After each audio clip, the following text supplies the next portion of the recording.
Welcome, everybody, to TUCON 2024, Day 2. Hey! I'm gonna give it up, yeah. For the... God, there's so many things I want to apologize for. That's, I'll mainly this. If you were presenting, and you were supposed to get an email yesterday, you didn't get the email. Whoops. There you go. I wrote it and I left it unsent. I was in such a hurry to get over here and I was just like, oh yeah, I sent it. No, I didn't. And so then I was seeing people in the Discord like, oh, where's the link? And I was like, what the hell are you talking about? I did that. No, I didn't. So there you go. Sorry, everybody. Now, good morning, Nance and Ant. How's it going? How was that? It's great. Here, let me hand you all a microphone. Yeah. What do we want to say? We're going to go over the plan here in a minute, but first we'll just riff for a second. Yeah. Yeah, I was up all night. I was discombobulated. I was running through events. And I don't know. Yesterday was stunning. It's weird to be coming from my perspective, always having been on the outside of thinking in the institutions, and then coming into a place like this that's been constructed from the ground up. I have a suspicion that these places are richer and more robust than the ones that are on the other side of those walls that I've always been trying to knock down, and haven't been able to. But yeah, I don't know. I'm flabbergasted still. I don't know. It was amazing. What about it was so amazing? Like, what in particular? Like, I mean, I know the vibe was great last night, but just the way kind of all the seemingly disparate threads of thought and conversation really are part of a tapestry that's being created right before our very eyes. And you don't see that on the internet. You don't see that when you're thinking in isolation. Thinking in isolation is the long way around to a dead end. And I think working with others can be a shortcut to a dead end sometimes, but it requires like a deliberate space. And I think we've managed to do that. And maybe we are still headed for a dead end, but I don't think so. I think it's evident because, as Benjamin and we were talking last night, there's synergies. We're like Ghostbusters crossing streams, and we're coming together and we're building something real, far more real than what I could build at home in my underwear, eating ice cream and being the deconstructionist who's just smarter than everyone and I understand the world. Yeah, it's beautiful. we do think that you are, but if you hadn't left the house with your pants on, we wouldn't have been able to tell you that you actually are. Yeah. Well, I'll just say that it's really like feeling real today. This morning I woke up and it feels like it's Saturday, but it's not. It's only Friday. Meaning we have 2 full days with each other, and I think it's really starting to like hit me that not only are people here physically, we had like friends in our apartment this morning, our cats were sniffing people. It's like, whoa, that was cool. But even like our friends online, like we could feel your presence here in a way that's different than like coming to Theory Underground seminars and discussions. And today is the day, I think, where the discussions are really gonna flow, where we're all gonna get a chance to, after our little burst of breakout sessions this morning, we'll have lots more opportunity for discussions and clarifying and seeing how, what we're doing, each of our individual projects are overlapping and where they differ. So that's going to be really cool. And that almost leads us into like what the slight change of plan is for today. And then, of course, after everything is done, we will get some caravans down to downtown Boise. And like it's exciting for Dave and I to get to show everyone, where we live, where we are, some cool spots. there and just spend some time together here in the meet space. And we'll be thinking of all of you international friends online. We're so glad that you're here, like Will and Luca. It's just good to see you all here, and Graham and Matthew and everyone. So thank you again. And we'll get into, I guess, what's going on today. Yeah, thank you, Anne and Nance. So I was also feeling discombobulated last night because I was presenting in one room and then running to another room and presenting in that room, and there was like this whole question from the standpoint of organizer, like, are we on time? Because if one person goes over, it's gonna mess everything, so like that kind of stuff was like really also something that I was multitasking in that moment. And so I didn't really get a chance to socialize. I didn't get a chance to hang out.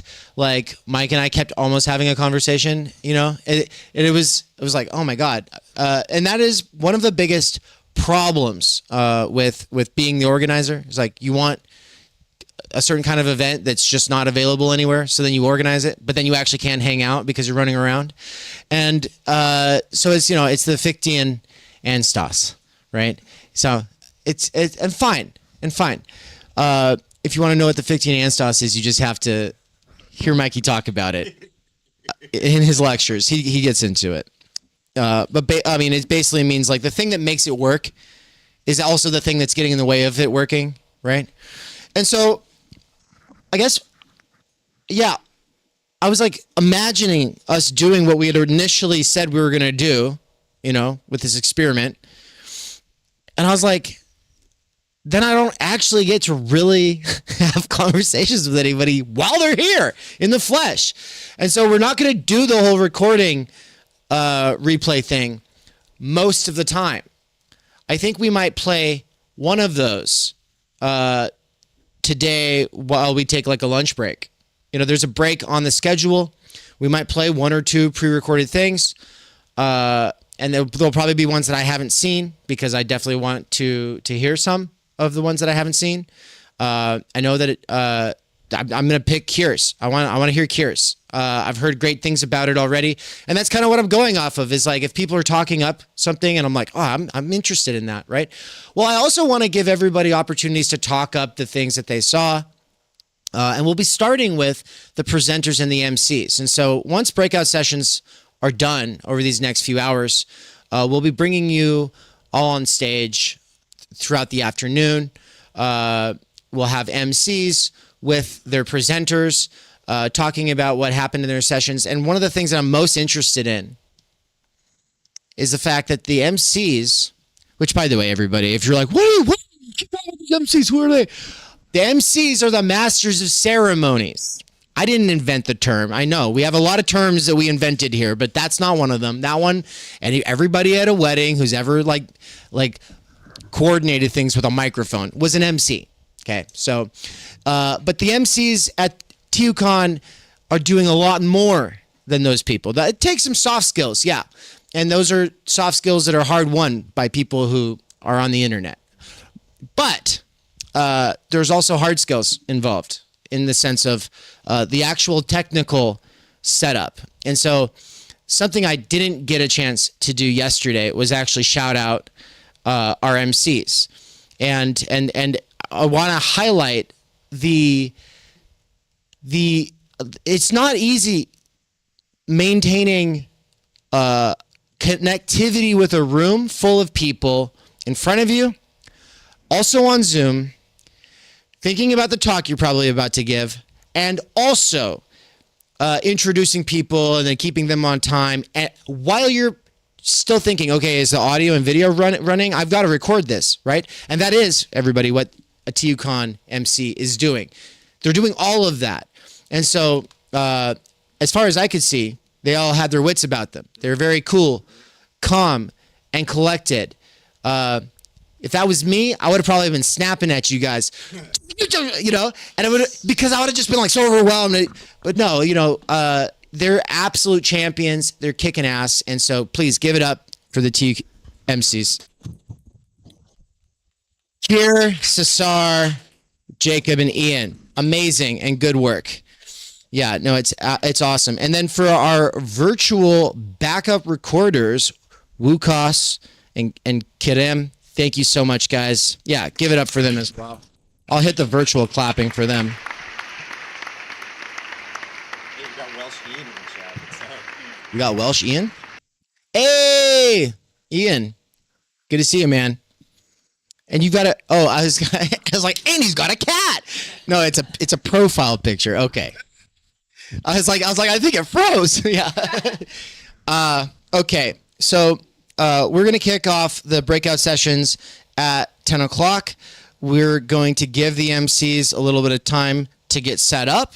We're going to give presenters who are about to go time to run and get their notes in order, but also smoke a cigarette or whatever you need to smoke. Just go. Do that later. Do that later. Look, don't be a fool. But whatever you gotta do to keep it cool, calm, and collected. I don't give a shit. As long as it's not annoying. That's most people's real problem with hard drugs. It's annoying. Just stop. It's just annoying. You're a lot to deal with if you're on that. Watch a Skibbity video. Yeah. No. Good suggestion, Wukash. Watch a Skibbity video. The camera heads and the toilet people. That'll help pull it together for sure. Okay, so that's what we're about to do, but we have a little bit of time to touch on a couple of things before we do that. And so, yeah, I've got some notes here. I've just been riffing this whole time, but I've got some notes that I want to get to. So now that we've clapped for everybody and we've explained what MCs are and the crazy juggling that they are doing, we want to actually bring it back to a couple of these things. Making history, and whether this is a public, and the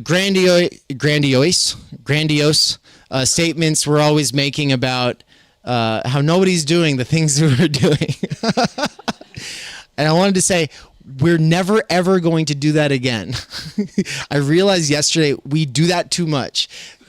I think like 6 months ago, Mikey, Nance, and I were having a conversation over the course of a week. And in that conversation, it was like, well, no one else is going to let everyone know. Everyone else is acting like everyone else is doing the exact same thing. Oh, yeah, Theory Underground's a podcast. Oh, really? I didn't realize most podcasts are publishing books. Interesting. Oh, did they get a book with Zizek? I don't think so. Shut the fuck up then. Call us a podcast, right? So, of course, we get all defensive and then we want to talk ourselves up. And Mikey's like, yeah, it's like rappers. Like no one else would talk them up, so they had to talk themselves up. And I was like, sure, okay. But they're black and we're not. We can't talk ourselves up. It's not going to work. So that was a joke that only hit with like half of you. The other half of you are just waking up, I'm sure. Anyway. So, no, but I also think there's a weird thing about calling something an experiment when you're doing it with other people. It's like, I don't know, as social scientists, not that we are, but as social scientists, like, I think you would have to be like, you don't tell people what the experiment actually is, right? And then you let other people try to figure it out, and then you later can reflect on it yourself. So that's my little like meta self-critique. Do you guys have anything you want to say about that before we move on? No. I'll continue to toot the horn. I think it's fun to toot the horn. And if you have a problem with it, I will fight you. And we come to cities near you. Yeah, so there will be an opportunity we're coming, yeah. to fight me. We went all around the world. Those Asset Horizon guys were hiding the whole time. The whole time. Yeah. But we're here in person. And they're still bitches. Anyway, let's keep going. We're joking. We love them. Yeah, we do love them. We really do. That was totally jokes. Yeah. And doesn't want and does not want to be a part of this anymore. It's all right. Everyone else, you're off the hook. That was just me. If people who don't know the background on that, it's just like, look, if you're gonna encourage 250,000 people, well, okay. 250,000 people were seeing the dunk fest that was happening on us because of the book cover, and they were all and there was like about 100 people reposting it, talking shit. And when the biggest theory podcast comes out and is like, yeah, talk shit about them, fuck those guys. And then, yeah, we can either just not say anything, which is probably the mature thing to do, or we can be like, they did do that and block us. And it's all because we associate with Nina Power, but they love to talk about Nick Land, her friend. So weird. It's kind of weird. They're very selective in the edgy people that they do or do not associate with, right? And we're not fanboys at the end of the day for any of these people. We just think that they're a part of the scene. We think that adults in the room should be able to have conversations about what's actually going on, right? And so, yeah, we're not against talking to people. And if somebody is saying stuff like that, we'll have fun and say something back. But it is all fun, and we don't expect anyone to take it seriously and actually, like, have some kind of a vendetta, right? That's not the point. And so, yeah, I guess I should say that. But as far as the public goes, this is part of the reason that why I want to watch Mike Bogan's talk. It relates to that. The question that we raised yesterday, for those who weren't here, was the question of, are we in a public right now? Is there even a possibility of being in a public anymore? A lot of what works on social media is only working because it gives people this sense that they are actually expressing their voice in the public. And I think most of us are like, no, it's not. You're talking in the aisles of Walmart, and you think that that's television in 1953, right? It's not, right? And this question of making history, right? Oh, we've made history in the theories. Well, okay, yeah, but everyone's making history all the time, right? But also history ended, right? And then cyber history started. And now what are we doing on that? And does it actually matter? These are open questions for research that we're thinking about.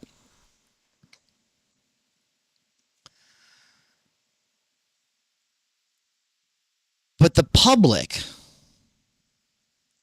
at the end of the day, for us, whether it's possible or not,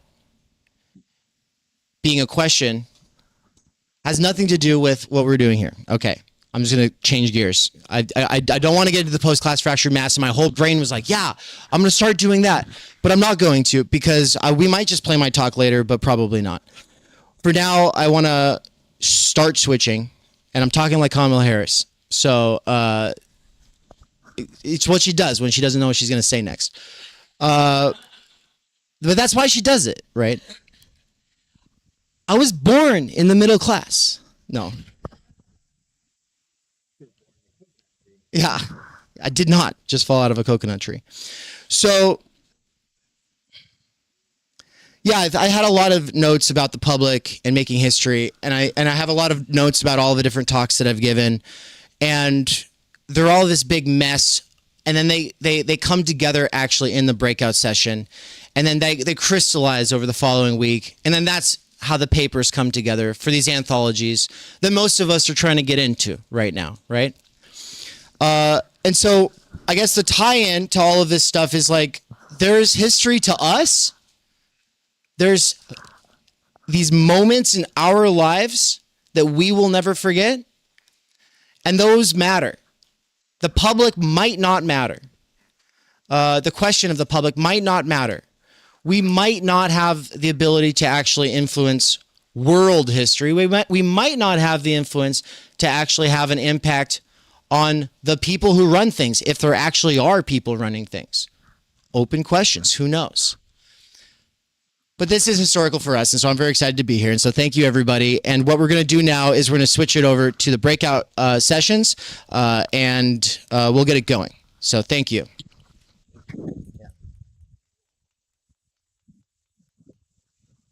I'm going to roll the PSA for the people on the live stream, and then we'll be right back after this with some pre-recorded sessions from TUCON, which is a back...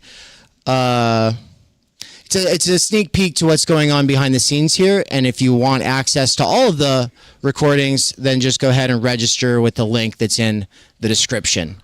Thanks, everybody.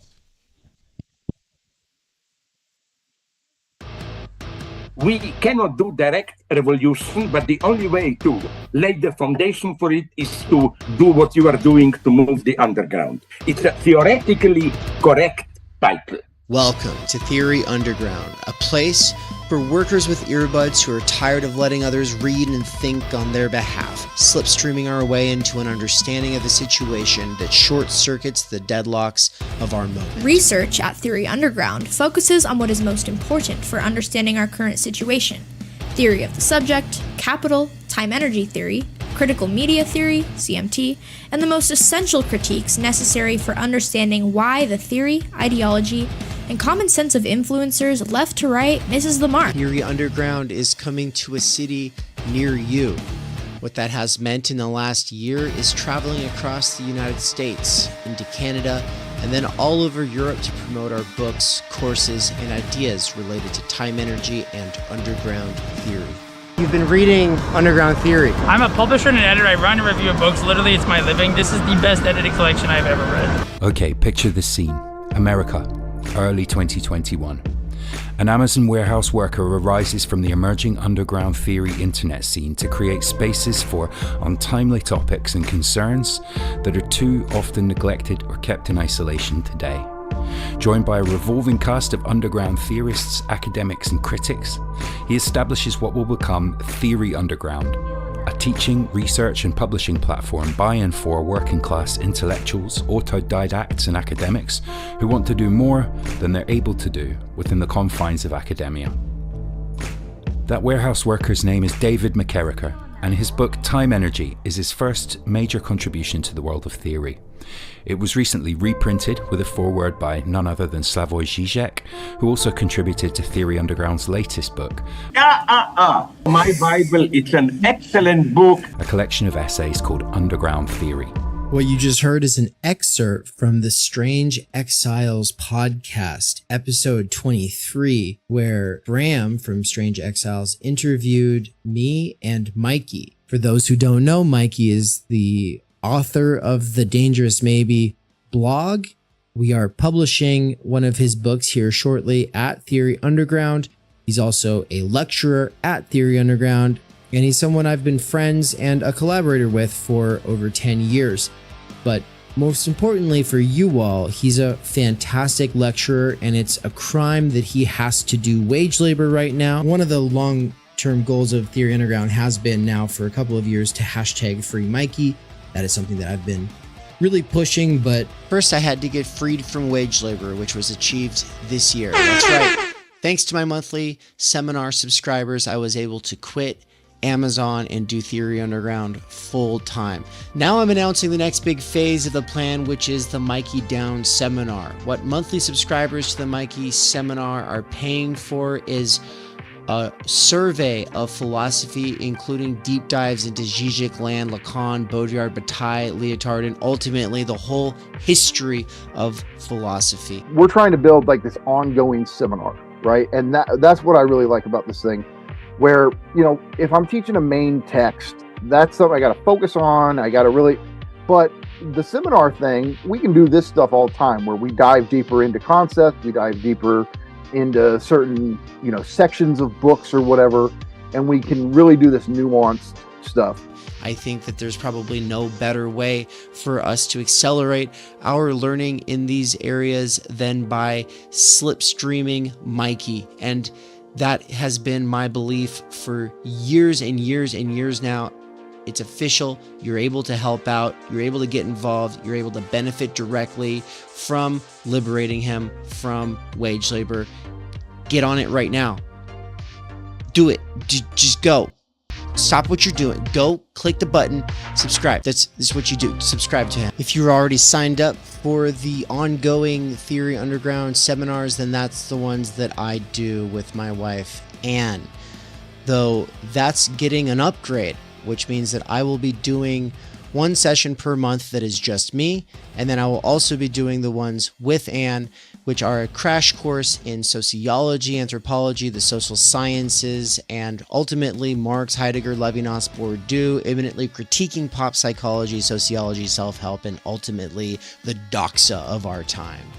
But if you would like to be a subscriber to both Mikey's seminar and the seminar that the Snellgrove McCarrickers are doing, then the best way is to become a Tier 4 subscriber, or you can be a Tier 2 subscriber to each of us. The reason this matters is because Tier 2 is like pretty much the best bang for your buck. It gives you huge discounts on all of the courses that we do. But if you can't afford it, Tier 4 is amazing because it gives you Tier 3 access at both Mikey's seminar and ours. And finally, not everybody has time to be part of these ongoing research seminars, and they just want to fund the paid content for the YouTube and podcast. And so thank you so much to our patrons over at Patreon. They're the ones funding all the free stuff. So big thank you to Bert, Marilyn, Carl, Sahil, Zozandra, Nikolai, Darian, Tyler, and Mandeep, and all the other wonderful patron people, Patreon people. And thank you to all the other wonderful Patreon people. Thank you so much to all of you patrons, and also to the special subscribers and the paying subscribers. Oh my god, it's just so awkward. Thank you, Patreon. Patrons, thank you. Okay. And to all the other wonderful patrons, thank you so much, all you patrons. And also a special thanks to the subscribers on the YouTube side, as well as the paying subscribers over at Substack. Why can't we do this? Fuck. You guys, just thank you. Thank you, everyone, for making this bullshit possible. Thank you to the subscribers. You do it. You did so good. Thanks, guys.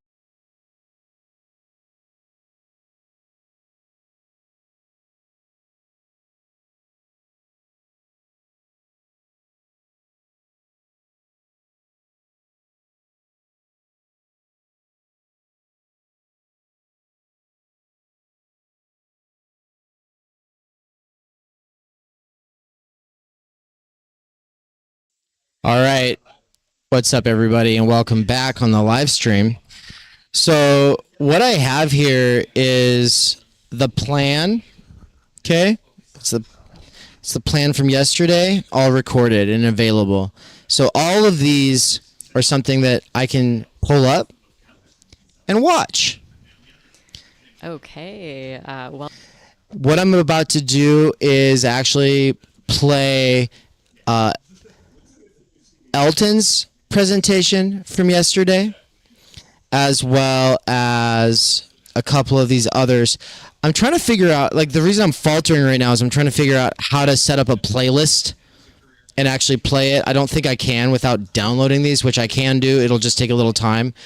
So for right now, I think I'm just going to duplicate this tab and do that on the other screen. So you will all be able to watch something that happened yesterday. And we're going to start with Elton's talk, and then we'll go to Studebaker's. So this is from Kier's session. Elton is talking about the Marx's 4 definitions of class, and how none of them actually help us get to the bottom of like this thing called the middle class. All right. So with that, I'm going to get it up here and get it rolling. Enjoy this sneak peek, this free sneak peek, into what's going on behind the scenes at TUCON. Here we go. okay. Welcome back to the Post-Marxism, PMC, and the Left series. Next up, we have Elton L.K., whose talk is titled, None of Marx's 4 Definitions of Class Can Explain the Middle Class.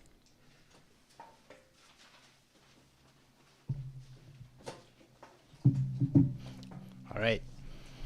Yeah, so strange title, and I, kept coming up with other ones, probably better ones. But, importantly with my talk, I'll be talking about the fact that Marx uses 4 different definitions of class, which, I felt like I needed to get a good handle on what Marx had to say about class, and expected him to honestly be a lot more organized in his thought, and instead found that even to the last of his writings, he seemed like he was still wrestling with the question, what is class? In fact, I have today the volume 3 of Das Kapital, which, if you're not familiar with, Marx was published after he died. So Engels put it together in order to, make sure that like his magnum opus made it to the public. And the very last page, coincidentally, the last chapter, chapter 52 of volume 3, addresses this topic. I'll just read a little bit. Again, if you're not familiar with Marx, he's talking about the classes. If you've watched Downton Abbey, then you're probably familiar with these classes.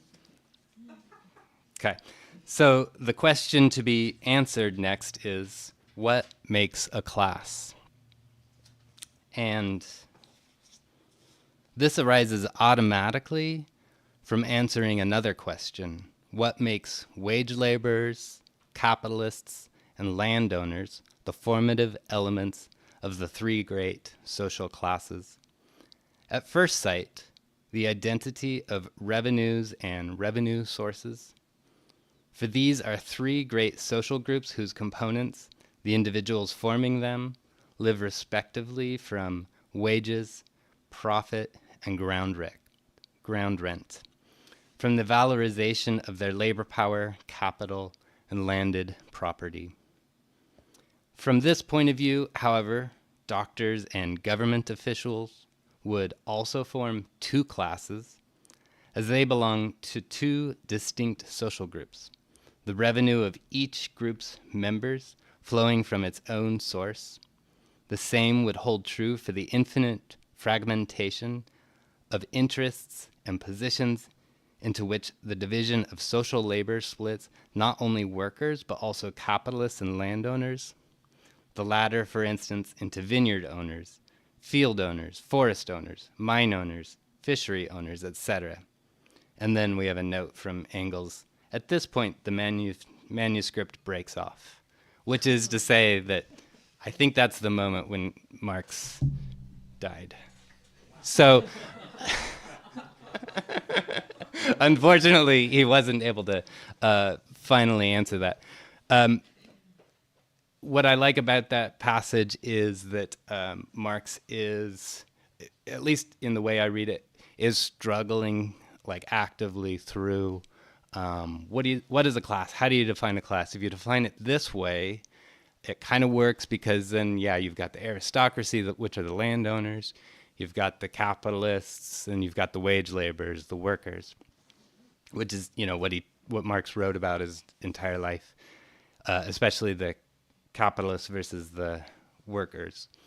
But then he's like, well, but if you break it out that way, then you start getting into hot water when you start talking about, doctors and government workers and forest owners and, their source of revenue. How do you define source of revenue into a way that, creates classes that are important distinctions to be made? So the idea being that, Marx is writing about how do you win communism, how do you win socialism, and he's arguing that, there's a historical process where, eventually you get the working class that must bring about socialism. The problem, of course, is, to really make sure that we have a good handle on like what the working class is in that situation, especially today, that when so much time has passed and the material conditions have changed so much. So have you ever felt like everyone in the room either knows, and you just need to keep quiet until you can figure out what they're talking about, or perhaps none of them actually know what they're talking about, and they're just using words as if they know. And I feel like the latter might be the case when Marxists are talking about class, and everybody else, but I'm going to specifically focus on Marxists.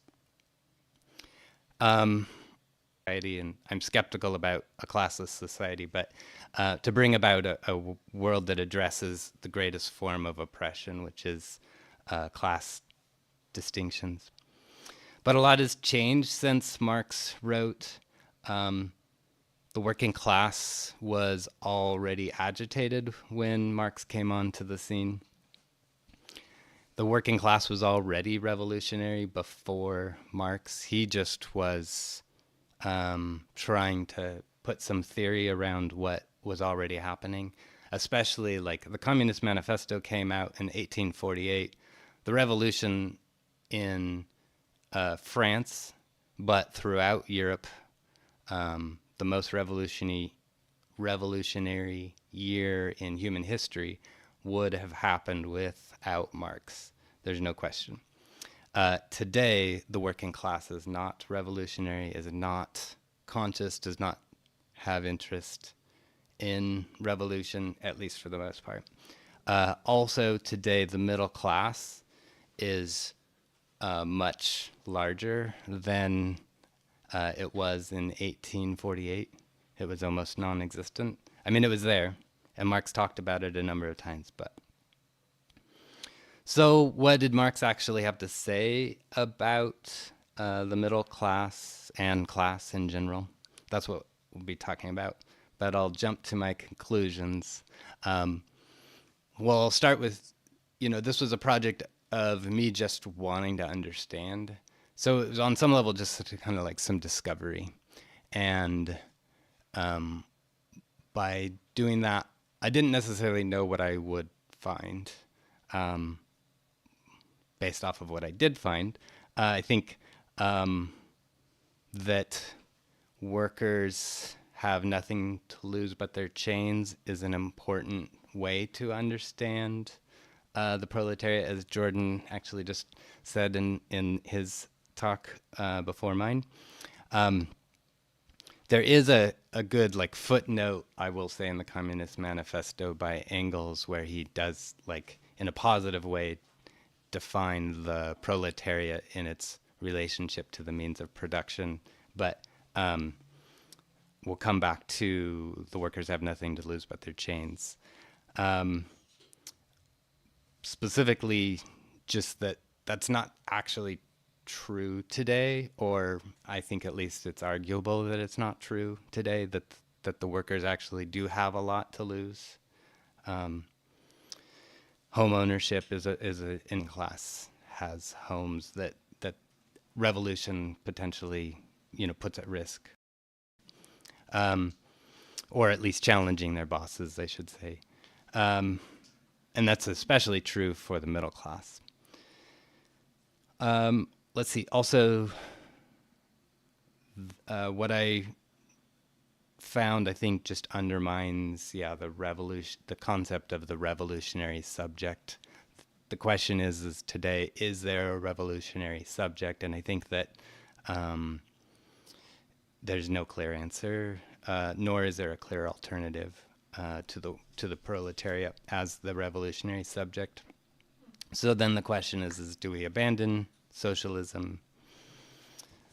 We'll come back to that. Yeah, unless I run out of time. But okay, so class in Marx. Like I said, he had difficulty defining it throughout his life. I found, and I mostly just flipped through the Marx Engels reader. I found that in the Marx Engels reader, Marx does focus significantly on the relationship to the means of production as the way to define class. So that's what you would expect. That's the Marxist answer to how you define class, and he actually said it. So that's great. I specifically got the most out of the Grundrisse, which was also unpublished in his life. It was like kind of his notes for Capital. He worked on Capital for like 20 years and then died before it was fully published. Grundrisse, I think he worked on for quite a while and then put that down, and then that's when he started Capital. But a lot of the overlap. There's a passage where he specifically talks about ownership. So relationship to the means of production is a jargon Marxist term that I just say quickly because I've said it a million times, and Marxists are familiar with that terminology. Really, it's saying, like, do you own the factory or do you work in the factory? What's your relationship to the means of production? And then in the Grundrisse, Marx breaks it down further. So Jordan mentioned primitive capitalism, communism. So primitive communism was essentially what happened before ownership was split into separate classes. So prior to class society, you essentially had everybody, let's like imagine clan society where like you live off the land.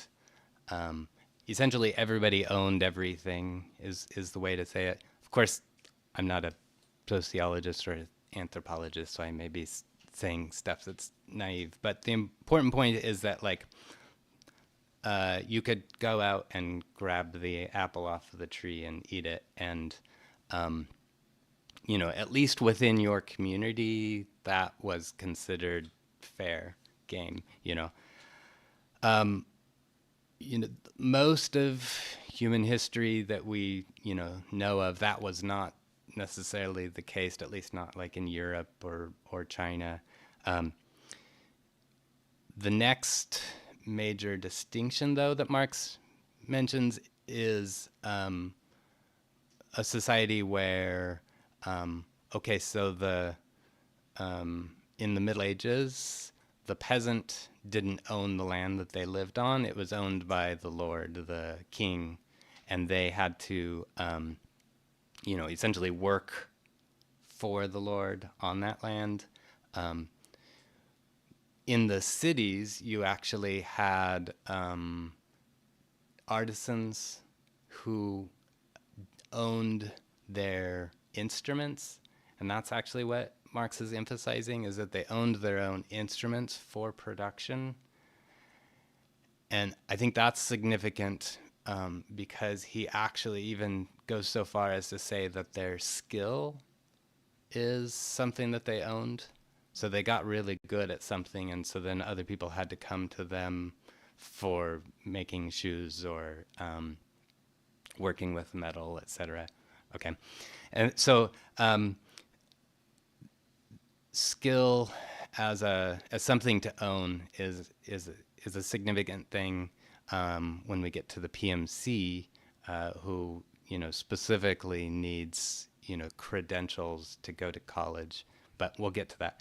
And then Marx talks about the necessities of life, and I think that's just as saying, like, even in slavery, Marx is saying that, like, even those people had ownership to kind of like everything that they needed in order to like live.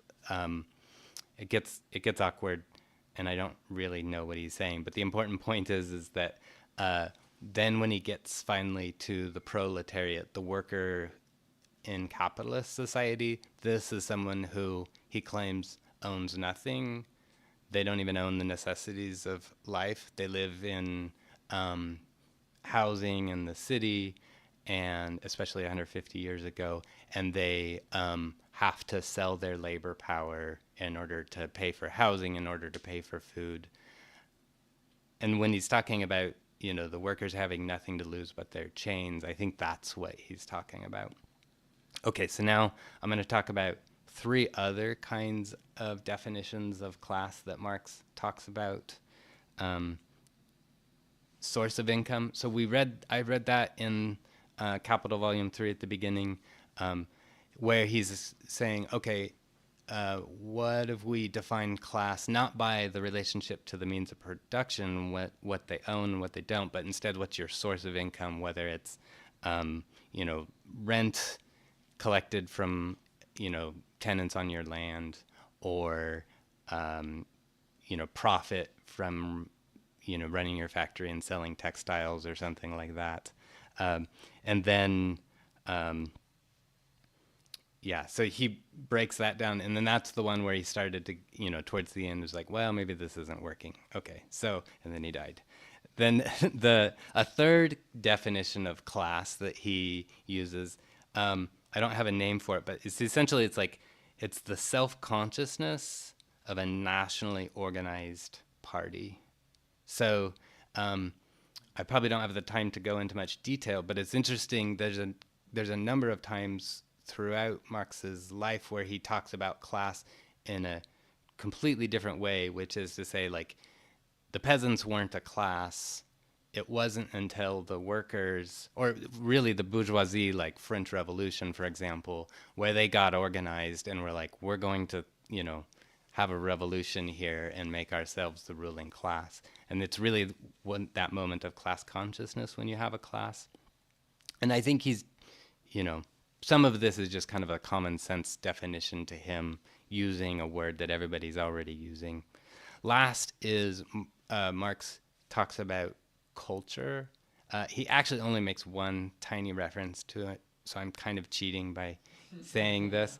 But it's such a significant one. It's kind of like when you look at sociology and how they define class, they're going to be talking about culture almost entirely. And just thinking about cultural groups and defining class that way, and explicitly not economically, which to me, I paid attention to that because, first of all, Marx did explicitly say culture is a part of class, and then also I definitely think that people like Lenin and others that came after Marx are guilty of it.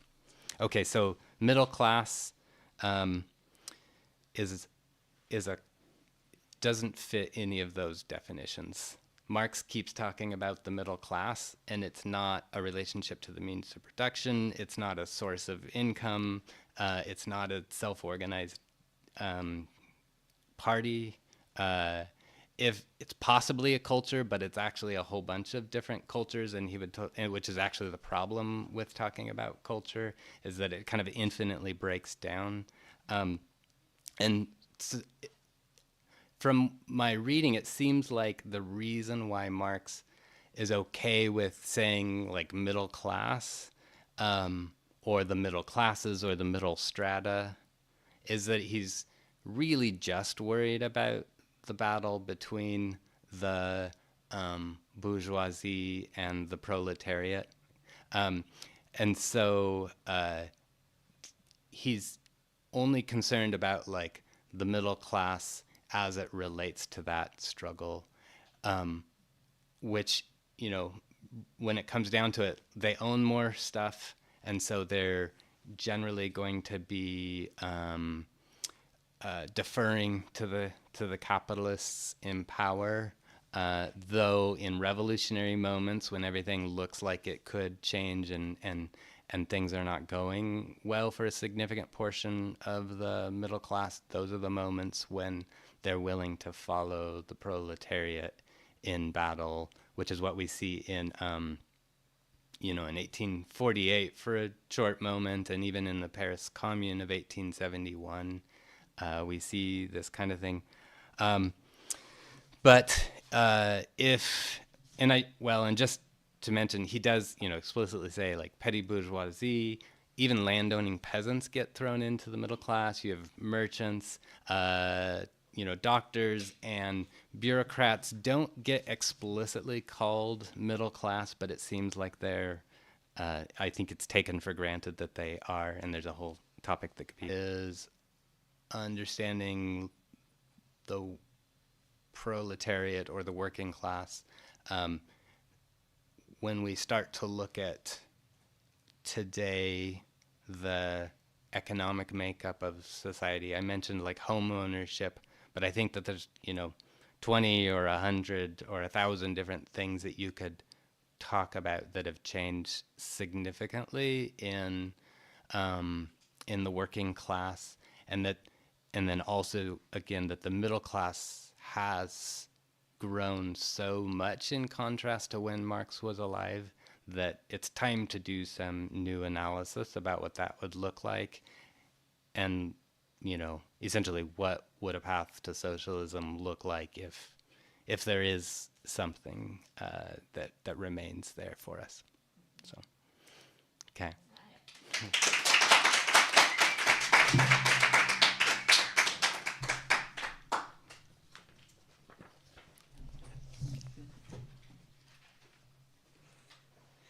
Thank you, Elton.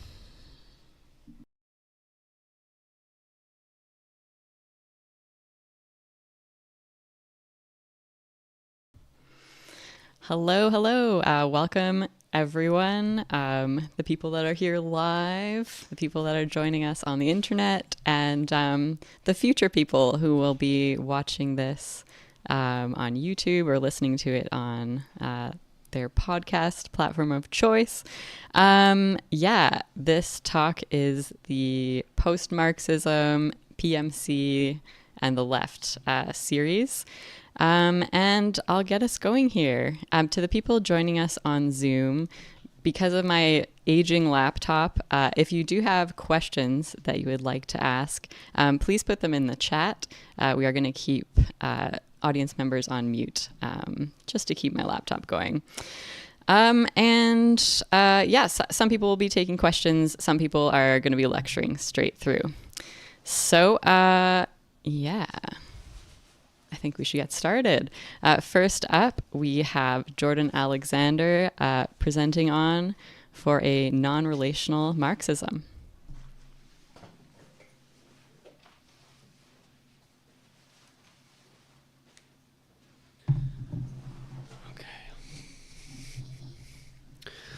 Hello.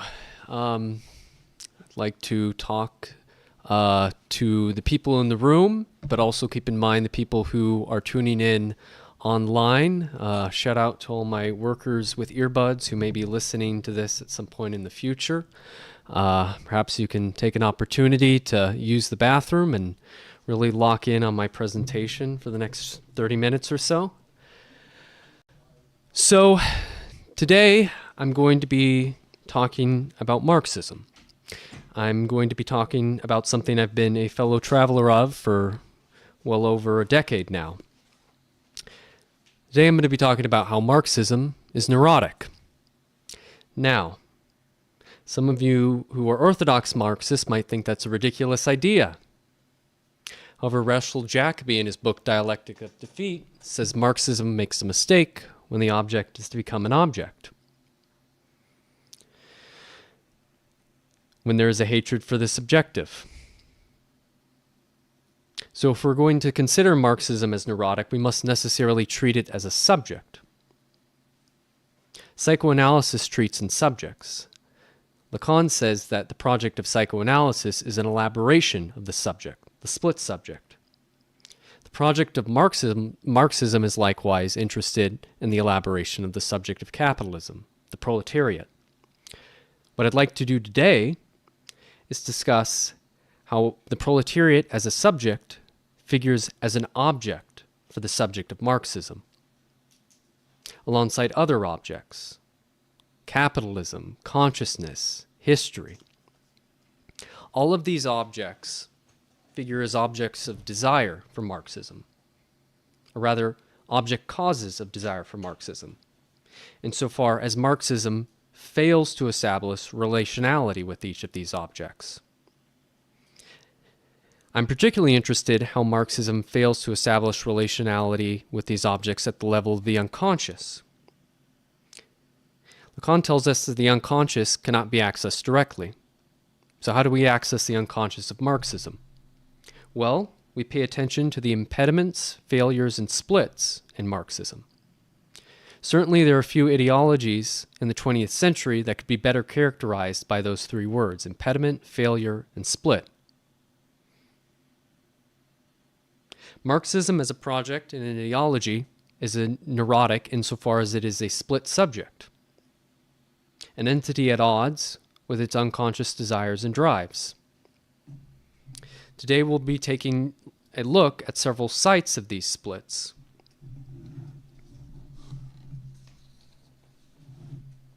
So before we can do that, we need to discuss a few psychoanalytical concepts. The first being the non-relation.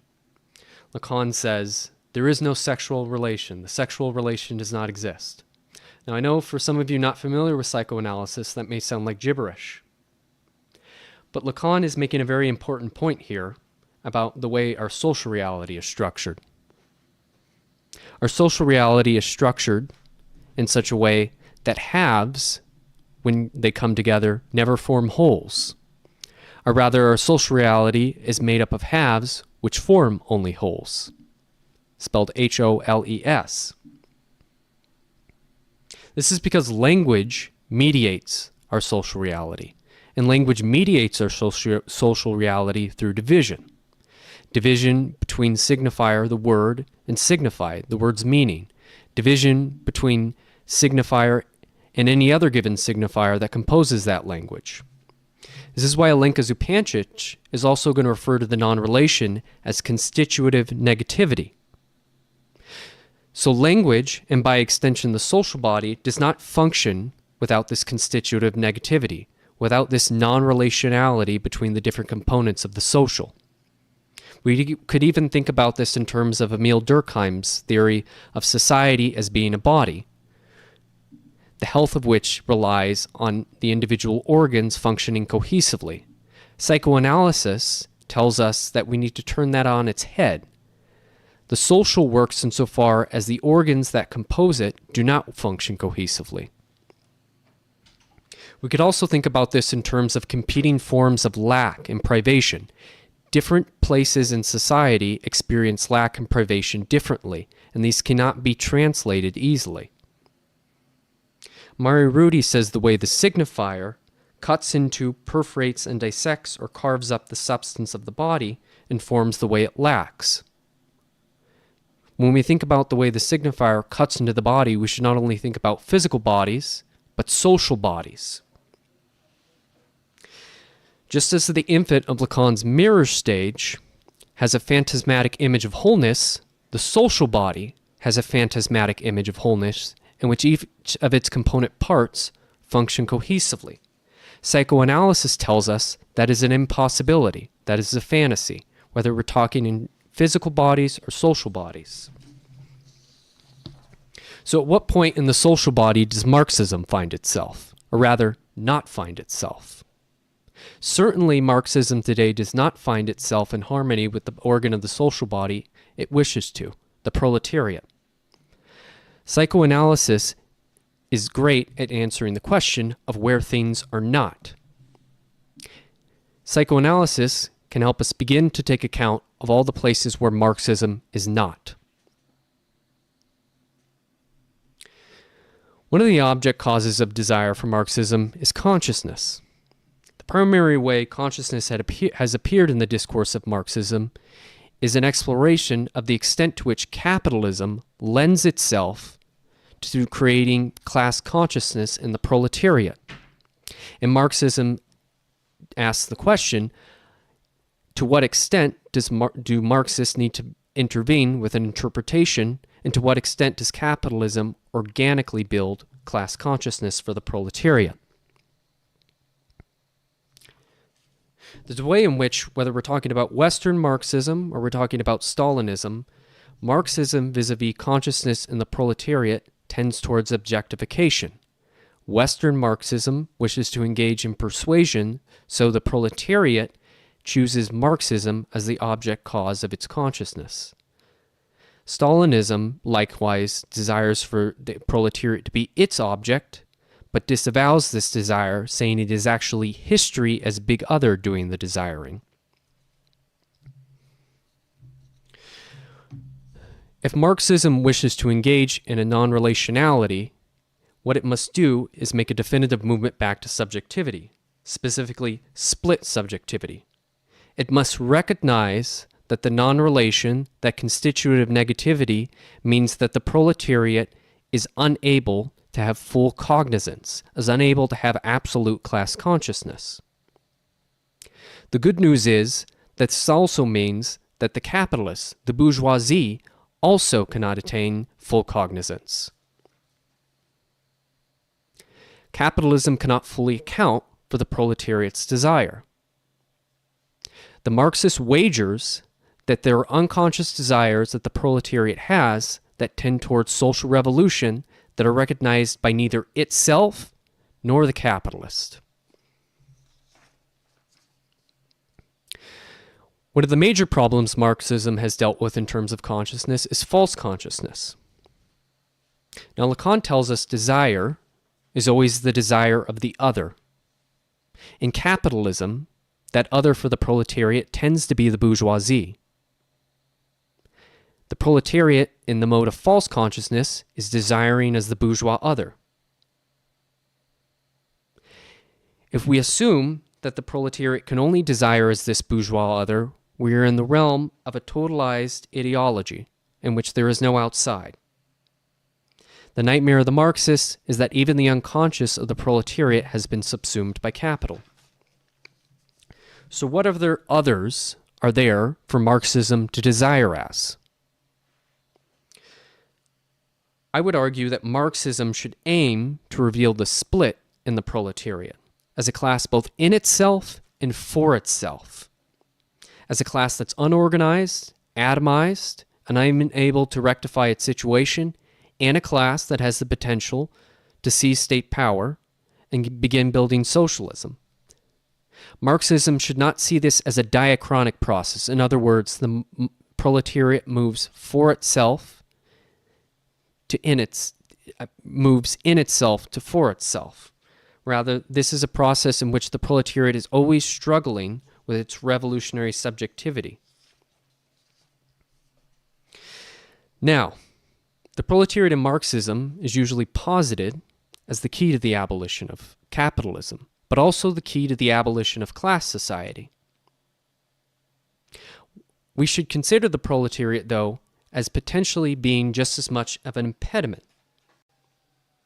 In the 20th century, the proletariat, the neglected bastard child of bourgeois society, was supposed to be the gravedigger of capitalism, and also of class society in general.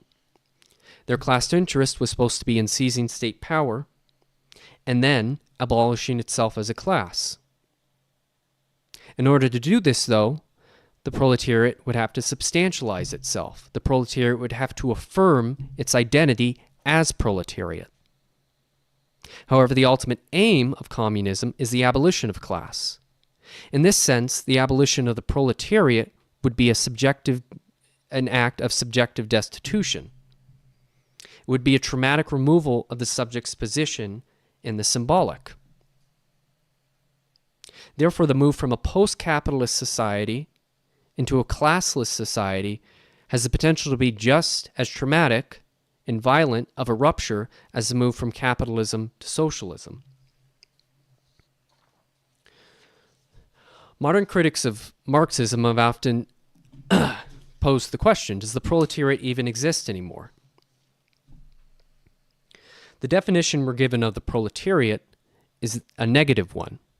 The proletariat has nothing to lose but its chains. Alenka Zupancic, in her book What is Sex, considers the proletariat the constitutive, concrete negativity of capitalism.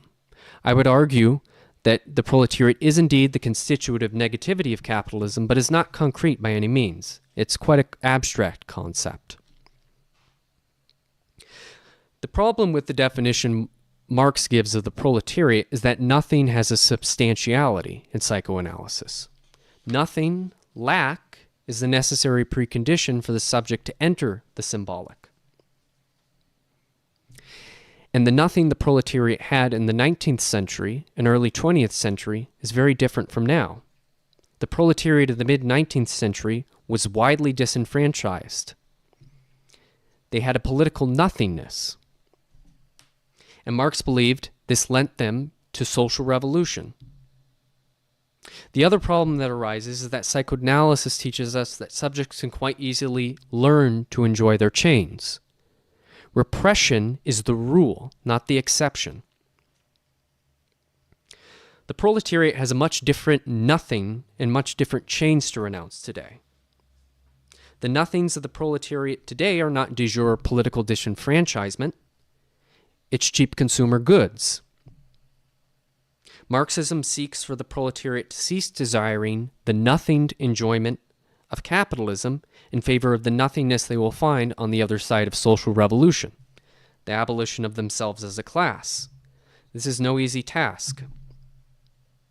Marxism tends to be concerned about what are the material conditions of capitalist society that make it so the proletariat no longer exists. What psychoanalysis can offer to Marxism is asking the question of why the proletariat as myth no longer exists. Lacan notes that one of the major developments Freud makes in his clinical practice is a move from verifying the empirical reality of his patient's history to how they reconstruct it. This is myth-making. The proletariat, or the worker, is no longer interested in the myth of the proletariat. It is indeed a grand narrative, and the workers have put this book down. Part of this has to do with political economy. Part of this has to do with libidinal economy. This is where psychoanalysis comes in. Finally, I'd like to discuss communism. Lacan makes the comment that revolutions actually involve a circuit. Revolutions involve returning to one where one originally started. Now, we can take this in the most straightforwardly cynical manner. Revolutions eat their own. Eventually, revolutions involve construction rather than deconstruction. But we can also think about this in terms of the relationship between what Marx calls primitive communism, the classless, stateless society that existed at the beginning of civilization, and post-capitalist communism. In fact, Marx refers to the movement to communism as a restoration to that earlier mode of communism. He says, communism is the complete restoration of man to himself, which takes place within the entire wealth of human development.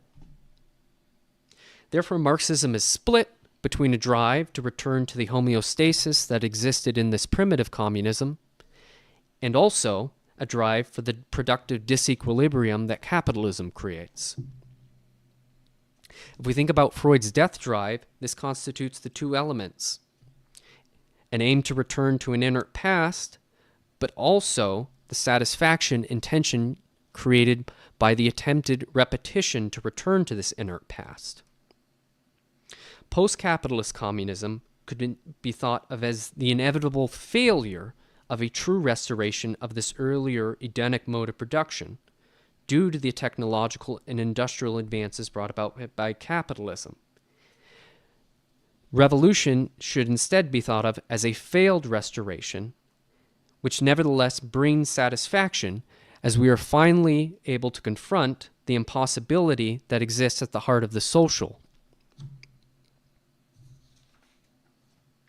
It is worth taking time to interrogate what interest may mean to Marxism. Communism is a society in which we are told that interests among different groups will tend to converge rather than diverge. Marx explains that the communist materialist is focused on the present conditions of life as the total sensuous activity of the individuals that comprise it. The materialism of Marxism is concerned not so much with planetary bodies, but human bodies, and the reproduction of these bodies. This is the sensuality of Marxism and the point at which it overlaps with the sexuality of psychoanalysis. Psychoanalysis is concerned with the body at least as much as it is concerned with the psyche.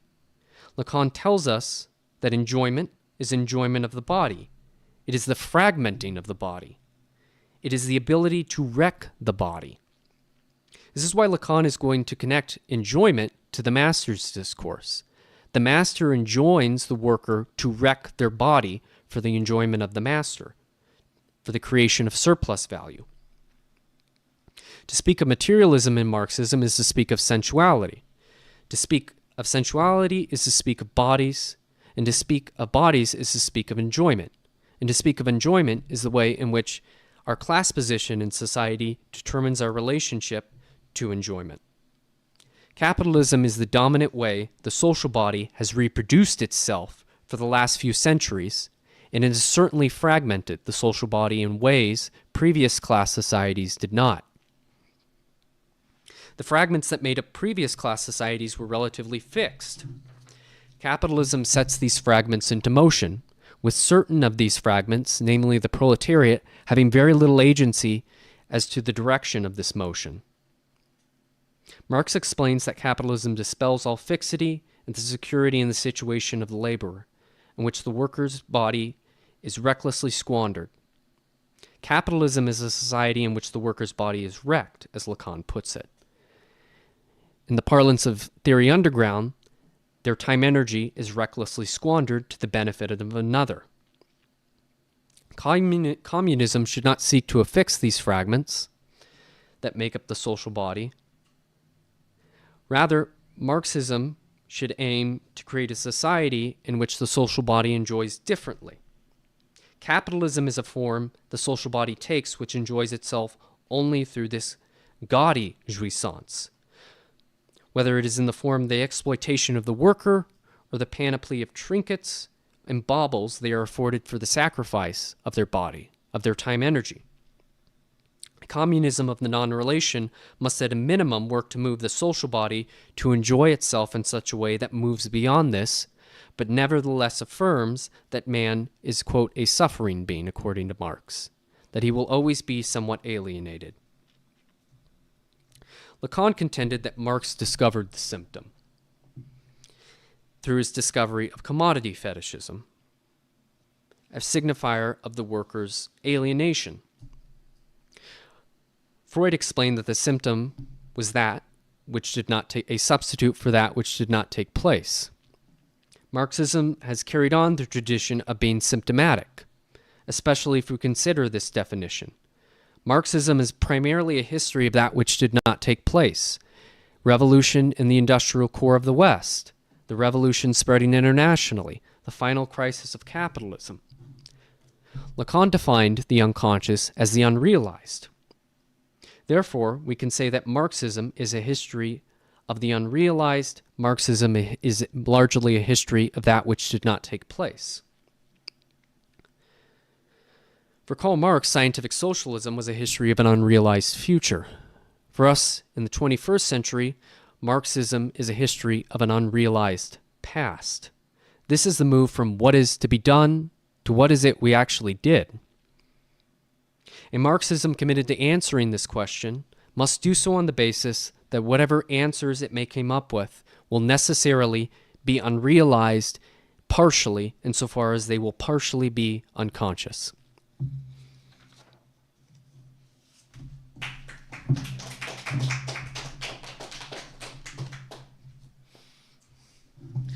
Thank you.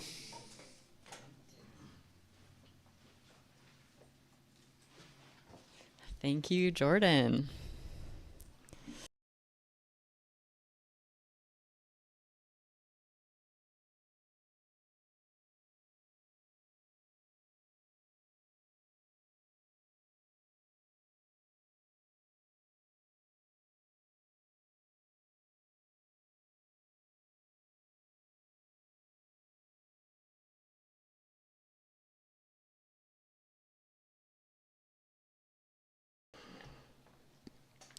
Hi, everyone. My name is Evan. That's Evan Wellington. And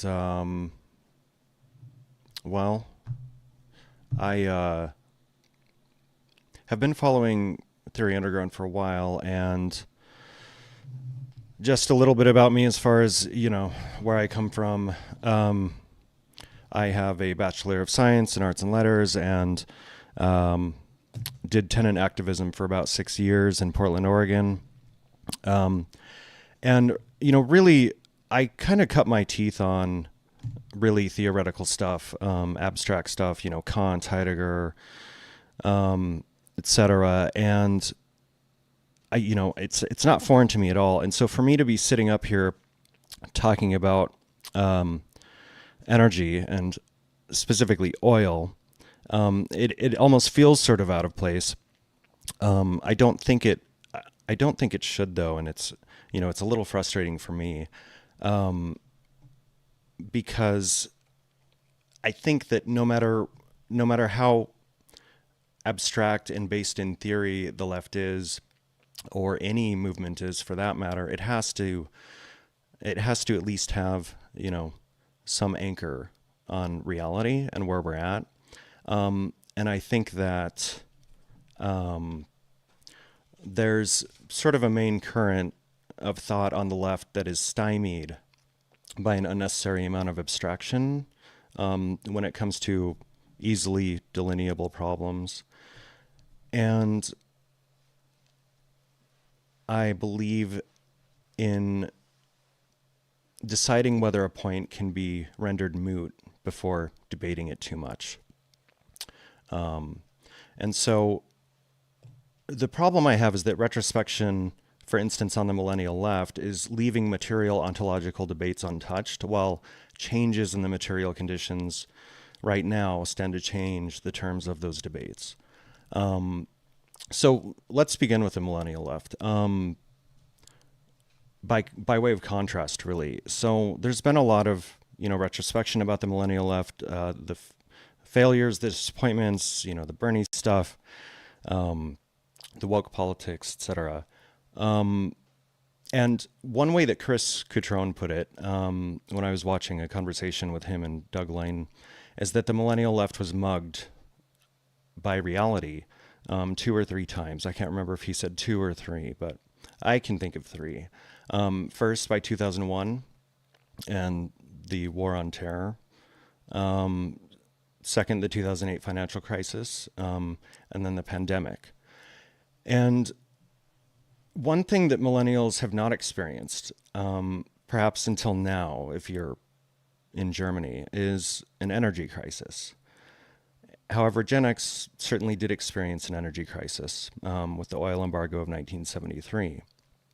Meanwhile, the markets seem to have a changing relationship with oil. If you look at Russia's invasion of Ukraine, this was not followed. I mean, yes, we took note of it, and it definitely affected some things, the market talk, stuff like that. But there was not a flurry of investment into oil and gas exploration like you might have expected in the past. Geopolitical events like the Houthis' attack of a Saudi refinery complex in 2019, or Iran attacking Israel and Israel counterattacking. A petroleum geological expert, Art Berman, notes that if anyone... I'm going to go ahead and say a couple things really quick. What's up, everybody? How's it going? Tallulah, I see you there in the Zoom chat. Also, hello, everybody on the internet. So I just got out of a presentation in the critical media theory breakout room, which was really awesome. And then people were having some technical difficulties, so I had to run down the hall and help them. And Rebecca's been queuing up and running all of this stuff here in the background. She's doing an amazing job. What's that? Tallulah is here, yeah, in the Zoom call. Yeah, Tallulah, Rebecca is actually here volunteering right now, which is amazing. Yeah, and so what I wanted to do is actually say, if you're loving this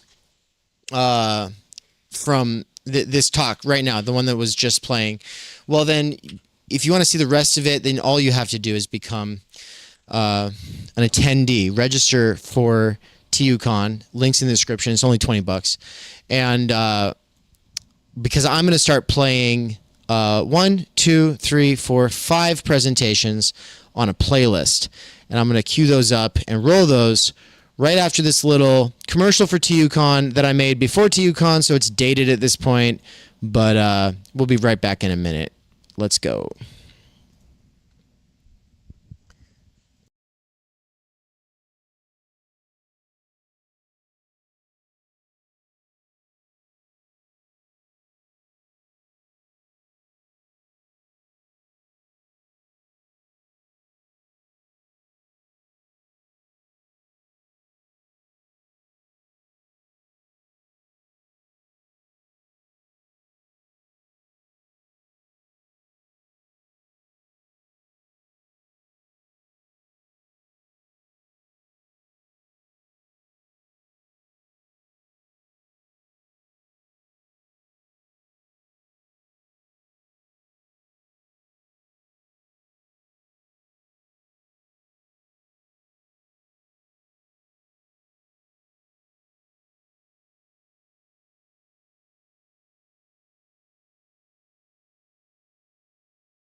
All right, everybody, I'm kidding. There was no trailer for TUCon. And it's because I don't have the file on this computer because I moved stuff from one place to another. Oh, well, doesn't matter. This live stream is great, isn't it? Just real hanky. Hanky? I meant to say janky, but I'm multitasking, and this is what it is. So, really quick, let me pull up the videos. And we're going to get it going first with something from me on the PCFM, post-class fractured mass. Let's get it going. See if VLC will work. Yeah, I think it's going to work. All right, everybody, welcome to this session. It's really good to have you all here today. And we're all very excited to hear from Cesar Ruiz. I'm just trying to find his little... thing here. I wanted to see if there's anything. Nope, pretty much everything I'm going to say, which is just that he's a stand-up guy. We like him a lot. He's been around for a while, and he's been doing this sort of underground empirical research, right, of the scene. Where is it at? What are people thinking about? What are people doing? Well, instead of speculating about it, he's doing what Pure Bourdieu would be completely proud of, which is to say he's going to the people and he's asking them himself, and he's having real good conversations and interviews. And so we're all very excited to hear from him. So put your hands together to welcome Cesar to the stage.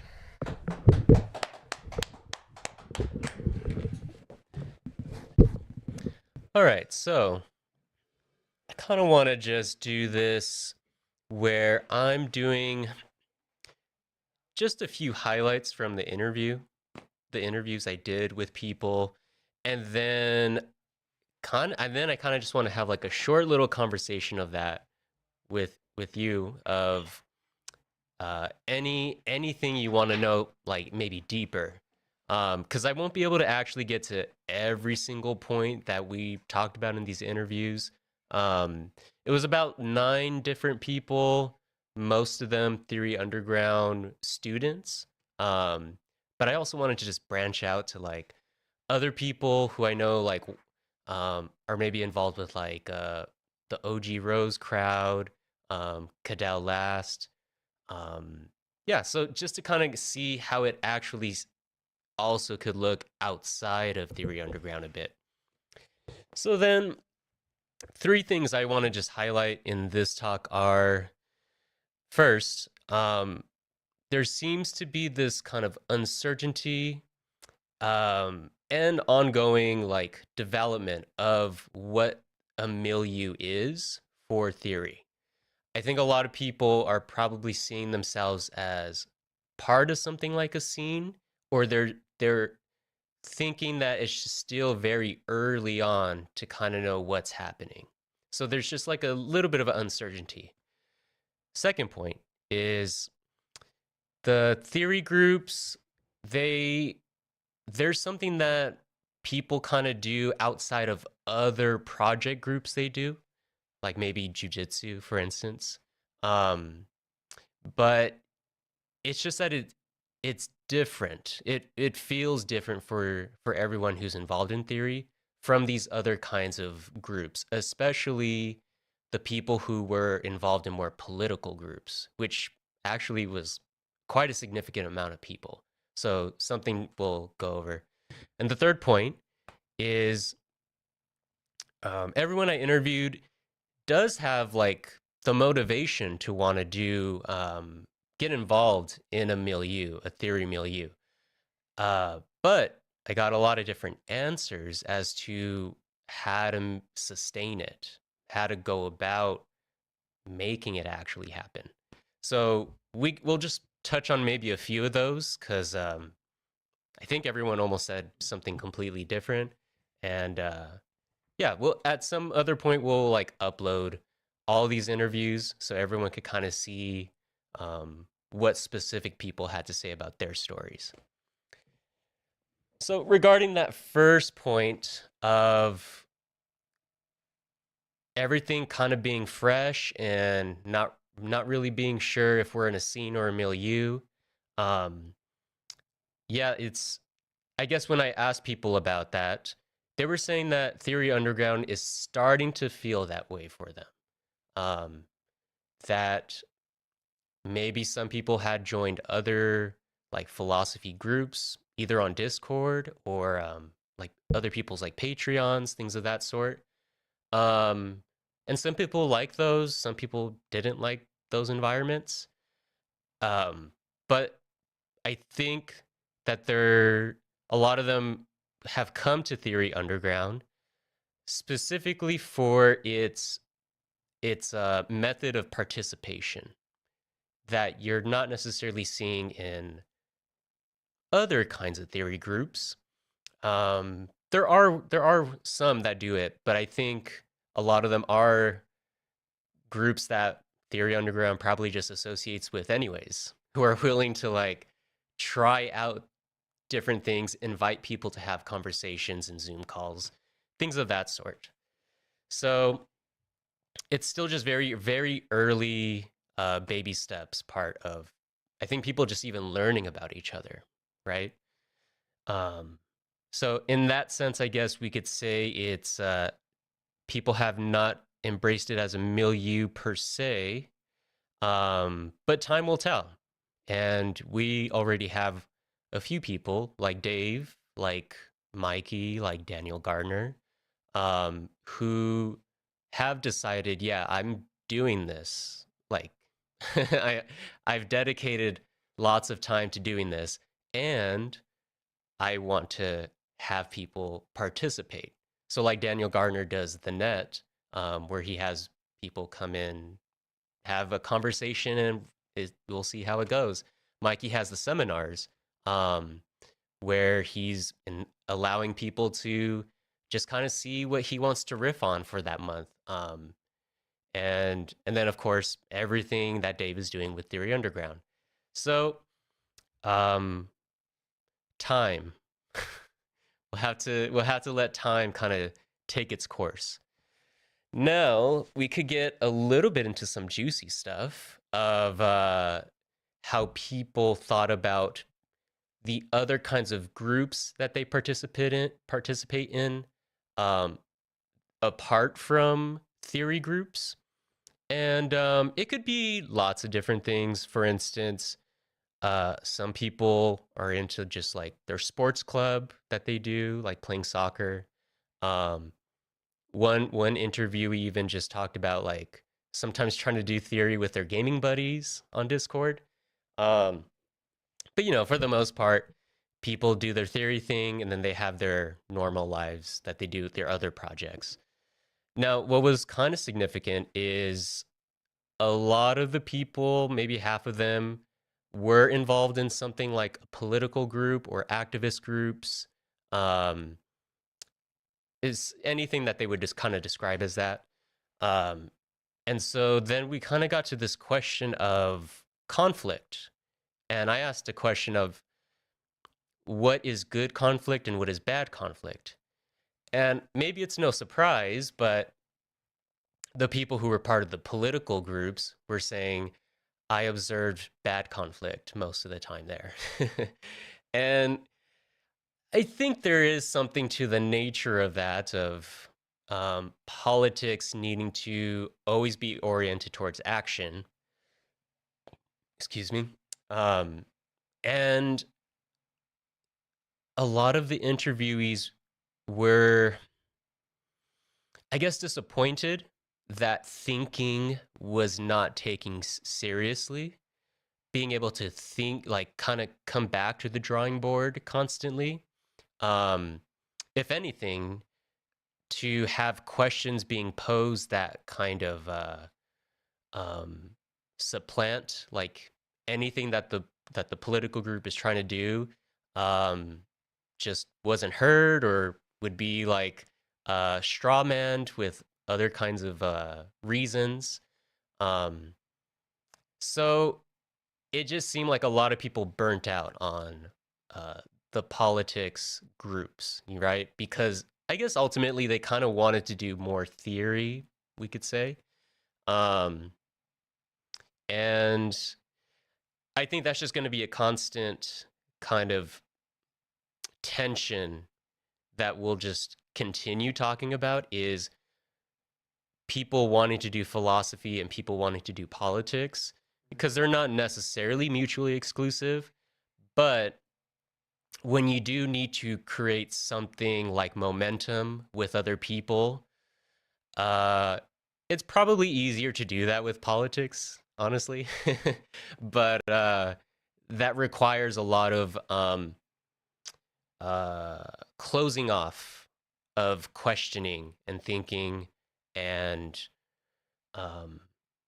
allowing those things to have time to sit. In politics, you don't really have time you don't have time as like a stewing method. So let me see. I think I want to just get to that third point of people want to be part of a theory milieu.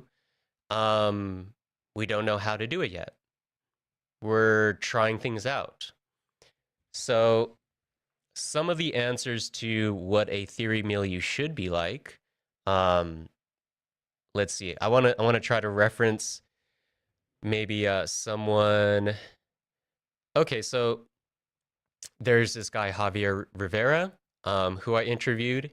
He's not part of Theory Underground, but he knows about Theory Underground. He participates with Daniel Gardner's stuff. Participates with Cadell Lass sometimes. And so we kind of talked about what a milieu should be. And his specific examples were he thinks overt collaboration should definitely be part of that. And that's something that even Sue and Karem, Theory Underground students, also backed up in what they were saying. But I thought something interesting that Javier pointed out was even though there should be overt collaboration, we should be suspicious of when collaboration is not questioned, if it's only ever taken as universally good. And ultimately, I think that's just probably good advice of what maybe a lot of the people were saying what a milieu should be, is we shouldn't try to be a political organization of everyone gets on the same page necessarily. There should always be the opportunity to question and to open something up again. And basically to keep a conversation going and to never get too complacent, right? So that was just something I thought seemed to be an element that would set a theory group apart, as opposed from hobby groups, political groups, other things you would be part of. And the last thing I want to end on, in terms of just continuing what a milieu should be, is relationships to each other. There's a lot of different ways that we can relate to each other, and the internet has kind of created new ways, the parasocial way of relating to each other. But also, we're meeting here in person, and we started on the internet. So there is something interesting to think about in terms of what are connections looking like more and more with people who want to get together to do projects. And particularly the question of friendship, because that could be a strange one, where ultimately I gathered that people are open to friendship and that they want friendship. But is that always the relationship to be had, specifically with something like theory, and you're trying to think through things, which is why we maybe had other terms thrown around, like fellow travelers, mentors and students. I guess just continuing to think, what are these relationships? And I mean, I guess I just want to end with, like, on the thing of friendship, what Karem was saying in his interview was something to the effect of, in order for this thing to actually become a milieu, he thinks that friendship will have to take place in order to actually create bonds between people, so that it's not just a trend. So I just wanted to end on that note. In terms of just some of the highlights, didn't get to everything that I did, but now I just kind of want to see if you guys want to talk a little bit more in depth about anything, because I think I got 10-ish, 15-ish minutes.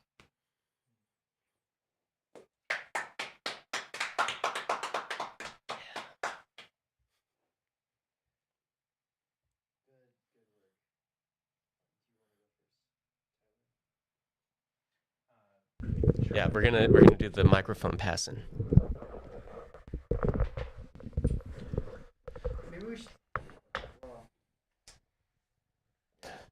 Well, I'll try to be quick. I guess listening to this, the question that kind of came to mind, which is kind of for you, Dave, and this is something that I kind of wrestle with some things that I do in Billings, but it's like, what is the appropriate amount and way that we open these spaces that we've created to those who would otherwise maybe just be sitting on the sideline? And like, how do you kind of create a set of rules that allows it for the kind of the unexpected, the thing that you couldn't anticipate to kind of come forth, because that's where the magic is? Then how do you not let it kind of fly, like get out of hand in some sense? So anyways, that's actually kind of what, in some sense, what my talk is about. That's like, I guess, yeah, that's kind of the I hadn't put it like that in my talk in that question, but I guess that's my question that arises out of this for you and for all of us. Would you say that's between chaos and order? Really, like, that is a structure versus the unplanned? You still want to. Yeah, I guess so. I guess what I'm realizing just in this little bit of time here tonight is how all of a sudden TU has kind of opened itself up to where more and more people are being brought into the milieu, as opposed to we're typically taking classes or on a Zoom call and there's 2 or 3 people talking. So, and they're kind of the main people getting center stage. And I think that there's something really cool about what this weekend will be, where it's all of a sudden, hey, come be in a band but okay, the rule might be you only get 30 minutes. Like, so do the best you can in 30 minutes. And then that's kind of it. In things that I've done in Billings, it's like, you can say whatever the hell you want, just keep it to 10 minutes. That's it. That's the one rule that we have. Just try to keep it to 10 minutes. And so it opens it up to where things can go in unexpected directions, but it's got just enough structure to where it doesn't ever get too weird.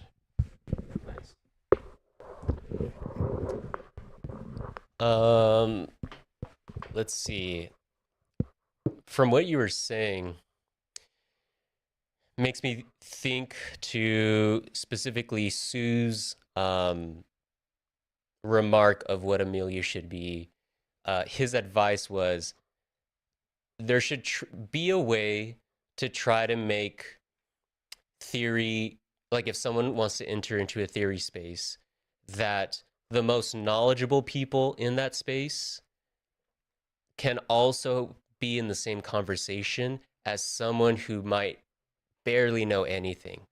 And so that's tricky because how in-depth do you want to go in a space? How rigorous do we want to keep it? But maybe there's certain places where it's like more of an open house, less stakes, right? But then there's like the deeper like study rooms or something. It's like, okay, that's once you've hit this level, you can go there, you know? So yeah, there was just a lot of talk about that. And also the way people were attempting to maybe have friends, in-person friends, regarding like theory. And most of us don't. Like we had to find each other on the internet. And yet there was enough examples of people attempting to, I think the key verb was share about theory to their partners or to their gaming buddies. And you're not trying to do theory with them. You're just trying to share what you find exciting about this Heidegger passage. And so that was something that I started to think about, like, okay, maybe that's a first approach to have with newer people, is you just start sharing something very simple. And if you see that there's a spark, then you continue on, right? But just kind of expecting that you could just share, and that can be fine in itself. Everyone shouldn't be a philosopher, right? So if you have something to say, yeah. This really gets to, and I guess I'll stay here so I'm like in frame. Yeah. This gets to, and do we have time? What? Maybe 5. We got a couple. Yeah. I can keep it pretty short. Tyler, you're talking about sort of, yeah, like I said, order versus chaos, and structure versus contingency, and the beautiful stuff kind of coming out of the interstices of the planning, right? It's not these sessions we do on these panels as much as the stuff that's going to happen in the hallway, right? Or in the Q&As, right? I think my big revulsion, is it a revulsion, or like that's the wrong word, because that sounds like it's coming from my stomach and I'm disgusted, whereas it's more of like avoidance, is that I've spent over 10 years facilitating conversations that went nowhere. And I think what it comes back to is a fundamental problem that we haven't found a solution to yet. But it's a circle we have to square. And it is the gap between, now we're using a different metaphor that I didn't talk about in my presentation, but it's the gap between the laity and the priesthood. The new scene kid. Yeah, and the thing is it's good to have scene kids. We want to have people who like our band, and they don't have to start a band. But we also want them to know that they can jam with their friends. And we want to be able to be like, yeah, so like going back to the church example, it's like, well, you come on Sunday, you're part of the community. But then if you, what I've already seen with Theory Underground is that if there's just discussion-based stuff, and then there's everything else, the people who come just for the discussion stuff don't go to the other things. And the people who put in immense amounts of effort so that their words have like this basis in the last year, like Nance or something like that, like those, I shouldn't use him as an example because he's more of a fixture at this point. But before he was, I mean, that there becomes this split, and the people who like the discussions often don't respect the rigor or the lectures or the ongoing research stuff, or they respect it from a distance, but then there's like, and then, you know, affinity groups and cliques, and they form within that. And so for the time being, we've just leaned in heavily on one side. We have done a few stabs in the dark, a little experiment here and there with other things, like a film club. That was going to be a thing. You can bring your friend. They don't have to be into theory. We'll do a film club. But then it was like me, Nance, and Ann, and then maybe like John, and then now it was like, well, we're already doing everything, and these other people aren't coming, so we have to try something else, and maybe we have to try it again, but do it a little different. But this is my bundle of knots in my stomach that I'm always trying to work through.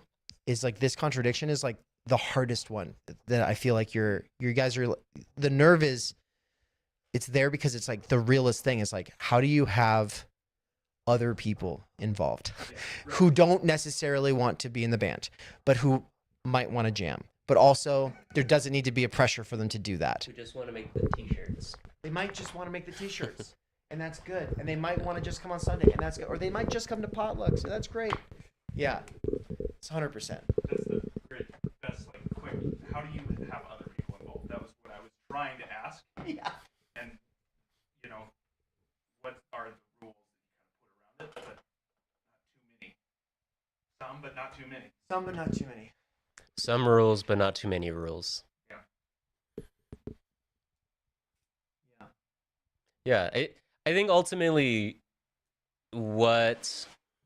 just to close out, is we're just going to have to let time take its course and see how all these experiments that people are doing play out, right? And there's already a victory in what's being done.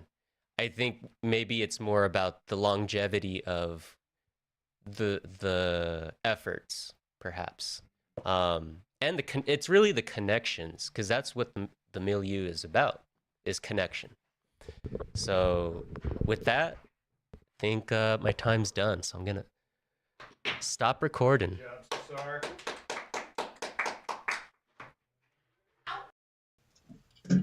Okay, folks, we're recording, and would you like to introduce yourself? Sure. Yeah. My name's Sean. By way of introduction, I guess I've been published in the Underground Theory volume, and I'm just a student at TU. So yeah, just here to learn. And today I'm just posing a question, really. I'm really a novice when it comes to Lacan, but this is sort of my process of like I'm coming to understand, you know. So what I'm working with right now is it seems to me that Lacanians emphasize one side of a dialectic.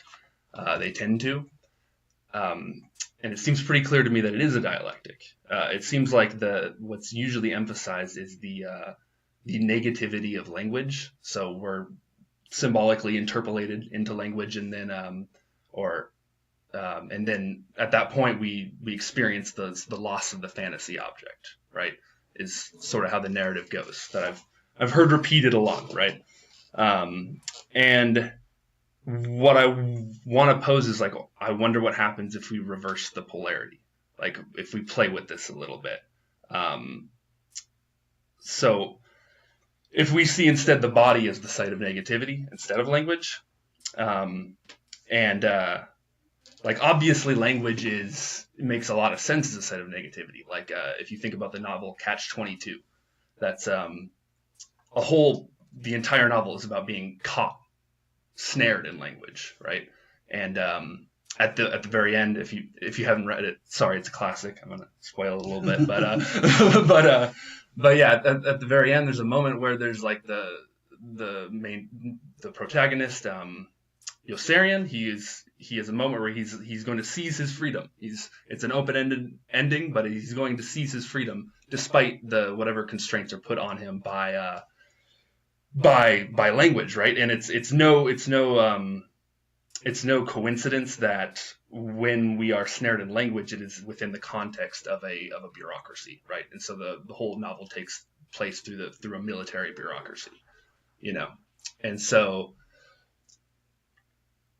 yeah, so it's clear that language sort of restricts the body. It limits us. It limits what we can be. It limits what we can conceive a lot of the time.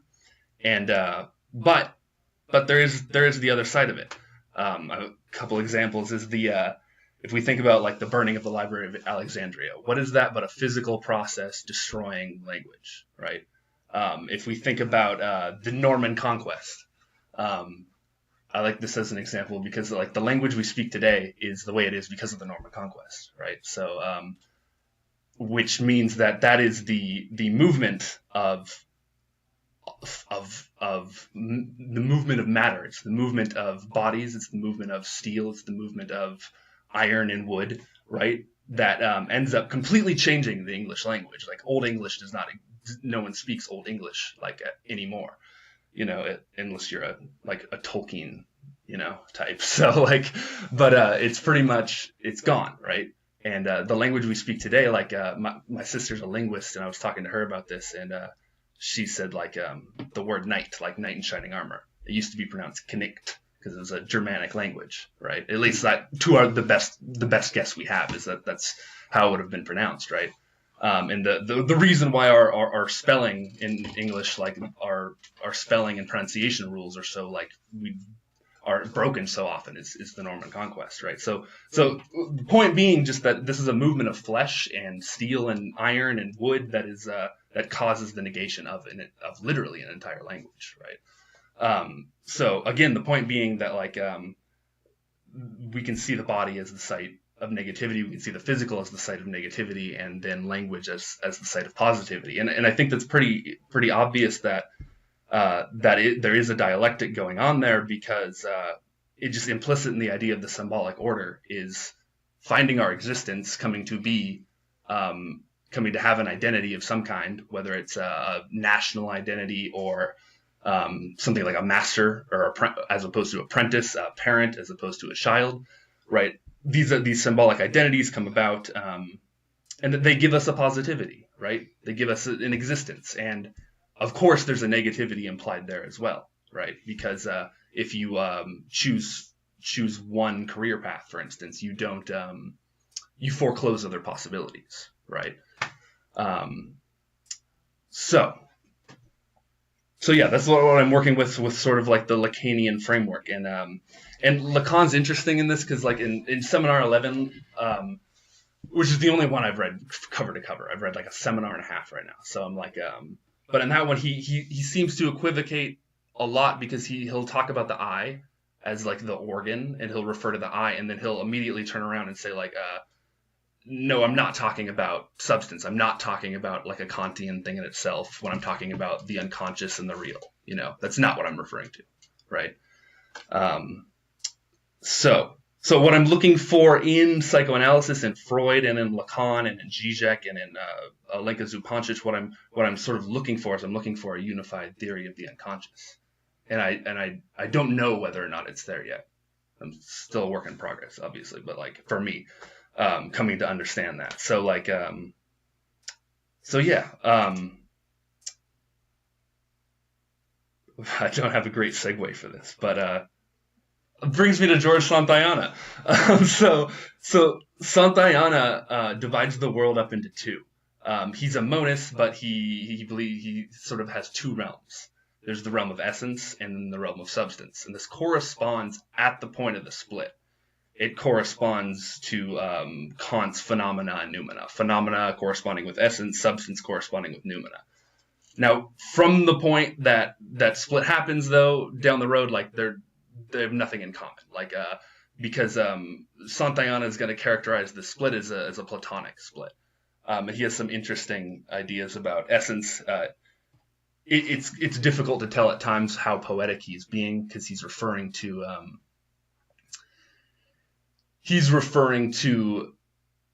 essence as though it actually exists in the world, as though like there is a literal realm of essences, like a Platonic realm of forms, right? But it's kind of difficult to tell. John Lash is a scholar of Santayana. He probably died in like 2007 or so, but he thinks that like Santayana, no, he is indeed a realist about the realm of forms, right? And but the point of this is that the split between essence and substance comes down to the split between consciousness and psyche in Santayana. So essence would be the part of us which corresponds with consciousness in the subject, and then psyche is the body. Psyche is your physical matter. And it's interesting that there is kind of an idea in Santayana of there being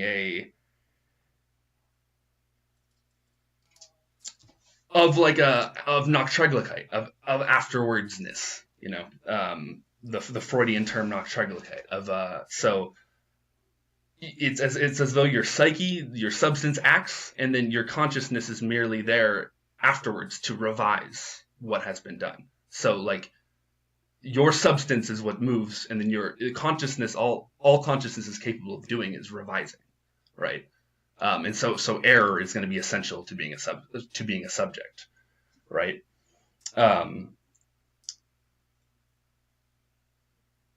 But like I said, from the point of division between substance and essence and substance, the Kant and Santayana couldn't be more different from that point. What they share in common is only a reaching towards the beyond, and the point just being that the question I want to raise is lack in fact caused by our failure to grasp the thing in itself? Could it be that like that is the cause of lack? That position of being in the -1. Could it be that we as humans speaking subjects are really aware of our failure to be able to grasp that thing in itself, you know? And it's very similar to Kant and talking about the aesthetic judgment, right? It's similar to this, where like perhaps what is producing desire is the fact that we can't get at the thing in itself. And it's interesting that a lot of the experiences that provide like moments of euphoria are subject-object collapses. If you've ever done like a psychedelic drugs or something like this, or you can have this experience doing like Buddhist meditation, where when you have a collapse of the subject-object distinction, it's accompanied by a feeling of euphoria, of intense euphoria. And I think it's similar to what Kant talks about too in experiences, profound experiences like with works of art, right? So yeah, I'm kind of looking at this through like a Kantian lens, and like and through the lens of Santayana, because he has a similar approach to the beyond, right, with Kant.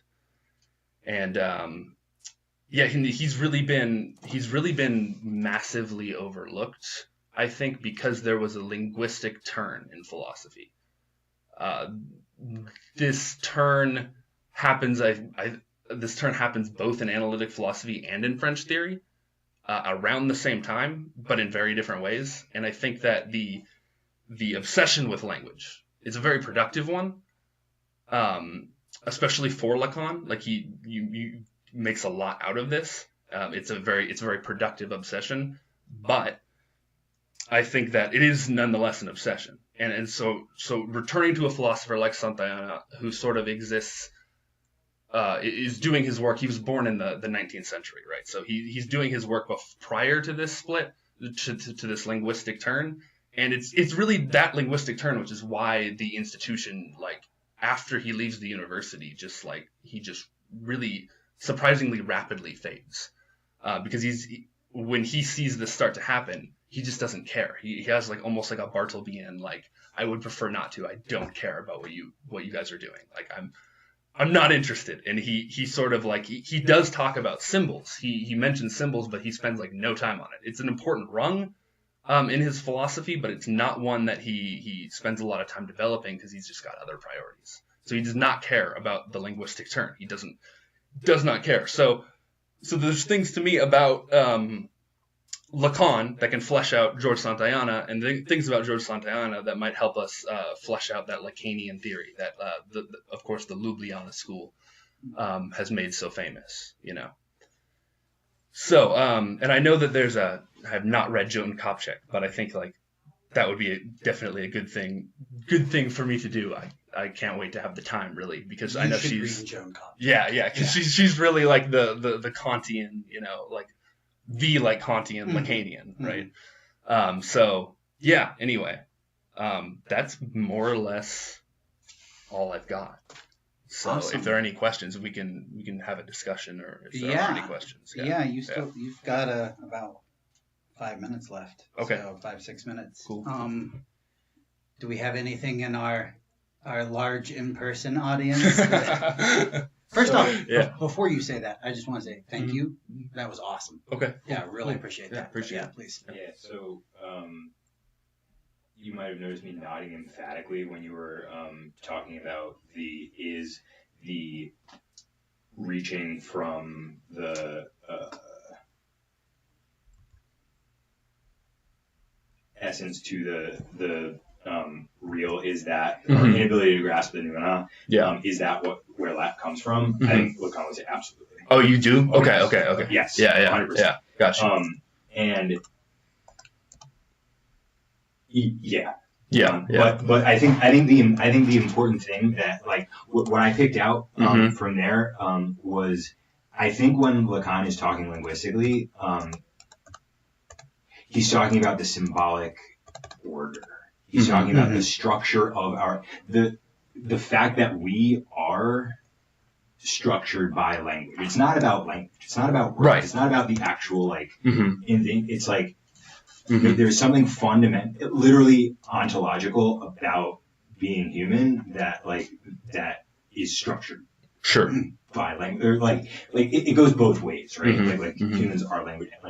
That's what we do. Human animals are that. That is our subjectivity. Yeah. So I think, but to like, I think you're absolutely right. Yeah. Because it seems like in Y Theory, the Todd McGowan's podcast, right? He talks about, has a moment where he's talking about this, where it's like it was the episode where he's talking about the aphorism. The unconscious is structured like a language, and it was great conversation he's having, right? And with Ryan Engley, right?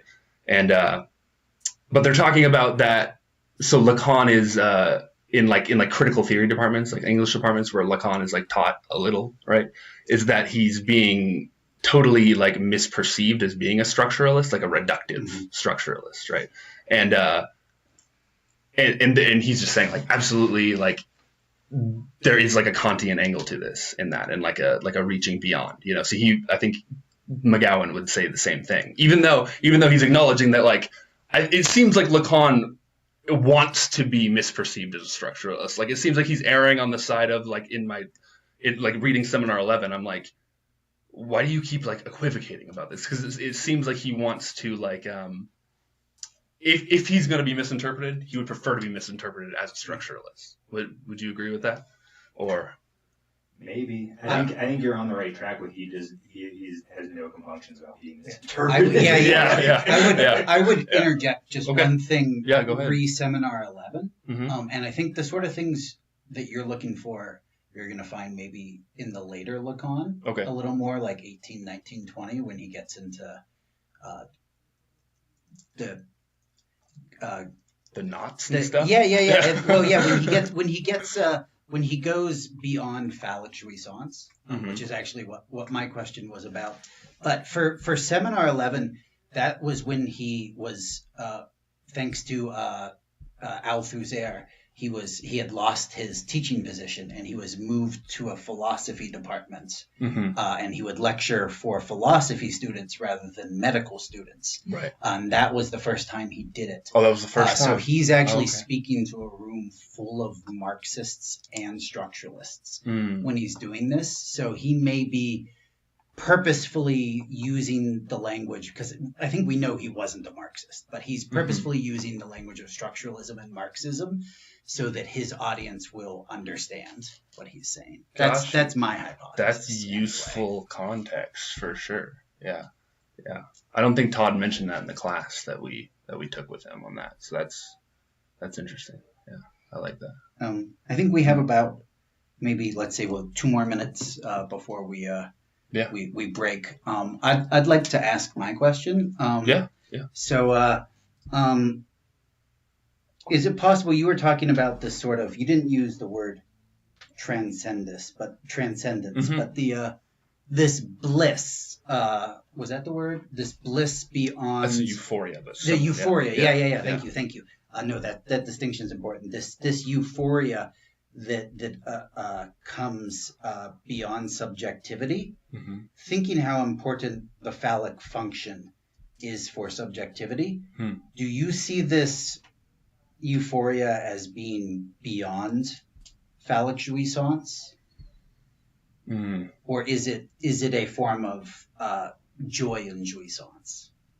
I would lean more to the side of joy. But talk to me about phallic jouissance really quick, because I have not heard the later Lacan. Oh, sure. Okay, Yeah, well, yeah. it's only in the later Lacan that he makes this distinction between phallic jouissance, which is what his entire career he means when he says jouissance. Okay.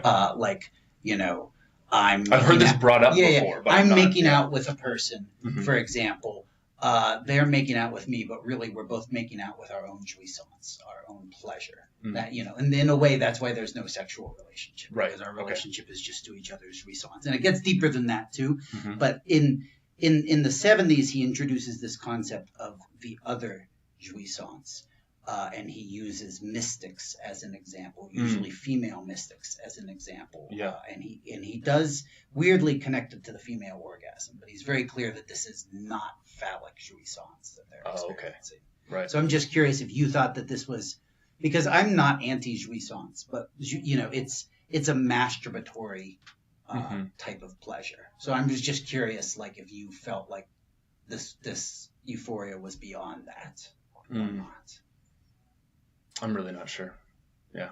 All right. I'm really Fair not enough. sure. I'll lend you Yeah. my copy of Seminar 20 and we'll Okay. talk about it. Yeah. I'll read Seminar next 20 time. and then I'll have a better answer. Yeah. Awesome. Well, that was really great. Like, really great. Thank you for that. Yeah. Thank you. I think I'm supposed to go next, and then it is you. I think we have 10 more minutes. We have 10. Oh, you're right. Oh. Jesus Christ. Wait, did I only talk for wasn't it 20 minutes? You talked for 20 minutes, but we're Okay. we picked up the extra time from running a little late. Gotcha. Yeah. Do you have anything else you want to say, or should we just take a quick restroom break? I think we can take it. There's probably more I could incoherently ramble about, but we can take a restroom break. Okay, I just wanted to make sure if you had Yeah. No, I don't have anything really prepared. So yeah. Okay. Yeah. Cool. Yeah. All right. Yeah, well, that's totally cool. That was awesome. Yeah. Thanks. Thank you. Thanks. Let's meet back here in 5 minutes. Or not. I switched with Nance because he had a schedule something last. Okay, yeah. Great. So is he coming in after me? Okay, perfect. All right, let me cut this.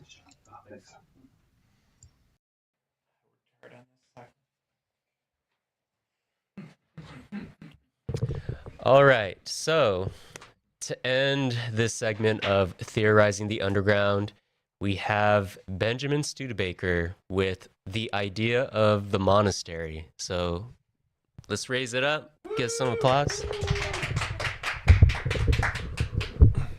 Thank you. All right. When I use the word monastery, people often get the wrong idea. Today, the term connotes withdrawal from active life. Those familiar with the work of Hannah Arendt or vulgar readings of Thomas More often juxtapose a vita activa with a vita contemplativa, the life of the statesman with the life of the philosopher. If there's a binary choice between the two, it would seem monastic life would land firmly on the side of the latter. Today's monks are rarely involved in politics. Universities play the primary role in providing tertiary education to young people.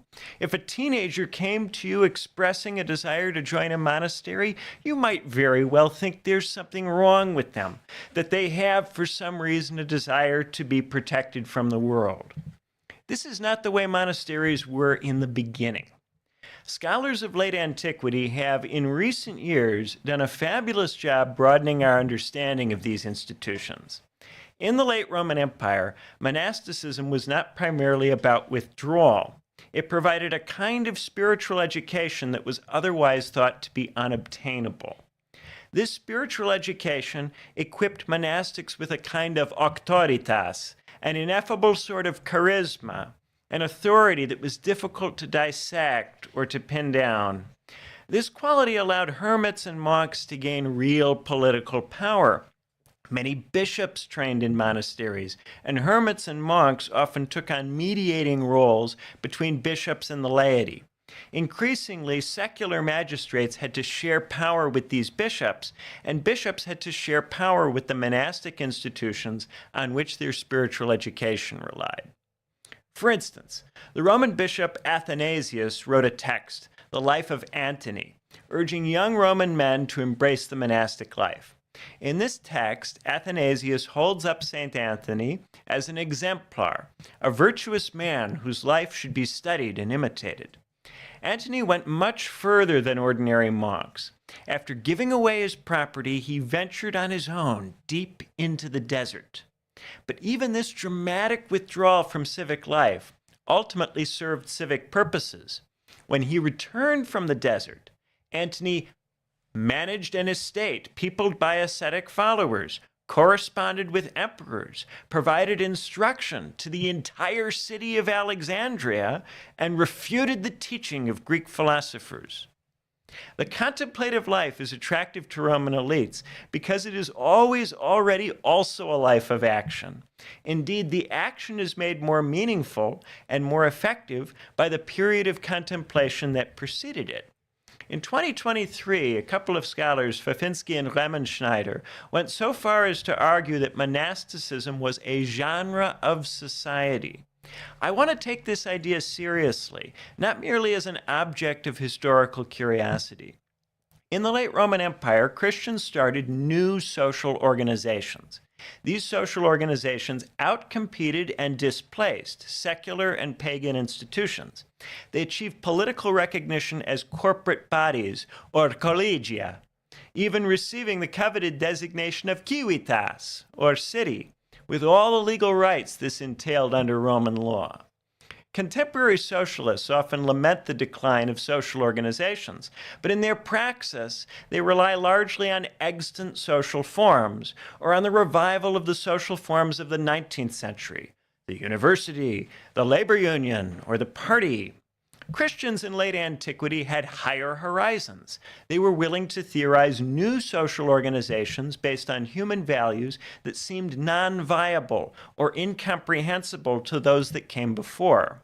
They made the impossible possible, the uncompetitive competitive, the no place into some place. This required on their part a willingness to think against the stultifying competitive logic that prevailed in the Roman world in which they were born. But it also required discipline to make institutions that were in fact compatible with the conditions of their time and place, that could tarry with the limits of being. And there were a lot of limits in antiquity. This talk will consider the idea of the monastery from several distinct vantage points. First, we'll discuss the kind of education the monastery provided. Next, we'll look at how monasteries were sustained economically and politically. Then we'll discuss how they lost their centrality as a social form. Finally, I'll reflect on what we can learn from this maybe, here and now, as we struggle against the limits of the neoliberal university. To understand the kind of education the monastery provided, it is necessary to know something about the Roman education system before the rise of the monastics. Monasticism gained steam in the 4th century AD, what the Romans called the Age of Gold. This century came after the 3rd century, a very bad century of crisis, in which there was both political and economic instability. Nobody wants to go back to that. It was difficult for Roman emperors during the 3rd century to secure support, and they often tried to paper over their lack of legitimacy by paying off different constituencies. This was enormously expensive, and over time it produced taxation irregularities and currency debasement. Emperor Diocletian addressed these problems with a new power-sharing arrangement. Instead of one emperor, there would be 2 senior emperors and 2 junior colleagues. As long as these 4 military commanders remained loyal to one another, they could project power in remote areas without having to worry about usurpation. The stability of this tetrarchy allowed for the reform of the economic system, standardizing both the tax system and the coinage. Over the course of the 4th century, the highest denomination coin, the gold solidus, largely maintained its value. But the lower denomination coins, such as the silver-plated numas, never stabilized. This produced a 2-tier monetary system in which Romans who were paid in gold enjoyed a very high standard of living, and Romans who were paid in silver and bronze struggled. The promise of access to the solidus greatly increased the power of the state to attract talented people to the military and civil service. Consequently, there was intense pressure on Roman youths to compete for these posts, and that competition encouraged the growth of the education sector. Initially, there was a lot of upward mobility, much as there was in the United States in the post-war era. But over the course of the 4th century, younger generations grew frustrated with this hyper-competitive environment. There grew an interest in rejecting this competitive logic, in embracing as a positive choice the poverty that awaited you if you did not secure a job in the imperial service. Watts explicitly describes this as a kind of dropping out. This dropping out would be reflected in the educational preferences of Roman youths. During the opening decades of this system, when upward mobility was strong, Roman youths went to rhetoric schools, studying under teachers, often pagan, who were appointed and paid by the state. Teachers owed their jobs to administrators, and administrators owed their positions to their teachers, who wrote them letters of recommendation. Social ties were often decisive in securing a place at these schools. It was a system of patronage, of cronyism, from a certain point of view. This kind of education was instrumental in multiple senses. You went to these schools because your parents wanted you to go, and because you might get a good job at the end with the help of your teacher.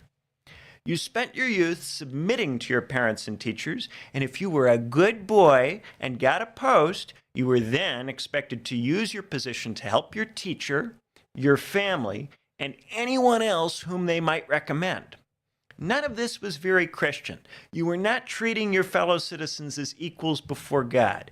You were very explicitly treating people differently on the basis of personal ties, of obligations born from reciprocity, from old Roman notions of gift exchange, which the Romans were obsessed with. They're like gift norms and etiquette. They loved this stuff. While the jobs paid well, they were onerous. And as time went on and the new imperial service stabilized in size, they grew harder to obtain. Increasingly, many young Romans wanted to pursue God, not a job. There were some existing resources to draw on in this regard. The Platonists were early pioneers in formulating forms of education aimed at helping people return to the one from which they emanate. But there were major debates within Platonism about how this was to be done. Some Platonists, like Plotinus, argued for a kind of philosophical practice, placing a strong emphasis on contemplation. Others, like Iamblichus, argued that the physical environment always already expressed the divine, and that it was therefore possible, and indeed necessary, to create physical rituals and habits that invited a divine presence, that brought the godliness of the cosmos to our attention. This theurgy, or God work, emphasized our ability not merely to contemplate the divine, but to create rituals and habits that help ourselves and others move toward it and to act with it. To know how to help someone acquire a virtue they do not yet have, the force of philosophical argument, of dialectic, may be insufficient. And there are many Platonic dialogues where there are characters that just aren't convinced by anything and just quit the argument because none of this makes any impression on them. An experience, a physical experience in the world, might help a person understand things that otherwise would remain opaque to them. Monastic education combined elements from both sides of Platonism. There was, on the one hand, an emphasis on contemplation, but there was at the same time an emphasis on constructing a physical environment with an extraordinary level of attention paid to the details of habits and rituals. There were initially many ways of putting rules together, and it was only very gradually over hundreds of years that the interpretive space tightened up to the degree that we see today. In getting specific about how the monasteries operated, we necessarily generalize and exclude diverse instantiations. Nevertheless, I think it appropriate here to highlight 4 distinct practices, all of which were often important to the monks: reading, meditation, prayer, and contemplation. An initiate might begin with large amounts of mandatory reading. The reading would fill the mind with things to think about, with matters that could be contemplated.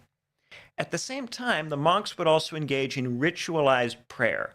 They would wear specific habits, gather in a specific room, designed to have a particular effect, and make utterances that would create in them a sense of intention, a readiness to participate in the divine. Crucially, they would also engage in meditation. This is not restricted to the sort of meditation we might associate with mindfulness classes, in which the meditator is still and tries not to think about anything. Rather, it describes intentional activity. Anything a monk does with spirit, with all of the monk's attention directed to the task at hand, could be described in Latin as meditatio. In this way, even manual work could acquire a divine quality if that work is performed in the right spirit. Initiates would often suffer from what the monks called acedia. This term comes from the Greek term kaidos, meaning care. A monk who has acedia has an absence of care. Such a monk suffers from breaks in attention during reading, prayer, meditation, and contemplation. This monk is not merely inattentive or listless, but suffers from a deficit of care, a weakness of spirit, of the soul. The carefully curated environment of the monastery, the community, the rules, and in some cases the dialogue, were all aimed at strengthening the soul, at filling the initiate with care. Different monasteries had different attitudes to discourse, to discussion. Rules governing the kinds of conversations that could take place were common, and some monasteries are, and were, very restrictive. Conversation often leads to idle chatter and invidious comparisons. People often say things before they know what to say, and this leads readily into mistakes. At the same time, if we never discuss anything with one another, we may struggle to spot our own errors. For these reasons, many monasteries carefully regulated speech in a variety of diverse ways. Because the monks often lived in close contact with one another, they could observe one another closely. Monastic education was predicated on the ability of the teacher to know the character of the student, to know the student's soul. Monks often theorized education as a kind of ladder. The pedagogical approach needed to shift as the student ascended the ladder. This made it important to know where on the ladder the student stood. You have to change everything depending on where they are. To give just one non-binding example, consider the work of Michael Psellos, an 11th century Byzantine monk. who oscillated between the monastery and the imperial court, often retreating to the monastery in politically dangerous periods. When people were out for his head, he'd go, "I'm just a book." For Sellos, we begin with the virtues that put the body into order. These political virtues include the cardinal virtues introduced by Plato in the Republic. I'll offer very general, non-binding descriptions of these virtues for those who may be unfamiliar with them. Prudence, generally understood as the ability to judge the situation, to see what is specific to your context and respond appropriately. Justice, generally understood as the ability to treat people the way they ought to be treated, given who they are and what they've done. Fortitude, generally understood as the ability to keep the virtues even in difficult situations. And temperance, generally understood as the ability to moderate appetites and desires that stem from embodiment. For Sellos, an ordinary human life can be put in order with these four virtues, treated first as natural, then as ethical, and finally as political. It is possible for a person to gain these virtues through ordinary education, but there are limits to the political virtues. They equip a citizen with the ability to defend and perhaps extend the existing system, but they do not enable citizens to orient their polity toward its true purpose, moving toward the good, toward God, toward the unlimited unity that cannot be reduced to words or dogma. Philosophers are able to see higher potentialities and orient polities toward those potentialities precisely because they have a set of spiritual virtues that extend beyond what is standardly considered political. This is why a Roman emperor ought to listen to a monk like Michael Sellos, and perhaps even be one for a time. To see these potentialities, the philosopher must put the body at the service of the soul, so that the soul can see as much of what is true as possible. This means not merely putting the body in order, but overcoming it. It requires that the soul be emancipated from the dominion of the body, of necessity. So beyond the political virtues, there are then three further categories of virtue that aim at this higher goal: purificatory, theoretical, and theurgic. The purificatory virtues prepare the soul for theoretical and theurgic activity. These are the virtues that are necessary to overcome the akadia an ordinary person feels when embarking upon reading, meditation, prayer, and contemplation. In the Christian tradition, there are usually three theological virtues that must be cultivated to power the student past akadia. Again, I describe these in a non-binding way, merely to offer a point of departure. Don't dogmatize this. Faith, the ability to maintain one's belief in God, in the good, in the limitless first principle at which all of this activity aims. Hope, the ability to maintain one's desire for God, the good, the limitless first principle, and one's expectation that this can and will be approached in due course. Love, the ability to love God, the good, the limitless first principle in the sense of agape, to love the one and all that participates in it for its own sake. This is not to be understood in the sense of pragma or eros, which are tied to commerce and to bodily desire, respectively. Nor is it reducible to friendship, philia, or familial love, storge, both of which are good, but not as good as agape, in that they operate at a lower level of abstraction and are therefore less encompassing, less total. Once the soul is purified, it is then possible to engage in theoretical discourse, in the training in dialectic that Plato recommends in the Republic to those guardians who reach the age of 30. That's when the training starts. It is striking that theurgic virtue comes at the very end. Even though Sellos appears at first glance to be interested in overcoming the body and therefore in juxtaposing the soul with the body, his ladder of virtues terminates in the kind of virtue that requires reconsidering the physical as a medium for the divine. Why then does Sellos place so much emphasis on overcoming the body, on overcoming the physical, if theurgic virtue is the ultimate objective?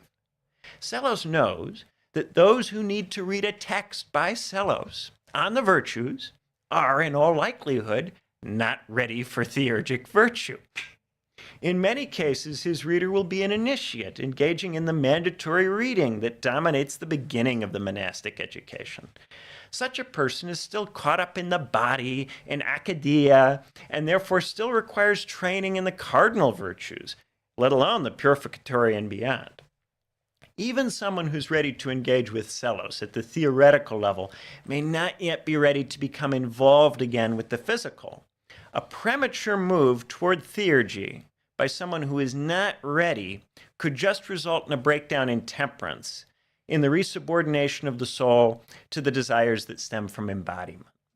It is therefore generally imprudent to write too much about theurgy. Those who are ready to engage in it do not generally need to read about it, and those who would seek to read about it are in all likelihood not yet ready for it. That's very tricky. Someone who is not ready for theurgy might not simply endanger themselves, but others. They may imitate theurgic techniques in a misleading way or for evil purposes. This would be one instantiation of what Iamblichus calls image making. An image maker creates a physical environment that subordinates us to our bodies, that invites us to think and act in a fearful, childish way. They confuse true theurgy with an identification with the embodied subject.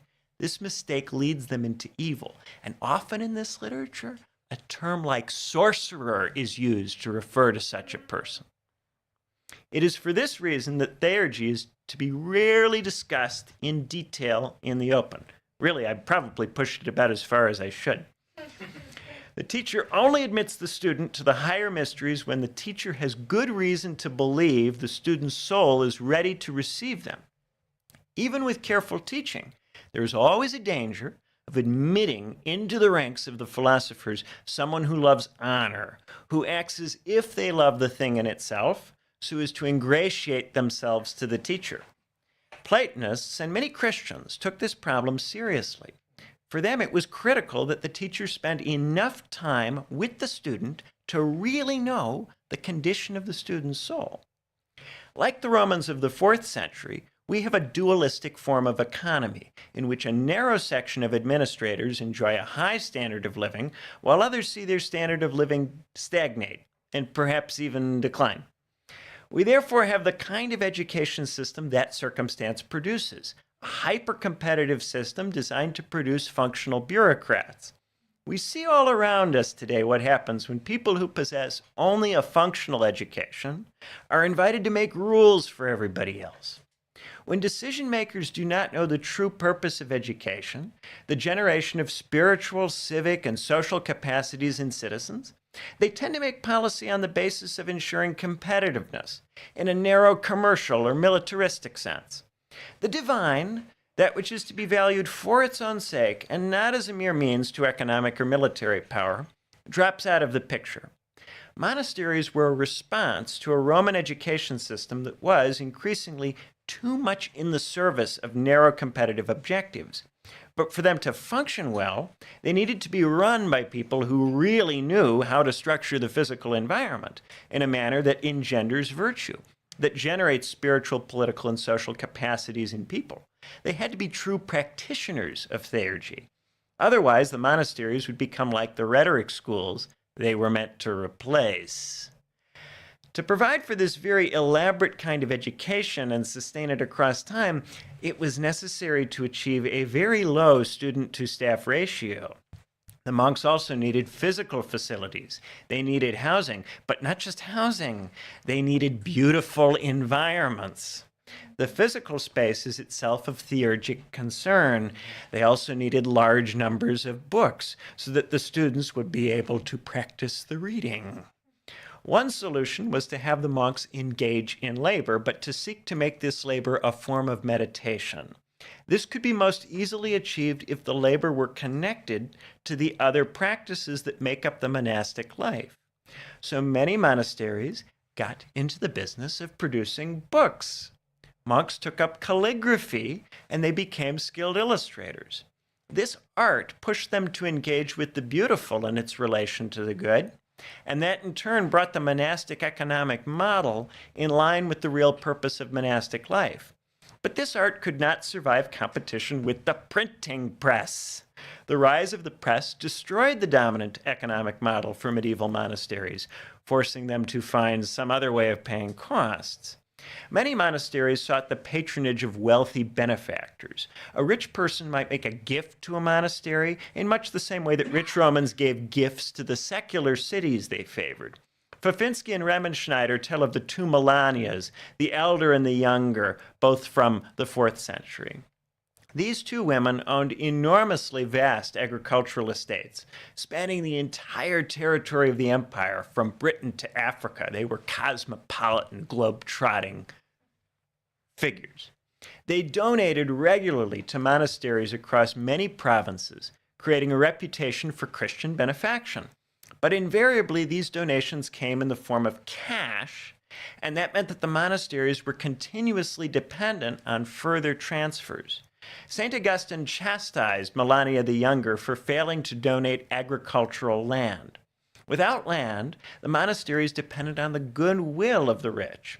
This relationship of dependence on the ruling class compromised their ability to pursue virtues, aiming at the good of the whole polity. If the rich really wanted true monasteries, why not give them the property they need to be independent? Where possible, monasteries did indeed acquire agricultural land. In some cases, the monks worked the land themselves. In the Middle Ages, they were often well known for producing honey or beer. But monasteries did, in other cases, acquire slaves and later serfs, whom they exploited for rent. Surpluses were pursued for a variety of reasons. Sometimes the monasteries sought to repay benefactors. Sometimes they sought to provide for the local poor. And sometimes they strayed from the path and fell into greed. Because it was so challenging to maintain this form of education, the process of materially reproducing the conditions for it challenged the monks not just on a pragmatic level, but also spiritually. If they spent too much of their time and energy working to maintain the conditions for the education, there was a danger that the means would usurp the end. The harder it became for the monks to make ends meet on a practical level, the harder it became for the monasteries to maintain their spiritual orientation. This meant that wayward monasteries were always a problem.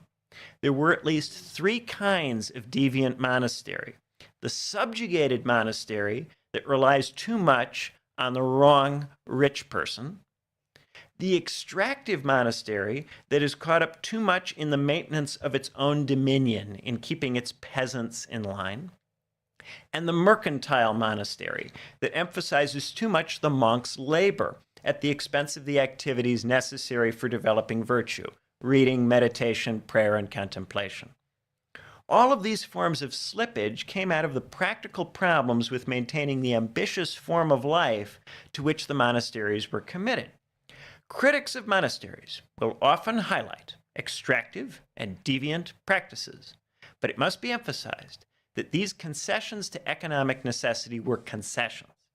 They were concessions that in many cases got out of hand over time, but they began reluctantly because of the limited forms of material support available in this very, very poor context, especially after the collapse of the Roman state.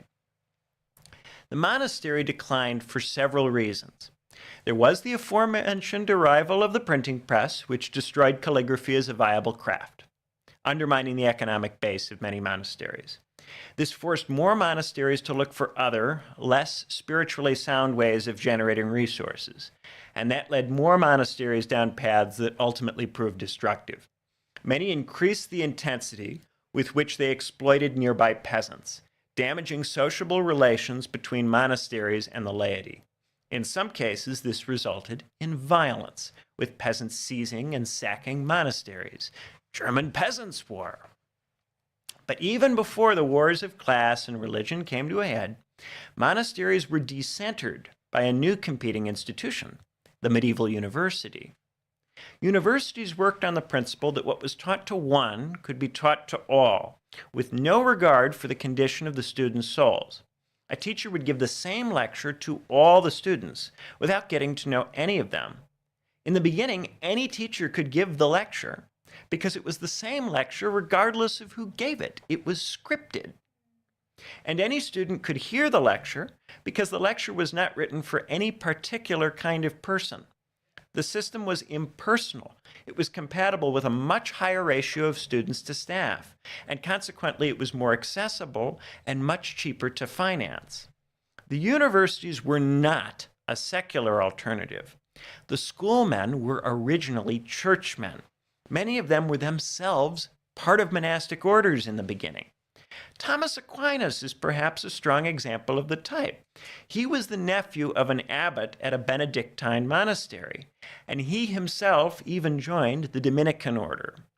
Aquinas studied at the University of Paris, where he was taught by another Dominican, Albertus Magnus. The Pope offered to make Aquinas an abbot, but he instead chose to follow Albertus to what would become the University of Cologne. The Dominican order asked Aquinas to take numerous university posts throughout his career. Aquinas' writings reflect the style of the medieval universities. They're written in the form of scholastic disputation, a style of dialectic practiced in medieval seminars in which a question is asked, students take conflicting positions, and arguments for the different positions are exchanged. The scholastic method itself came from monks. Over the centuries, kings and popes repeatedly demanded that the monks run schools for lay people. By meeting these demands, the monasteries attracted support from powerful institutions. The schools the monks founded, initially in many cases physically attached to the monasteries, grew over time into the medieval universities. Positions in universities became more prestigious and more desirable than positions in monasteries. And because many of the leading university schoolmen were themselves monastics, there seemed to be no sharp conflict between the monastery and the university as forms. The brightest and most promising students became university lecturers instead of abbots. They spent their time in the university environment instead of in the monastery, giving lectures and conducting disputations. All of this involved a lot of talking and writing, a lot of positive cataphatic identification with particular views. There was competition for status. There were large audiences ready to give recognition. The best students would take on important roles in political institutions. It came to look more like an old Roman school of rhetoric. But this scholastic teaching seemed compatible with monastic life. If monks can write and illustrate books to keep the monasteries going, offering their comments here and there in the margins, as they often like to do, why can't they engage in university teaching for the same purpose? And is it not a good for the monks to share learning with the public? If the kings and the popes say that a more accessible, more efficient form of education is necessary, why shouldn't the monks provide it? Who else would be better qualified in medieval society? Besides, the scholastic teaching was itself arrived at by the monks. They were the ones who decided this kind of teaching was suitable. On what basis should a young monk question the decisions of his elders, men who were very likely further up the chain in both the institutional and spiritual sense? The trouble is that, in attempting to share learning with an undifferentiated lay subject, the monks tended to water down the form of education they provided. If this education were treated as a mere means to sustain the monastery, with the monastery still given priority, this might have been okay. But over time, the university education usurped monastic education. This is perhaps best captured in the way in which the Catholic Church was itself transformed at the level of doctrine by the followers of Thomas Aquinas. Aquinas died in 1274 and was canonized roughly 50 years later in 1325. By the 16th century, Aquinas had been proclaimed Doctor of the Church. Aquinas became enormously influential during the Counter-Reformation, a period in which the Church attempted to formalize its teachings into a dogma for the purpose of competing with the Protestants. His leading competitors for influence, John Duns Scotus, William of Ockham, were also scholastics. The triumph of scholasticism within Catholicism was, on one level, entirely compatible with monasticism, insofar as it was originated by members of monastic orders, like Aquinas. But on another level, it was not monastic at all. It did not emerge from the built environment of monasticism, from its theurgic routines. It was not written in a manner that was attentive to changing context, to the needs of different souls and different polities in different moments in life, in history. It instead imposed a single universal doctrine through what would come to be the catechism of the Church. Such a doctrine could be memorized. Textualism too often allows honor to usurp virtue. Formalizing a faith makes it easier to defend in the near term, but it freezes it in time. And yet it took a long time for the universities to become as bad as they are now. The monastic roots of the universities offered lecturers ways to delay and put off the return of the rhetoric schools. For a long time, university lecturers were not just offering administrative training. They claimed they were equipping their students with the skills necessary to think about the good, the true, and the beautiful. Overwrought theories of epistemology and methodology allowed professors to defend the arts and sciences at the cost of codifying them, of ossifying them into dogmas that grew ever more brittle over the centuries. The manifest successes of the sciences, visible to ordinary people in the form of real improvements in their standard of living, are the university system's most effective contemporary defense. But as disagreements proliferate even about natural science, about climate change, economics, and vaccinations, the university system is evaluated in increasingly instrumental terms. Does it produce research that generates profit for those that fund it? Do the students get good jobs? More and more, the universities are ancient rhetoric schools with expensive labs attached. In many parts of the United States, they function as hedge funds or operate football franchises. They avoid accusations of cronyism and patronage by quantifying everything, by using examination systems and impersonal metrics to assess performance. But these metrics are very far estranged from the monastic ideal. The monasteries are still around, but they operate at the margins today. They no longer attract the elites or provide schooling for the masses. Even in theology departments at old universities, you will not find many tenured academics who are members of monastic orders. Today it is the university, the modern school of rhetoric, that dominates the educational scene.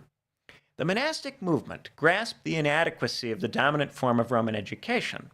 Within the rhetoric school, the means had usurped the ends.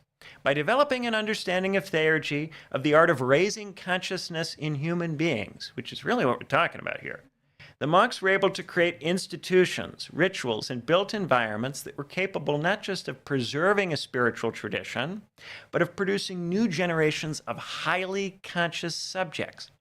The process, however, was difficult to scale up. There were not enough skilled teachers and not enough material resources to offer this education to the whole population, or even the whole elite during late antiquity and the Middle Ages. So when the state and the church demanded that the monks share their education with a larger part of the population, the monks struggled to find a way to do that. The scholastic method was a compromise. It was good enough to produce the Western University with all of its achievements, but it was bad enough to produce the Western University in its neoliberal form, which is today little better than a Roman rhetoric school, particularly at the undergraduate level and in the humanities and social sciences. Even as underground theorists outside the university environment, we remain largely dependent on scholastic methods to raise resources. When we make videos, give lectures, or hold public forums in which important matters are discussed, we engage in the forms of universal education reminiscent of the medieval university. These forms of education have two legitimate purposes. They raise money. They help outsiders discover our work. But this kind of education is not theurgy. At its best, it offers a display of theoretical virtue. That display can be captivating. People who witness true theoretical virtue do not forget it. Theoretical virtue has a kind of charisma that brings people in. It can trigger the love of philosophy in people, and it can inspire people to contribute resources to our institutions and structures. But ultimately, if we want to engage in theurgy, we have to engage in a kind of philosophical activity that goes beyond scholastic modes. What does theurgy mean in modernity? The theurgist modifies the physical in a manner that unlocks the social, political, and spiritual potential of subjects. This goes beyond speech. It goes beyond lecturing and debating. It is a skillful intervention into politics and society that makes new forms of political and social action possible. It generates new kinds of interaction that make it really possible for people to have the time energy necessary to engage in reading, meditation, prayer, and contemplation. It creates spaces in which these activities not only can occur, but must and do. The theurgist creates new kinds of social organizations and new kinds of polities. They pursue non-reformist reforms, concessions from the state that open up new possibilities. They create physical, built environments, structured routines, and special events that transform consciousness. They revise existing habits and rituals and create new ones. They understand that words are just a means by which to develop the virtues, the political, social, and spiritual capacities in themselves and others. They make words into servants of the unlimited first principle, never elevating words above the one at which they gesture. They recognize that language is a servant, not a master. They understand that famous theorists are no more than exemplars for children, that we are never to be intimidated by the invocation of names. But true theurgy is only possible for those who possess the full suite of virtues. Subjects at earlier stages of development may be able to be useful to the theurgist, but they are not yet ready to participate directly in theurgy. We need more capacities, not just more theoretical capabilities, but more theurgic capacities. We therefore need organizations and institutions that generate these capacities in people. This means we cannot spend all of our time at work or engaged in scholastic activities. We not only need time energy for reading, meditation, prayer, and contemplation, we need time energy for institution building, so that those who are truly serious about becoming fully realized theorists can be supported in the pursuit of the higher capacities. Those capacities outfit us to do theurgy, to return to the world and intervene directly in it. They make us into a vanguard, into people who can effectively lead others until they are ready to lead themselves. For this to happen, we need not only to get ourselves free from wage labor, we need a sustainable economic model. Scholastic outreach can provide income, but it cannot become our primary activity. If we confuse theurgy with mere theoretical outreach, we will never reach the stage of effectively intervening. To actually generate these capacities in the whole population, and as many people as they can possibly be generated in, with an openness to the possibility it may be far more than we really expect or can even believe. We need more than compelling media, good lecturing, and engaging arguments. We need to go beyond critique and description and reach the point at which meaningful, effective action becomes possible. This requires a humility on our part, a willingness to recognize that many very bright, very wise people before us got caught up in textualism and actionism. They spoke too much when they needed to contemplate acting, or they acted too quickly before they understood how to act well. We will replicate all of their mistakes and more if we do not adopt a mode of life that is meaningfully different from theirs. It is only by living differently that it becomes possible to think and act differently. That's what I've got.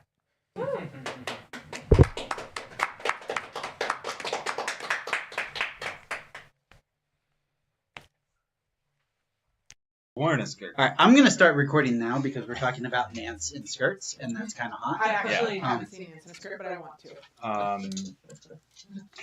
to. Nance is my name. Nance Pants, and we're here to put on pants.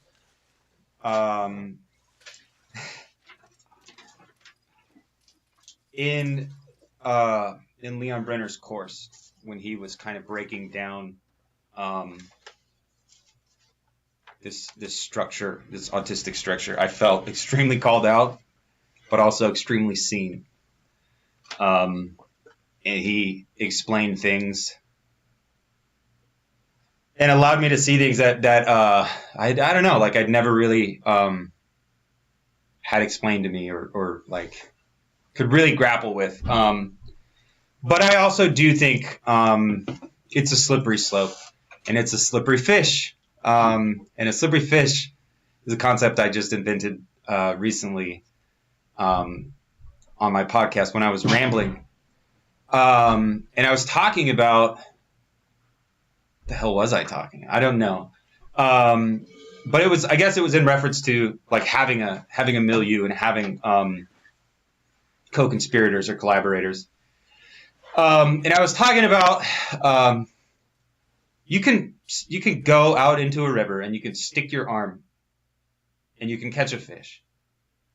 Or you can gather your tribe and you can kind of study the currents of the river and survey the riverbed and kind of understand the river and study the fish, study their mating habits and seasons. And you can kind of construct like a more fleshed out kind of view of what it is you're trying to doing. And then you can get together and build a net across the river, and then you can catch more fish.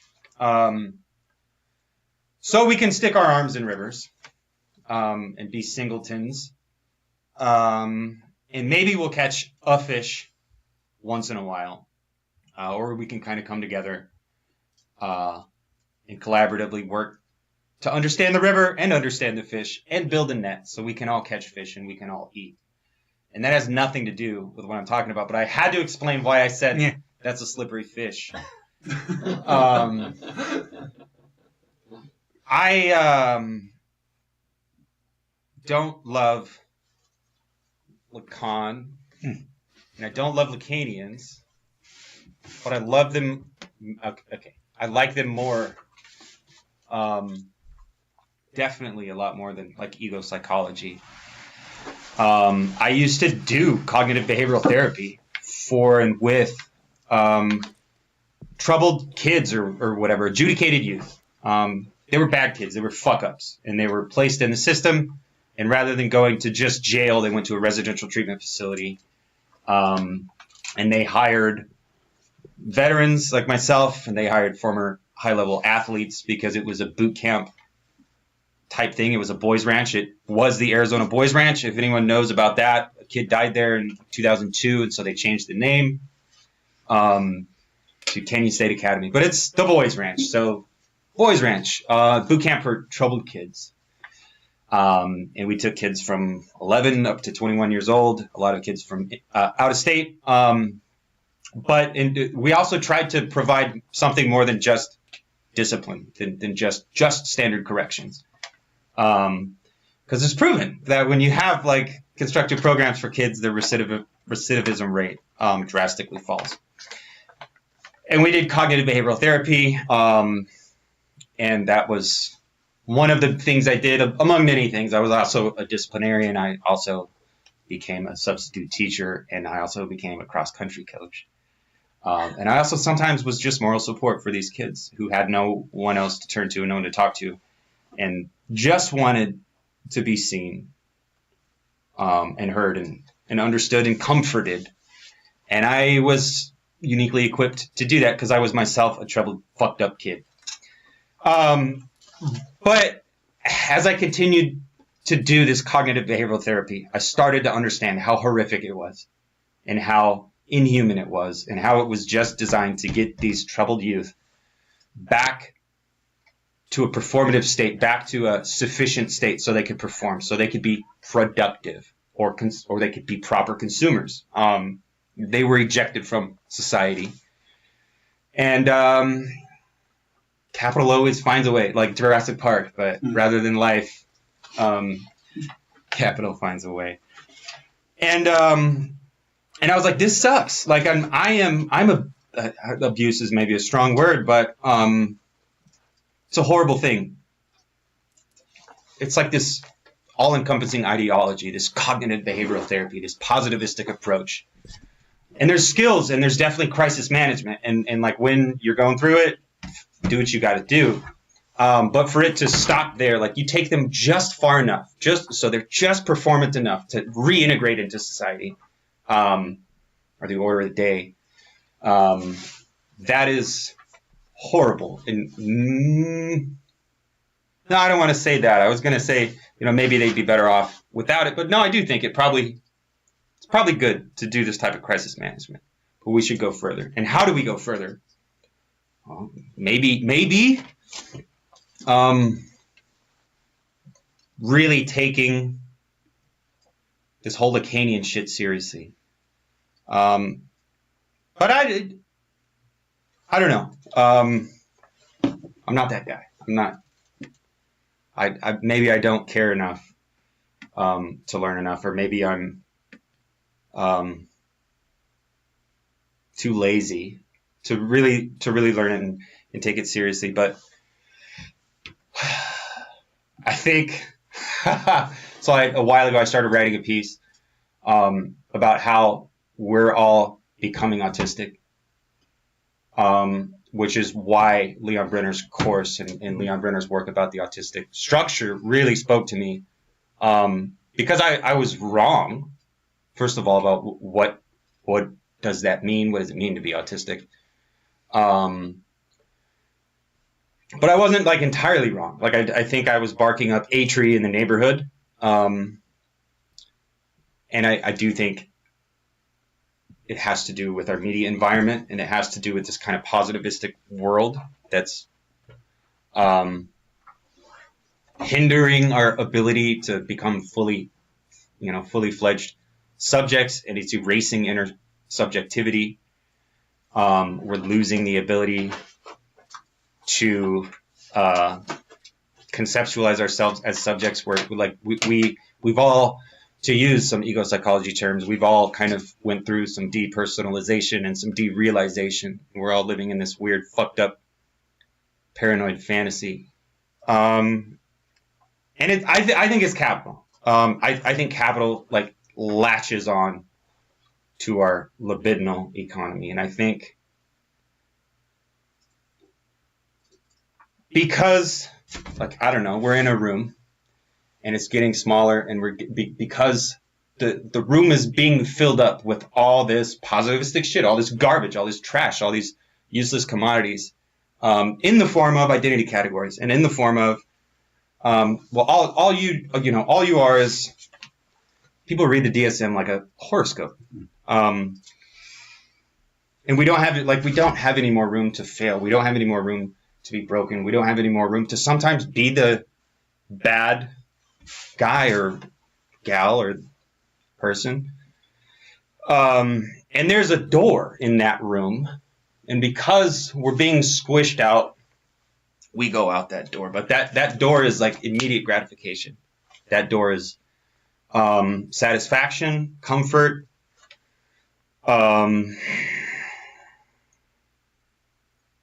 validation, a cheapened version maybe of some kind of actualization. But it all comes in the form of a commodity, rather than actual human congress. And I think subjectivity is like necessarily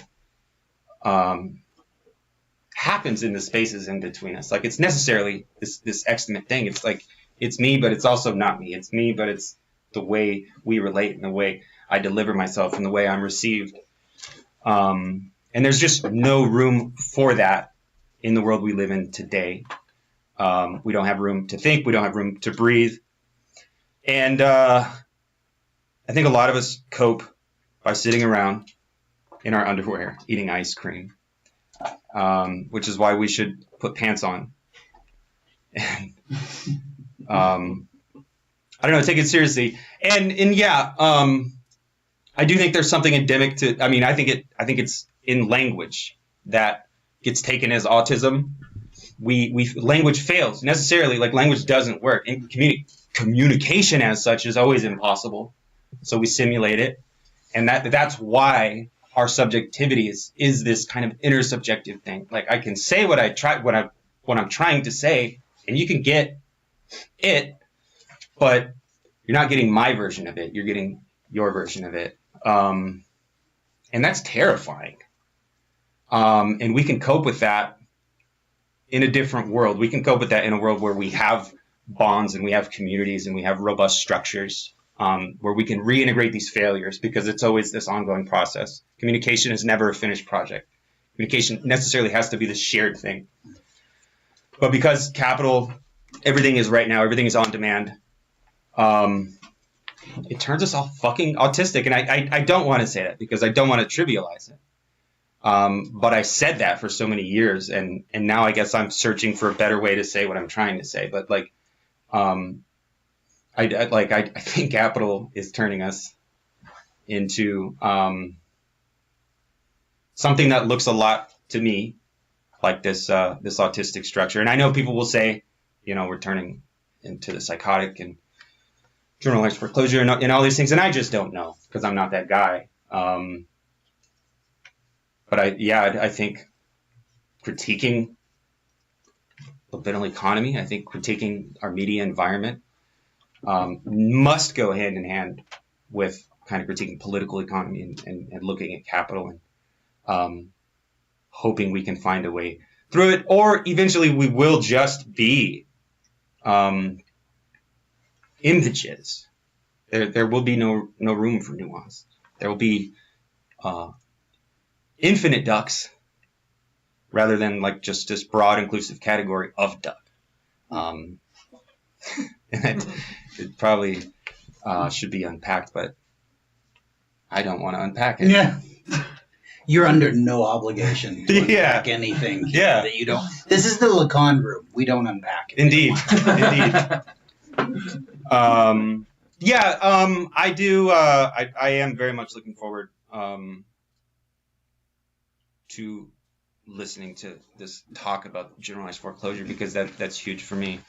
And when it comes to kind of psychoanalysis and Lacan specifically, again, I will say publicly, I hate Lacanians publicly, because there's so many of them that just I can't stand and they get it wrong. But I think I hope kind of in the milieu we're trying to develop, we have a space where it's actually taken seriously, and it's not this like mysticism thing that I think Lacan gets turned into, maybe. Yeah.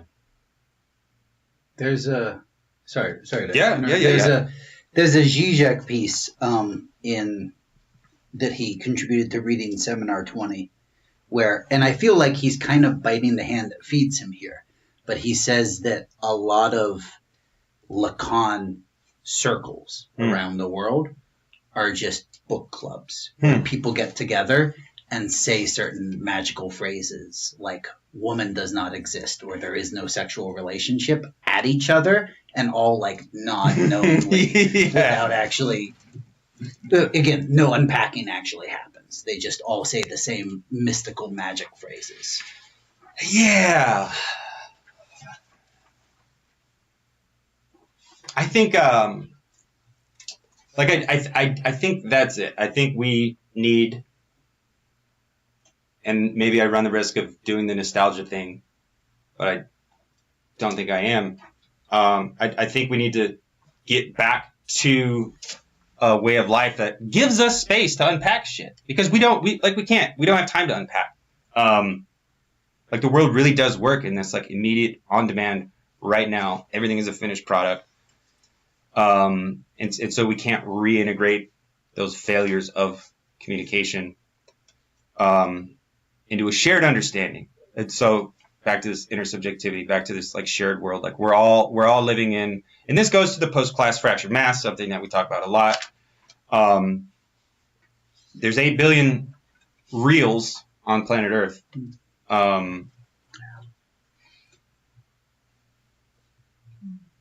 Yeah. I don't know. Are we doing questions? Okay. We are indeed. Cool. There's definitely some connection between both of your talks that you just gave. Like are we all overstimulated burnouts? Right? Are we all experiencing burnout? Because like just on demand, like whatever you want at any time, like come put it in my hand, you know? So I don't know if either of you have thoughts on that, but yeah, let's put you on the spot. Oh no. Say your question again, because I was definitely listening and absorbing. Yeah, oh no. That Just might are be- we all? You were talking about. Yeah, I'm sure it is. Okay. Oh, just are we all overstimulated burnouts at this point? Like, are we all able to like just max out the circuits, you know, at this point, just because of the way the. All right, everybody. So I'm coming at you live. You're watching Nance. This is a recording from yesterday. Everyone is at TUCON currently doing breakout room stuff. It's amazing. We're having a great time. We'll all be back in a bit. But for now, enjoy this never before seen footage of Nance. The way the economy is and on-demand enjoyment, as we saw in Solid. You know, I talked about the Raymaker study. They differentiated between what they saw as occupational burnout, which autistic individuals can also have, and autistic burnout, which is, I would connect very directly to the pseudo signifier and the chain of demands. But it's you know, they even say, you know, fundamentally it needs to be explored more, because it's a different flavor of the same kind of process, but the same thing is happening. Burnout is burnout at the end of the day, and I would posit that it does have to do with masking. And I also think, like, you know, as we've talked about, I do, as a autism professional, I do urge you to tread carefully with the "we are all autistic" thing. Absolutely. But I have an essay for you by a Lacanian expert on autism who has a chapter that basically says we are all autistic. Yeah. So it has his, and I was talking about this with some folks outside right before this, but like, you know, God, I'm going to forget his name again. The guy who did the Enigma, the British guy, Alan Turing. Yeah. Alan Turing, probably autistic. And he modeled this first computer and the way it stored and transmitted data after his own brain. And that may be these sort of hyper-patternizing structures. That may be just the way that phones and computers have worked ever since then. And so by putting our subjectivity into this and this, we are cutting off some of that. To take it back to the signifier, we're cutting off some of that nuance. Yeah, we're losing a lot of nuance, bro. And that's I that genuinely has an effect, I think. Yeah. But anyway, sorry, I don't want to turn this into another Jacob talks about autism for a half-hour thing. So I think like the positivism, and it cut like in the form of commodities, on-demand enjoyment, also on-demand identification. Like you have to go out into the world. You have to your identity has to precede you. But it's not you, and it's not something you're doing. It's not something you're performing. It's not something you're allowed to participate in, co-create. Like it is something kind of forced upon you by commodity. Maybe we can do away with identity categories and it's all just commodity categories. Maybe probably not, but I think it's the positivism. I think we need the open space. I think we need that negativity. We need those failures because I think that's the way language works. Like from day one, like there has to be that room for nuance. There has to be that room for shared meaning, not obeying the meaning that is given to us by the algorithmic machine. Burnout.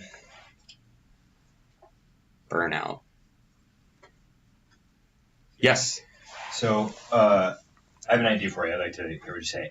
When you talk about having space, it felt like you were connecting that a little bit with like the milieu, having people to talk about it with. Am I right there?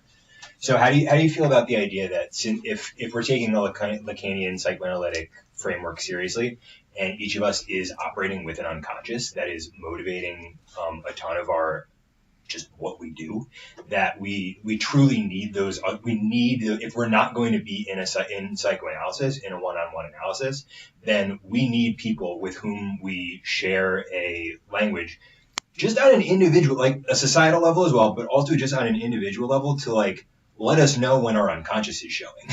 Like to say to us like, hey, and maybe not just say it, right? Because that's a thing that like knowledge isn't going to cure the symptom. Like just saying like, hey, you married someone that is just like your mother. They're going to be like, no, absolutely not. They just literally structurally can't see it. But having the space to, I don't know, interact and develop some sort of group interaction space to work with that. I was wondering if you had any thoughts. Yeah, I think, is it the Red Clinic?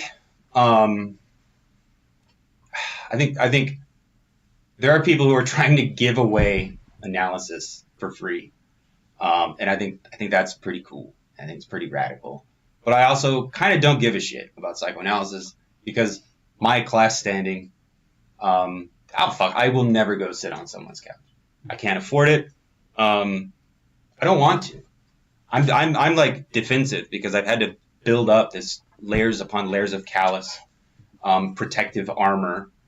And fuck you if you think, I'm going to tell you my problems.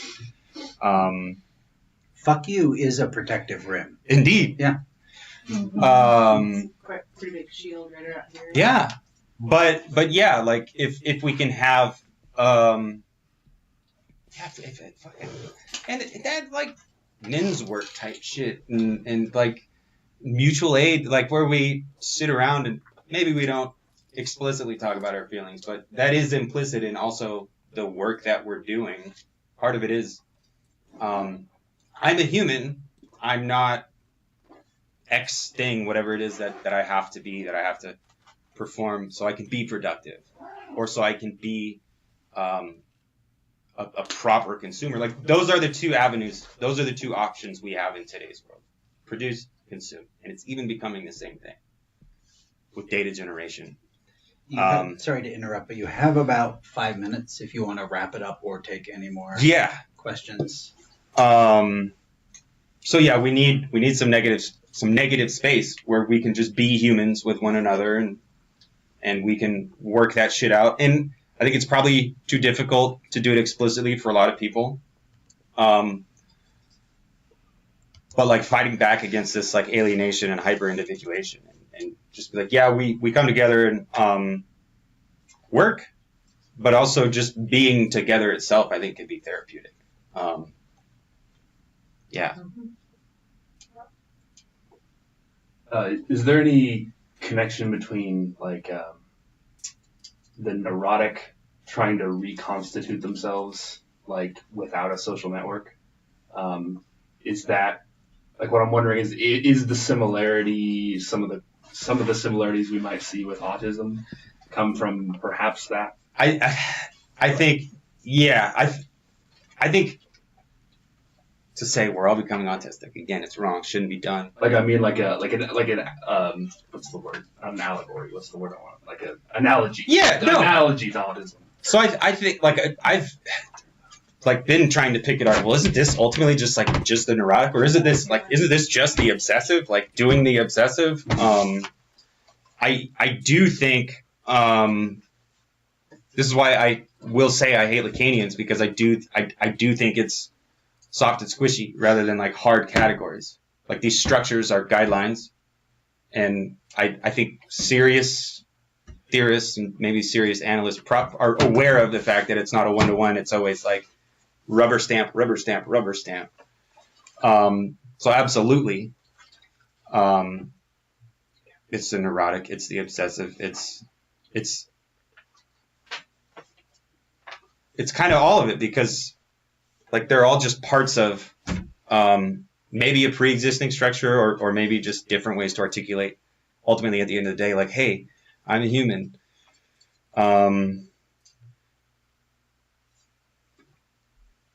Because that's it. Like that's all our language is. Like you can take all of language and boil it down to like me, not me. Everything we do, everything we say is us coping with the fact that there's me and there's not me. So I think it's probably the right thing to do to use the neurotic and use and like use this more widely understood and accepted language than to say we're all becoming autistic. Not just because that could be harmful and that could lead to people that actually have needs not getting their needs met because it gets trivialized and it gets oversaturated and this and that. But I think it is also missing the point. And I'm sure people smarter than me will figure that out. So, well, if you hate Lacanians and you're worried about the state of society, have you read Christopher Lasch? Yeah, I think he would be like, but I also I got my problems with Christopher Lasch too, man. Yeah. Just to check, we're cool, right?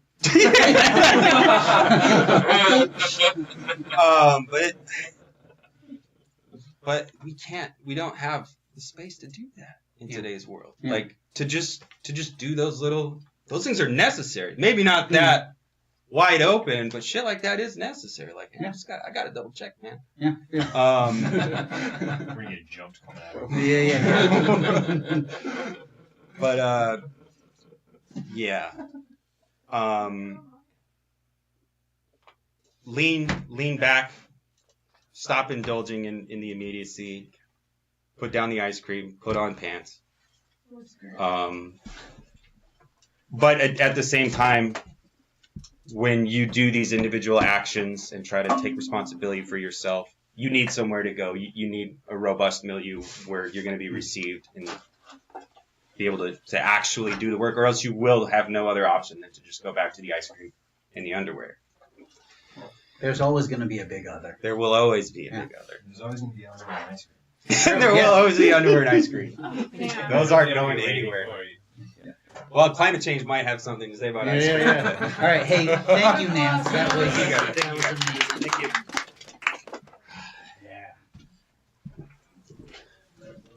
Okay, let me stop. Okay, and next up we have Dave McCarricker to tell us about the post-class fractured mass.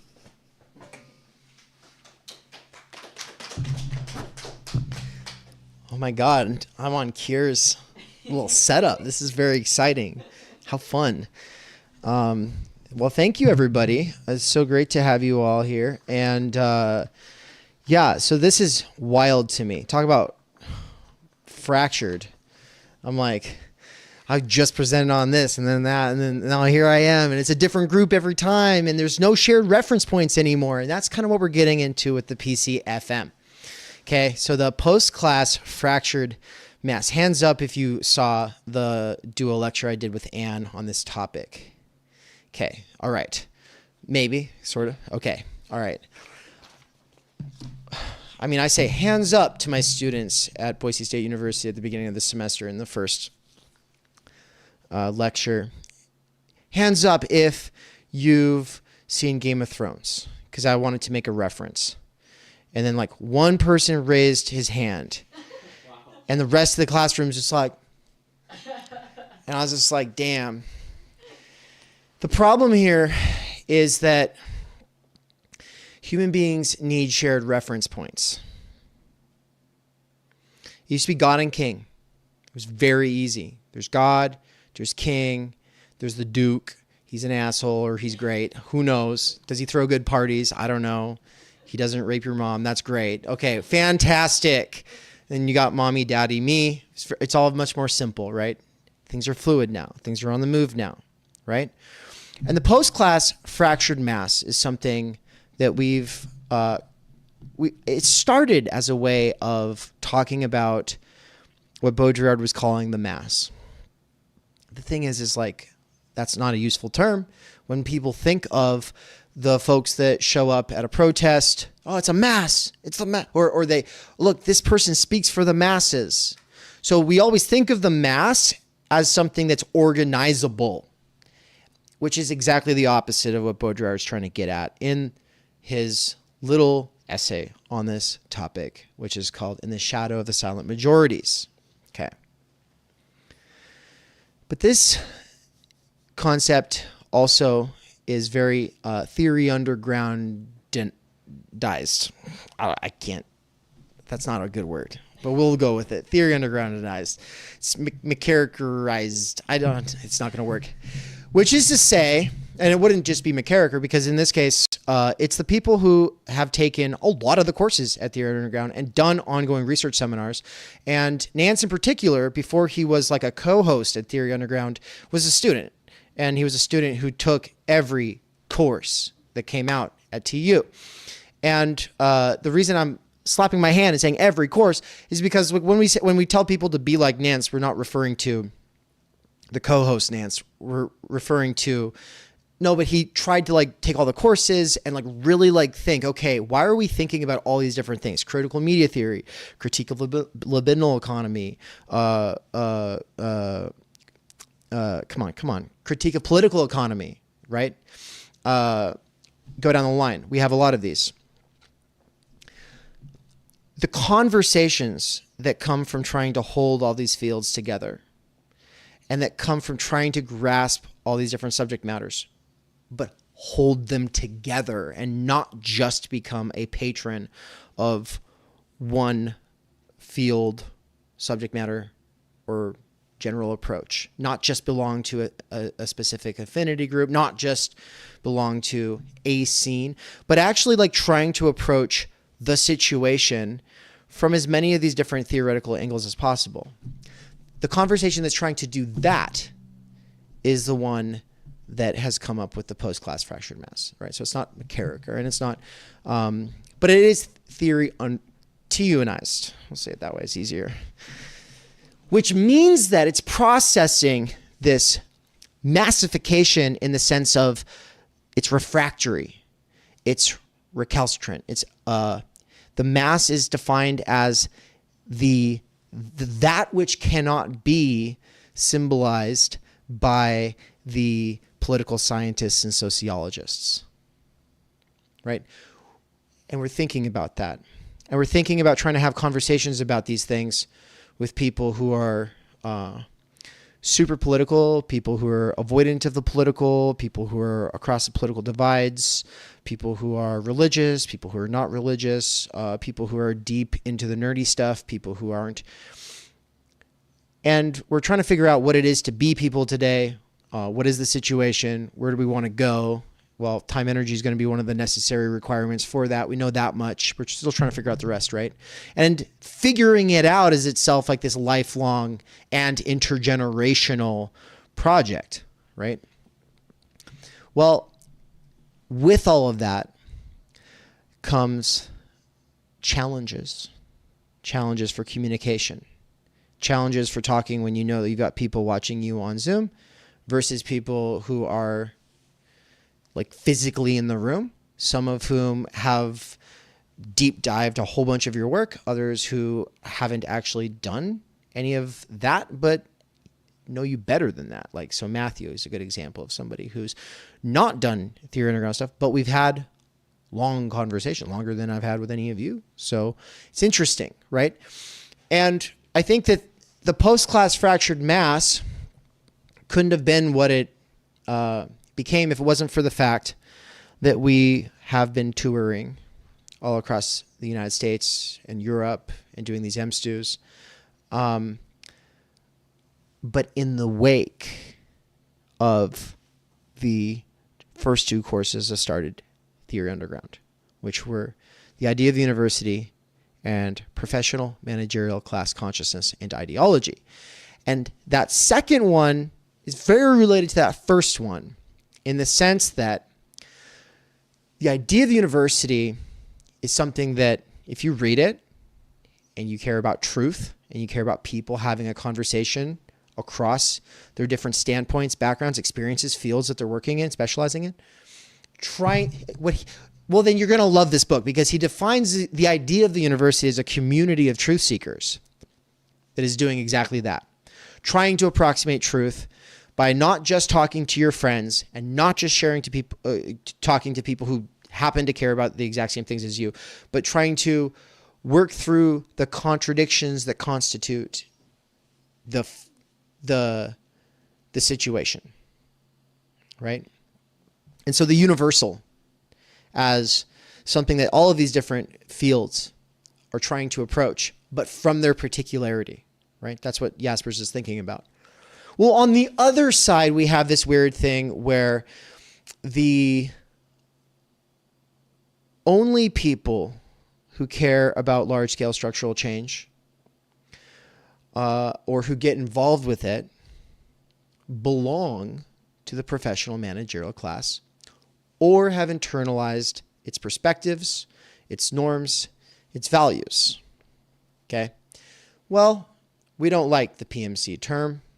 It's one of these sort of lesser evil things. It's less evil than acting like there's not some kind of a new, I'll say, entity or grouping that is doing something to undermine the old class theory.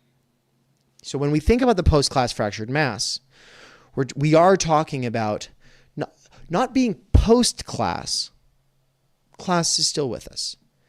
But we're post-2-class theory. We're post-orthodox Marxism. We're it's all the bourgeoisie versus the proletariat, right? Now, obviously, for Marx, it was more complicated than that. There were other classes. The others were just politically useless.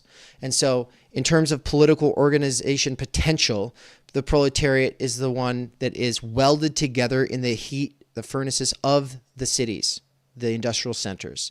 Welded together, meaning they walk together, they march together. Like they're actually an industrialized, like, sort of army, right? And that sort of all of them kind of being on some kind of a wavelength and having some kind of discipline, and also the actual power of control over the means of production, literally meaning that if they link arms and step back, the world halts, makes them more politically useful than the lumpen proletariat, right? The unemployed, the prostitutes, the pimps, the drug dealers, right? So more useful than that, right? And then also like the small businessmen, they're going to be useless.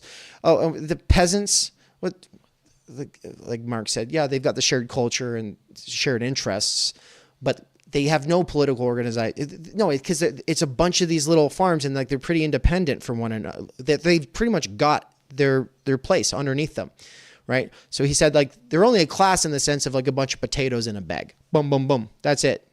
It's a sack of potatoes. That's the peasantry. But they can't be organized. Well, the problem is the proletariat can't be organized either. So, womp, womp, womp. And now we're here, okay? Is there a new political subject?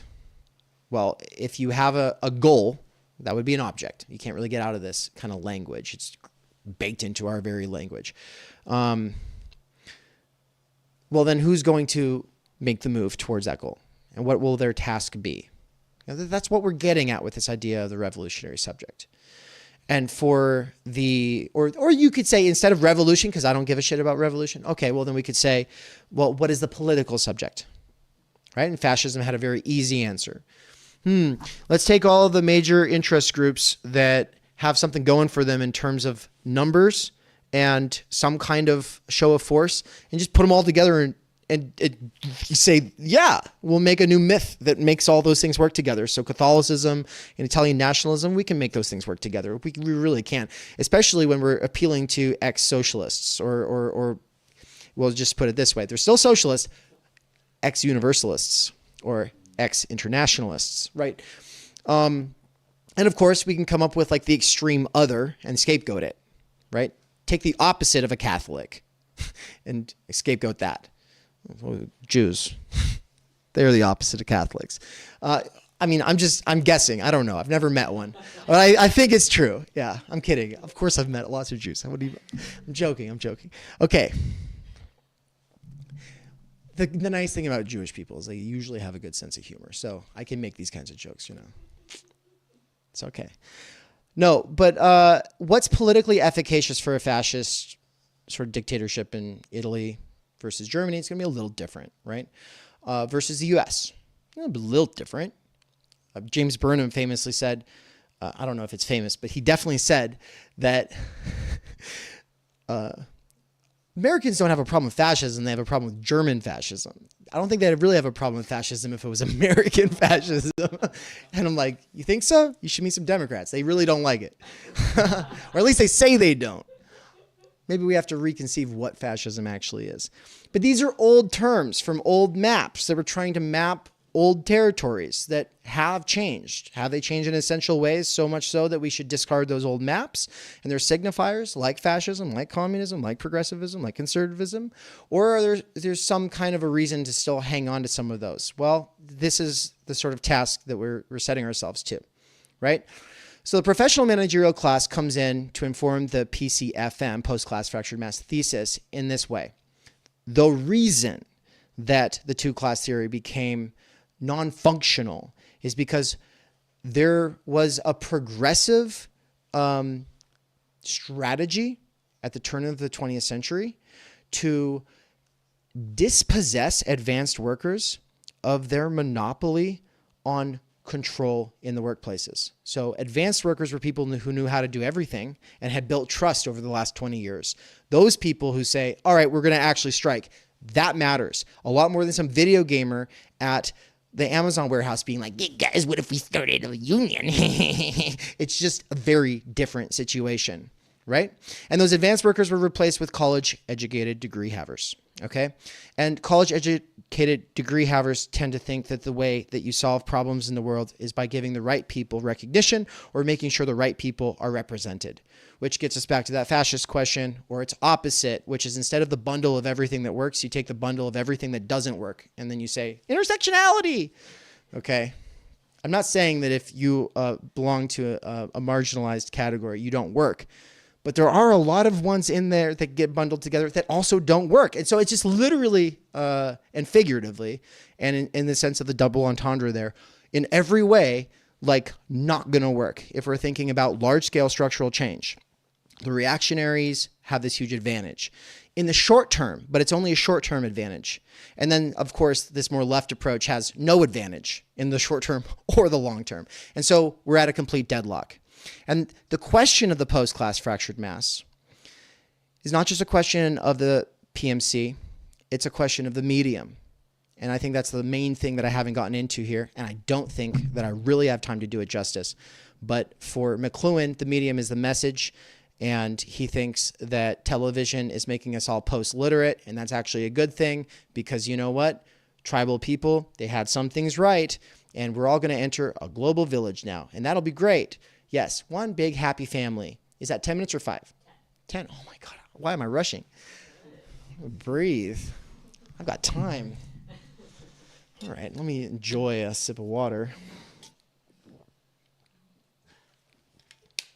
Well, if for McLuhan, the medium is the message, and every one of these technological devices that mediates our sensory apparatus is an actual extension of our central nervous system in the sense that if you are now accustomed to a new kind of technology, you're not just accustomed, like you could add it into your life or subtract it from your life. No, insofar as it's something that your society is using, it's not your organ, it's your environment, and your environment is your organs. That's the point that McLuhan's getting at. And he was able to be optimistic, even though in a sort of Durkheimian way, he's talking about anomie and the fact that we've lost center and we've lost these shared reference points. And I don't think he liked colonialism, you know? And so he's like, yeah, you know, these highly literate people who are very at a distance from their subject matters and able to sit in their posh, you know, reading rooms and make decisions about things that impact millions of people in India or whatever, you know? Like, maybe it's good that we're going to be post that. And especially if it gives us some kind of like a unity, right?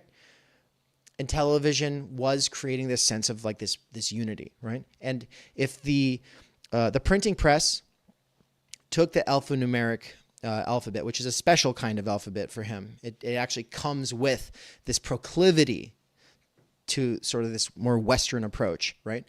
And he thinks that's a tendency in the medium itself when we're talking about the alphanumeric.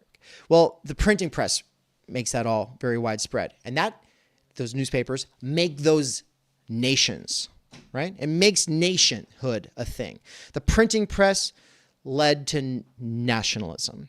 And he's sitting here thinking, well, television goes way beyond that. And now it's not going to be people just sitting there with their, okay, yeah. Great insight, Marshall. But here we are. And what Baudrillard is looking at, I think it's also something that Neil Postman was looking at, they're going to say, it's not making us one big happy family, bro. In fact, it's worse. There's a splintering effect.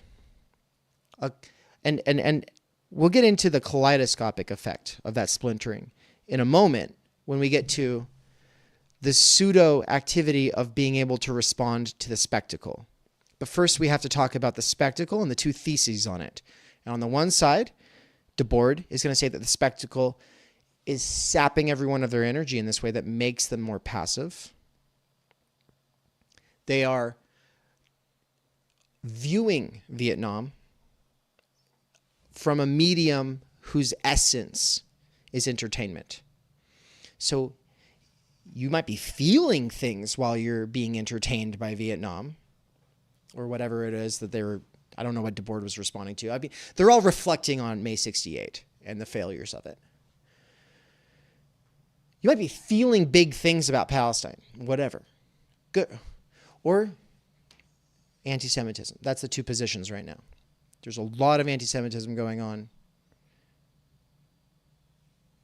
Or you're really worried about Palestinians. I can't believe that it's literally like I have people in my life right now where it's like one or the other. But there you go. It is one or the other, apparently. But feeling bigly, in front of your television set for Debord, that is sapping you of the ability to act. It's making us all passive, okay? And for Baudrillard, it's different. For Baudrillard, it's the opposite. It's pseudo-activity. We get agitated and we do things, but those things don't actually cash out and make any real difference. And then, of course, I'll just throw my own twist on that and say it's a nice little dialectic between those two things, right? It's a nice little dialectic between those two things because people being super passive drives on pseudo-activity because you have these people say, well, at least I'm doing something, right? But then the person who's at rock bottom on the couch, they're like, yeah, I see that you're doing something and it's meaningless. And all the people who are doing something, it's meaningless. Well, that was the medium that Baudrillard is thinking about. He's thinking about pseudo-activity. But the medium has evolved since then. Radio, television, the newspaper, all those other mediums, including the clock and the calendar, right? They're all folded into one device. But this device is only a metonym, which is to say, it's a great. What's up, everybody? We decided to pause it on that. That's where we paused it. Yeah, me going. Yeah. Everyone, welcome Anne to the stage. I just got out of her presentation, and it might have been the best presentation of my whole life. I said there'd be some nepotism here, and there you go. I did it. Anne wins Best Speaker of the Decade Award. It's this water bottle. Congratulations. Yeah. Give it back. Give it back. You don't get it.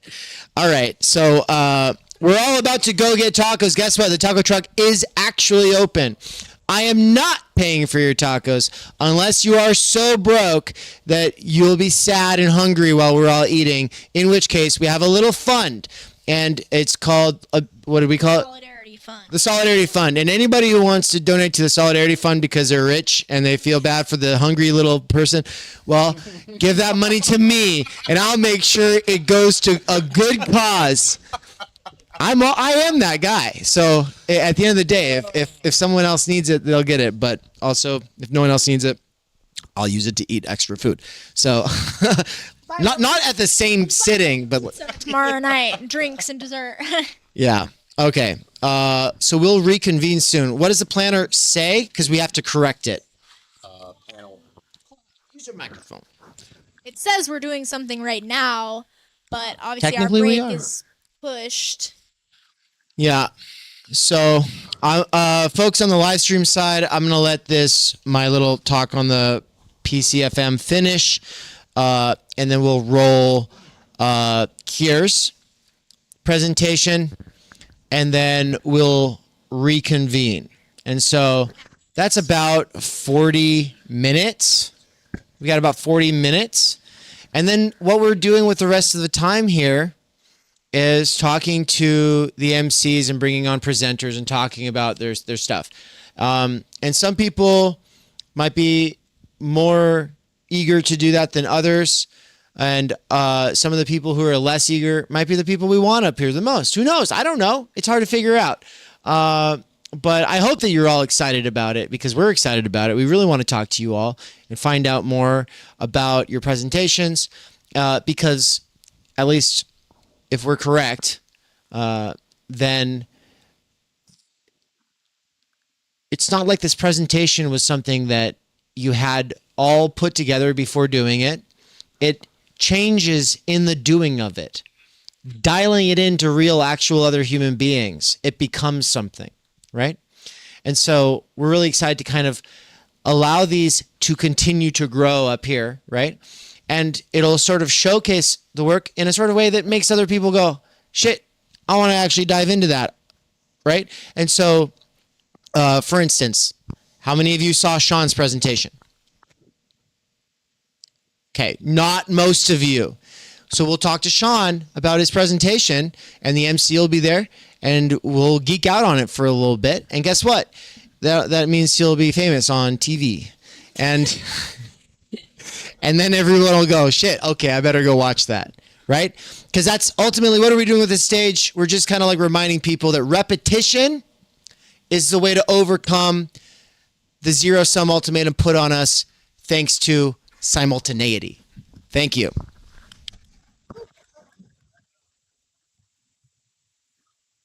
A part of, when I'm holding it and referring to it, it's only a stand-in for the whole. And what is that whole? It includes all of the satellites. It includes all of the cables under the ocean. It includes all of the, yeah, you get the picture, right? It also includes the intersection between state and capital.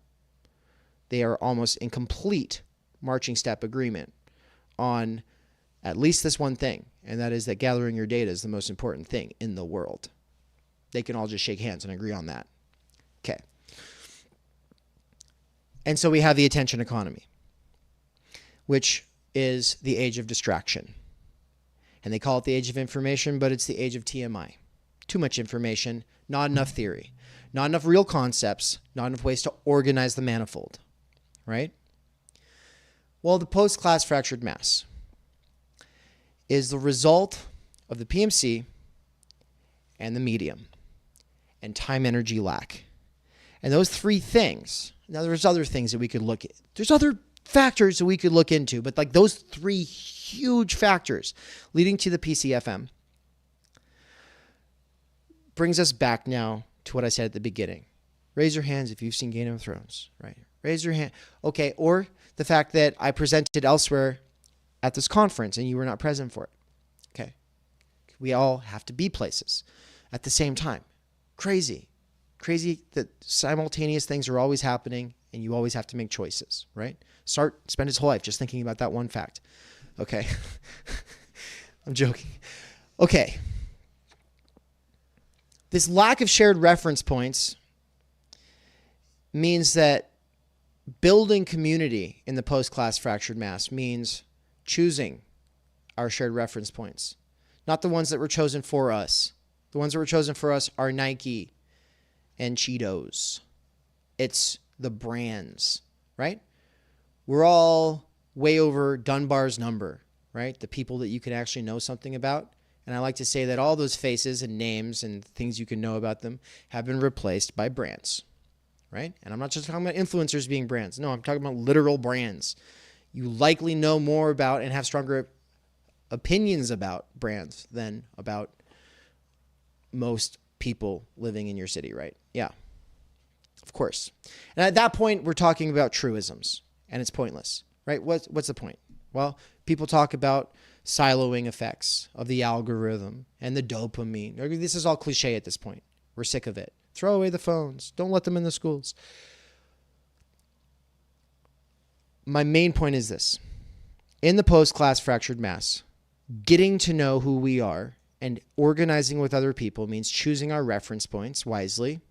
And we can experiment with that and play with it, right? But it does actually mean trying to find shared reference points with others, not just like as a thing that you can refer to, but you can build your life around it, okay? And so some people, and I would say a lot of people, are going to religion for that. There's a renaissance of religion. But there's also a renaissance of other things. Are they real contenders until there's been real empirical work done? Empirical work done with the idea of the post-class fractured mass, which is to say, yeah, data is great, but it has to be informed data. It has to be gathered strategically, wisely, and carefully by people who are actually able to dice it. And we're not, but maybe we could be with some time and some energy. All right, thank you.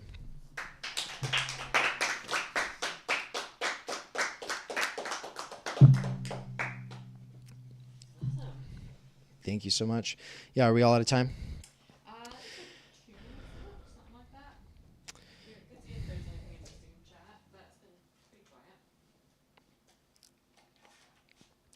Yeah, I better go on stage now. Yeah, cool. I'll close it out really quick in here. Thank you so much. Yeah, and then basically MCs are on call, potentially joining us on the stage. Have you just done 4 rooms after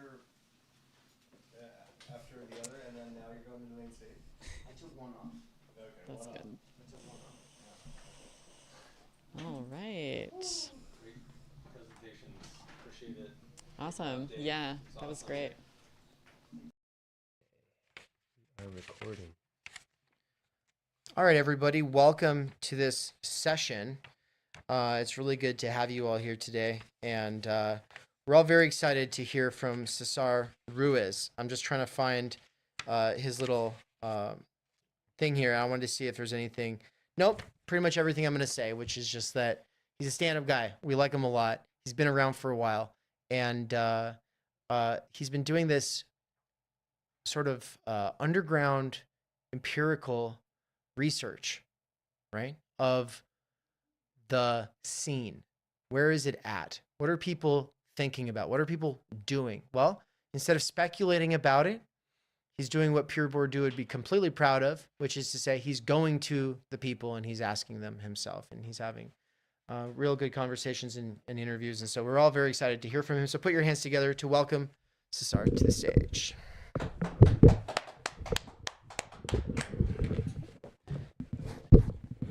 All right, so I kind of want to just do this where I'm doing just a few highlights from the interviews I did with people, and then I kind of just want to have like a short little conversation of that with you of anything you want to know, like maybe deeper. Because I won't be able to actually get to every single point that we talked about in these interviews. It was about 9 different people, most of them Theory Underground students. But I also wanted to just branch out to like other people who I know like are maybe involved with like the OG Rose crowd, Cadell Last. Yeah, so just to kind of see how it actually also could look outside of theory underground a bit.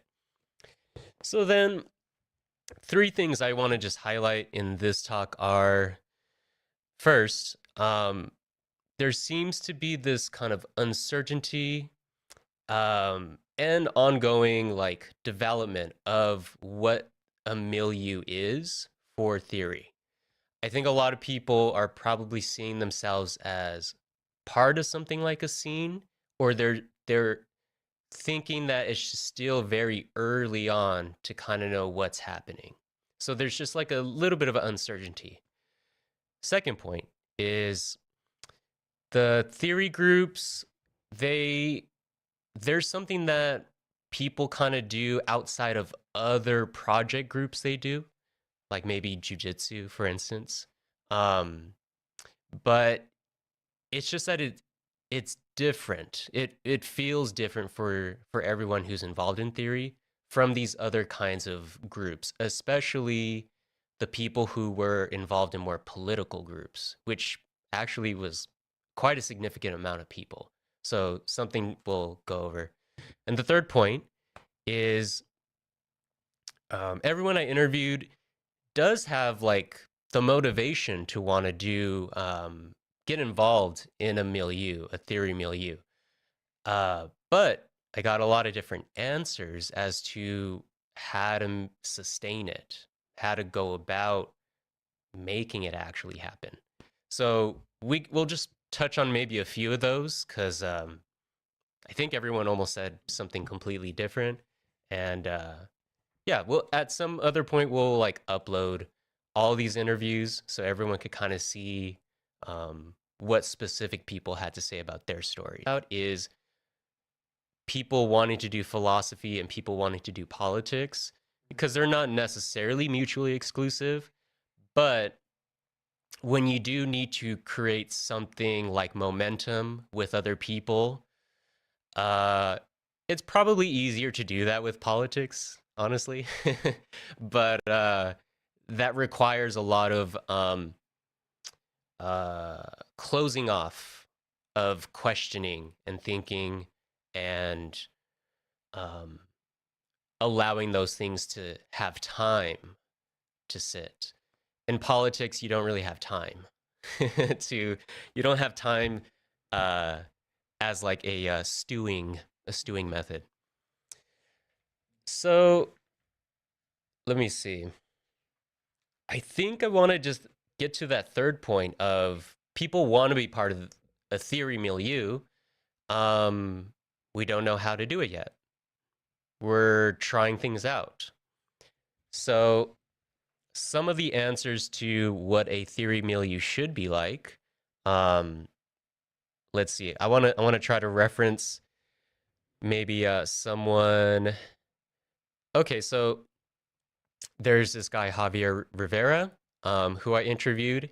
He's not part of Theory Underground, but he knows about Theory Underground. He participates with Daniel Gardner's stuff. Participates with Cadell Lass sometimes.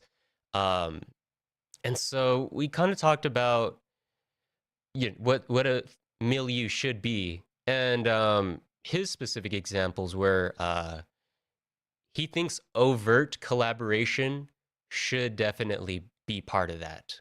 And that's something that even Sue and Karem, Theory Underground students, also backed up in what they were saying. But I thought something interesting that Javier pointed out was even though there should be overt collaboration, we should be suspicious of when collaboration is not questioned, if it's only ever taken as universally good. And ultimately, I think that's just probably good advice of what maybe a lot of the people were saying what a milieu should be is we shouldn't try to be a political organization of everyone gets on the same page necessarily. There should always be the opportunity to question and to open something up again. And basically to keep a conversation going and to never get too complacent, right? So that was just something I thought seemed to be an element that would set a theory group apart, as opposed from hobby groups, political groups, other things you would be part of. And the last thing I want to end on, in terms of continuing what a milieu should be, is relationships to each other. There's a lot of different ways that we can relate to each other, and the internet has kind of created new ways, the parasocial way of relating to each other. But also, we're meeting here in person, and we started on the internet. So there is something interesting to think about in terms of what are connections looking like more and more with people who want to get together to do projects. And particularly the question of friendship, because that could be a strange one, where ultimately I gathered that people are open to friendship and that they want friendship. But is that always the relationship to be had, specifically with something like theory, and you're trying to think through things?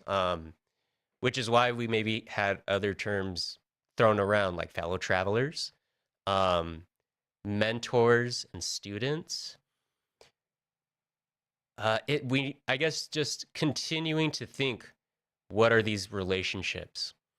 And I mean, I guess I just want to end with, like, on the thing of friendship, what Karem was saying in his interview was something to the effect of, in order for this thing to actually become a milieu, he thinks that friendship will have to take place in order to actually create bonds between people, so that it's not just a trend. So I just wanted to end on that note. In terms of just some of the highlights, didn't get to everything that I did, but now I just kind of want to see if you guys want to talk a little bit more in depth about anything, because I think I got 10-ish, 15-ish minutes.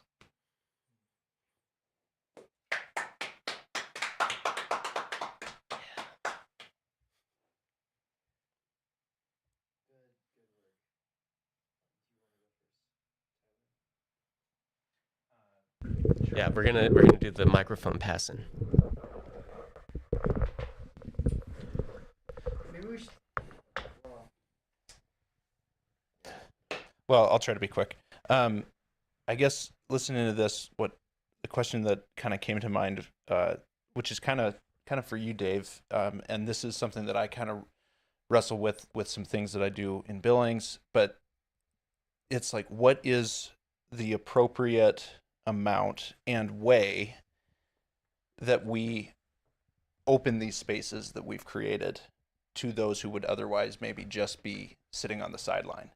And like, how do you kind of create a set of rules that allows it for the kind of the unexpected, the thing that you couldn't anticipate, to kind of come forth, because that's where the magic is? Then how do you not let it kind of fly, like get out of hand in some sense? So anyways, that's actually kind of what, in some sense, what my talk is about. That's like, I guess, yeah, that's kind of the I hadn't put it like that in my talk in that question, but I guess that's my question that arises out of this for you and for all of us. Would you say that it's between chaos and order? Really, like, that is a structure versus the unplanned? I still wanna. Yeah, I guess so. I guess what I'm realizing just in this little bit of time here tonight is how all of a sudden TU has kind of opened itself up to where more and more people are being brought into the milieu, as opposed to we're typically taking classes or on a Zoom call and there's 2 or 3 people talking. So, and they're kind of the main people getting center stage. And I think that there's something really cool about what this weekend will be, where it's all of a sudden, hey, come be in a band but okay, the rule might be you only get 30 minutes. Like, so do the best you can in 30 minutes. And then that's kind of it. In things that I've done in Billings, it's like, you can say whatever the hell you want, just keep it to 10 minutes. That's it. That's the one rule that we have. Just try to keep it to 10 minutes. And so it opens it up to where things can go in unexpected directions, but it's got just enough structure to where it doesn't ever get too weird.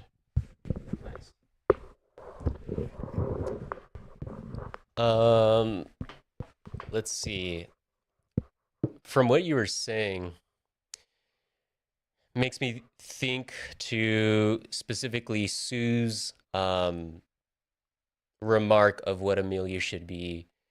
His advice was there should be a way to try to make theory, like if someone wants to enter into a theory space, that the most knowledgeable people in that space can also be in the same conversation as someone who might barely know anything. And so that's tricky, because how in-depth do you want to go in a space? How rigorous do we want to keep it? But maybe there's certain places where it's like more of an open house, less stakes, right? But then there's like the deeper like study rooms or something. It's like, okay, that's once you've hit this level, you can go there, you know?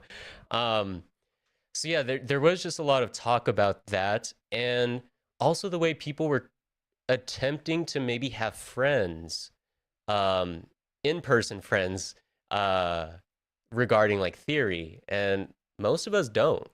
Like we had to find each other on the internet. And yet there was enough examples of people attempting to, I think the key verb was share about theory to their partners or to their gaming buddies. And you're not trying to do theory with them. You're just trying to share what you find exciting about this Heidegger passage. And so that was something that I started to think about, like, okay, maybe that's a first approach to have with newer people, is you just start sharing something very simple. And if you see that there's a spark, then you continue on, right? But just kind of expecting that you could just share, and that can be fine in itself. Everyone shouldn't be a philosopher, right? So if you have something to say, yeah. This really gets to, and I guess I'll stay here so I'm like in frame. Yeah. This gets to, and do we have time? What Maybe 5. we got a couple. Yeah. I can keep it pretty short. Tyler, you're talking about sort of, like I said, order versus chaos, and structure versus contingency, and the beautiful stuff kind of coming out of the interstices of the planning, right? It's not these sessions we do on these panels as much as the stuff that's going to happen in the hallway, right? Or in the Q&As, right? I think my big revulsion, is it a revulsion, or like that's the wrong word, because that sounds like it's coming from my stomach and I'm disgusted, whereas it's more of like avoidance, is that I've spent over 10 years facilitating conversations that went nowhere. And I think what it comes back to is a fundamental problem that we haven't found a solution to yet. But it's a circle we have to square. And it is the gap between, now we're using a different metaphor that I didn't talk about in my presentation, but it's the gap between the laity and the priesthood. The new scene kid. Yeah, and the thing is it's good to have scene kids. We want to have people who like our band, and they don't have to start a band. But we also want them to know that they can jam with their friends, and we want to be able to be like, yeah, so like going back to the church example, it's like, well, you come on Sunday, you're part of the community. But then if you what I've already seen with Theory Underground is that if there's just discussion-based stuff, and then there's everything else, the people who come just for the discussion stuff don't go to the other things. And the people who put in immense amounts of effort so that their words have like this basis in the last year, like Nance or something like that. Like those, I shouldn't use him as an example because he's more of a fixture at this point. But before he was, I mean, that there becomes this split, and the people who like just the discussions often don't respect the rigor or the lectures or the ongoing research stuff, or they respect it from a distance, but then there's like, and then, you know, affinity groups and cliques, and they form within that. And so for the time being, we've just leaned in heavily on one side. We have done a few stabs in the dark, a little experiment here and there with other things, like a film club. That was going to be a thing. You can bring your friend. They don't have to be into theory. We'll do a film club. But then it was like me, Nance, and Ann, and then maybe like John. And then now it was like, well, we're already doing everything, and these other people aren't coming. So we have to try something else. And maybe we have to try it again, but do it a little different. But this is my bundle of knots in my stomach that I'm always trying to work through. Is like this contradiction is like the hardest one that I feel like you guys are, the nerve is, it's there because it's like the realest thing is like, how do you have other people involved who don't necessarily want to be in the band, but who might want to jam, but also there doesn't need to be a pressure for them to do that. Who just want to make the t-shirts. They might just want to make the t-shirts and that's good. And they might want to just come on Sunday and that's good. Or they might just come to potlucks and that's great. Yeah, it's 100%. That's the great, best, like, quick, how do you have other people involved? That was what I was trying to ask. Yeah. And, you know, what are the rules that you kind of put around it? But not too many. Some, but not too many. Some, but not too many. Some rules, but not too many rules. Yeah. I think ultimately just to close out, is we're just going to have to let time take its course and see how all these experiments that people are doing play out, right? And there's already a victory in what's being done. I think maybe it's more about the longevity of the efforts, perhaps. And it's really the connections, because that's what the milieu is about, is connection. So with that, I think my time's done, so I'm gonna stop recording. Yeah, I'm so sorry.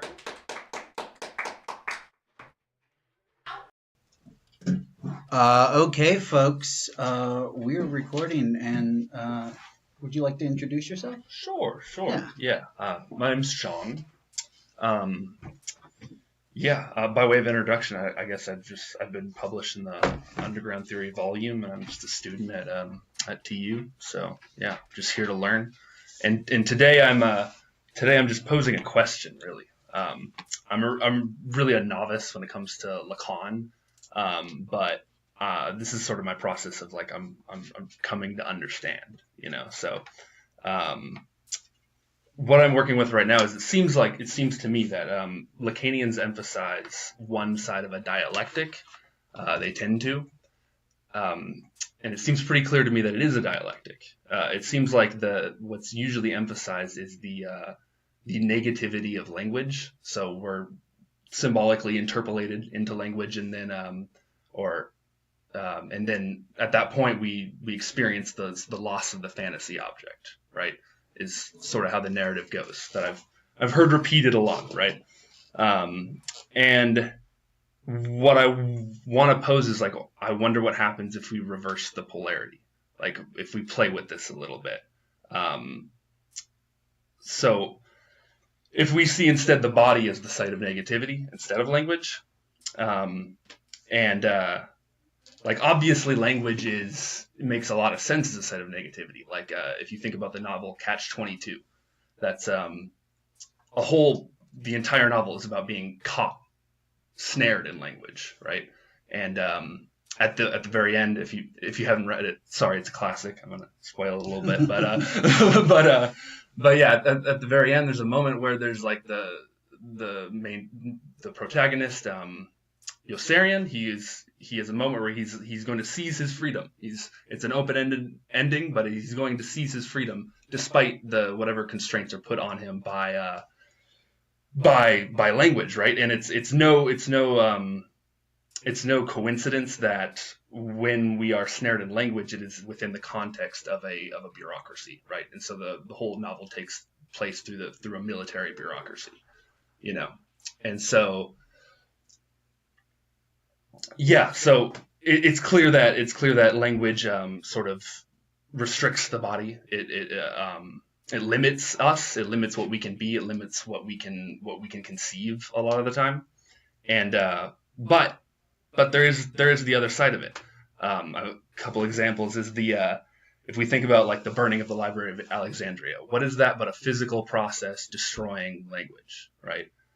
If we think about the Norman conquest, I like this as an example because like the language we speak today is the way it is because of the Norman conquest, right? So which means that is the movement of the movement of matter. It's the movement of bodies. It's the movement of steel. It's the movement of iron and wood, right? That ends up completely changing the English language. Like Old English no one speaks Old English like anymore, unless you're a Tolkien, type. So like, but it's pretty much, it's gone, right?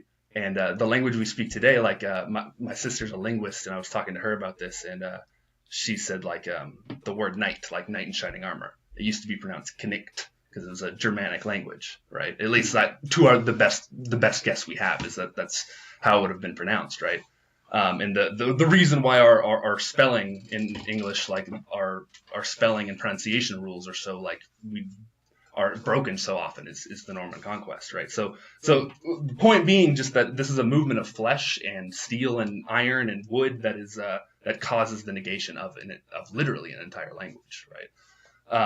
So again, the point being that like we can see the body as the site of negativity, we can see the physical as the site of negativity, and then language as the site of positivity. And I think that's pretty obvious that there is a dialectic going on there, because it just implicit in the idea of the symbolic order is finding our existence, coming to be, coming to have an identity of some kind, whether it's a national identity or something like a master or as opposed to apprentice, a parent as opposed to a child, right? These symbolic identities come about, and they give us a positivity, right? They give us an existence, and of course there's a negativity implied there as well, right? Because if you choose one career path, for instance, you don't you foreclose other possibilities, right?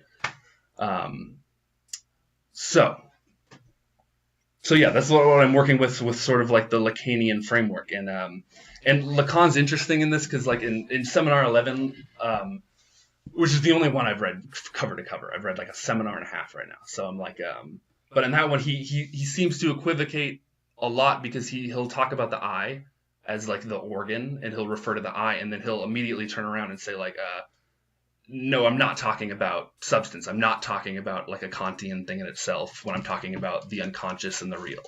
That's not what I'm referring to, right? So So what I'm looking for in psychoanalysis, in Freud and in Lacan and in Zizek and in Alenka Zupancic, what I'm sort of looking for is I'm looking for a unified theory of the unconscious, and I don't know whether or not it's there yet. I'm still a work in progress, obviously, but like for me, coming to understand that. So like, so yeah, I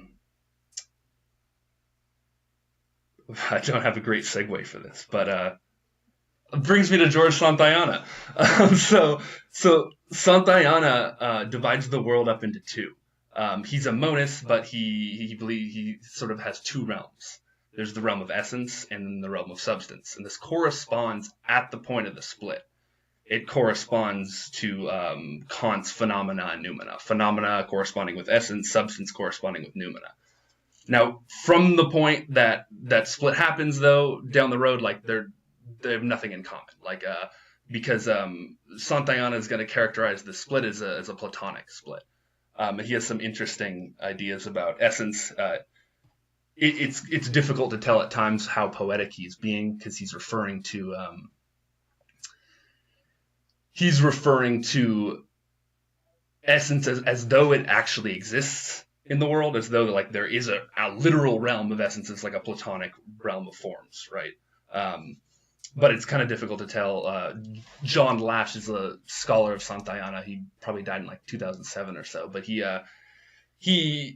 thinks that like Santayana, no, he is indeed a realist about the realm of forms, right? And but the point of this is that the split between essence and substance comes down to the split between consciousness and psyche in Santayana. So essence would be the part of us which corresponds with consciousness in the subject, and then psyche is the body. Psyche is your physical matter. And it's interesting that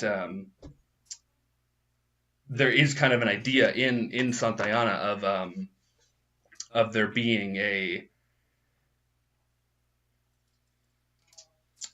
of Nachtraglichkeit, of afterwardsness, you know, the Freudian term Nachtraglichkeit so it's as though your psyche, your substance acts, and then your consciousness is merely there afterwards to revise what has been done. So like your substance is what moves, and then your consciousness, all consciousness is capable of doing is revising, right?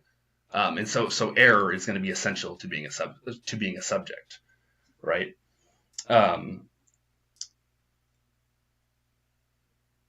But like I said, from the point of division between substance and essence and substance, the Kant and Santayana couldn't be more different from that point. What they share in common is only a reaching towards the beyond, and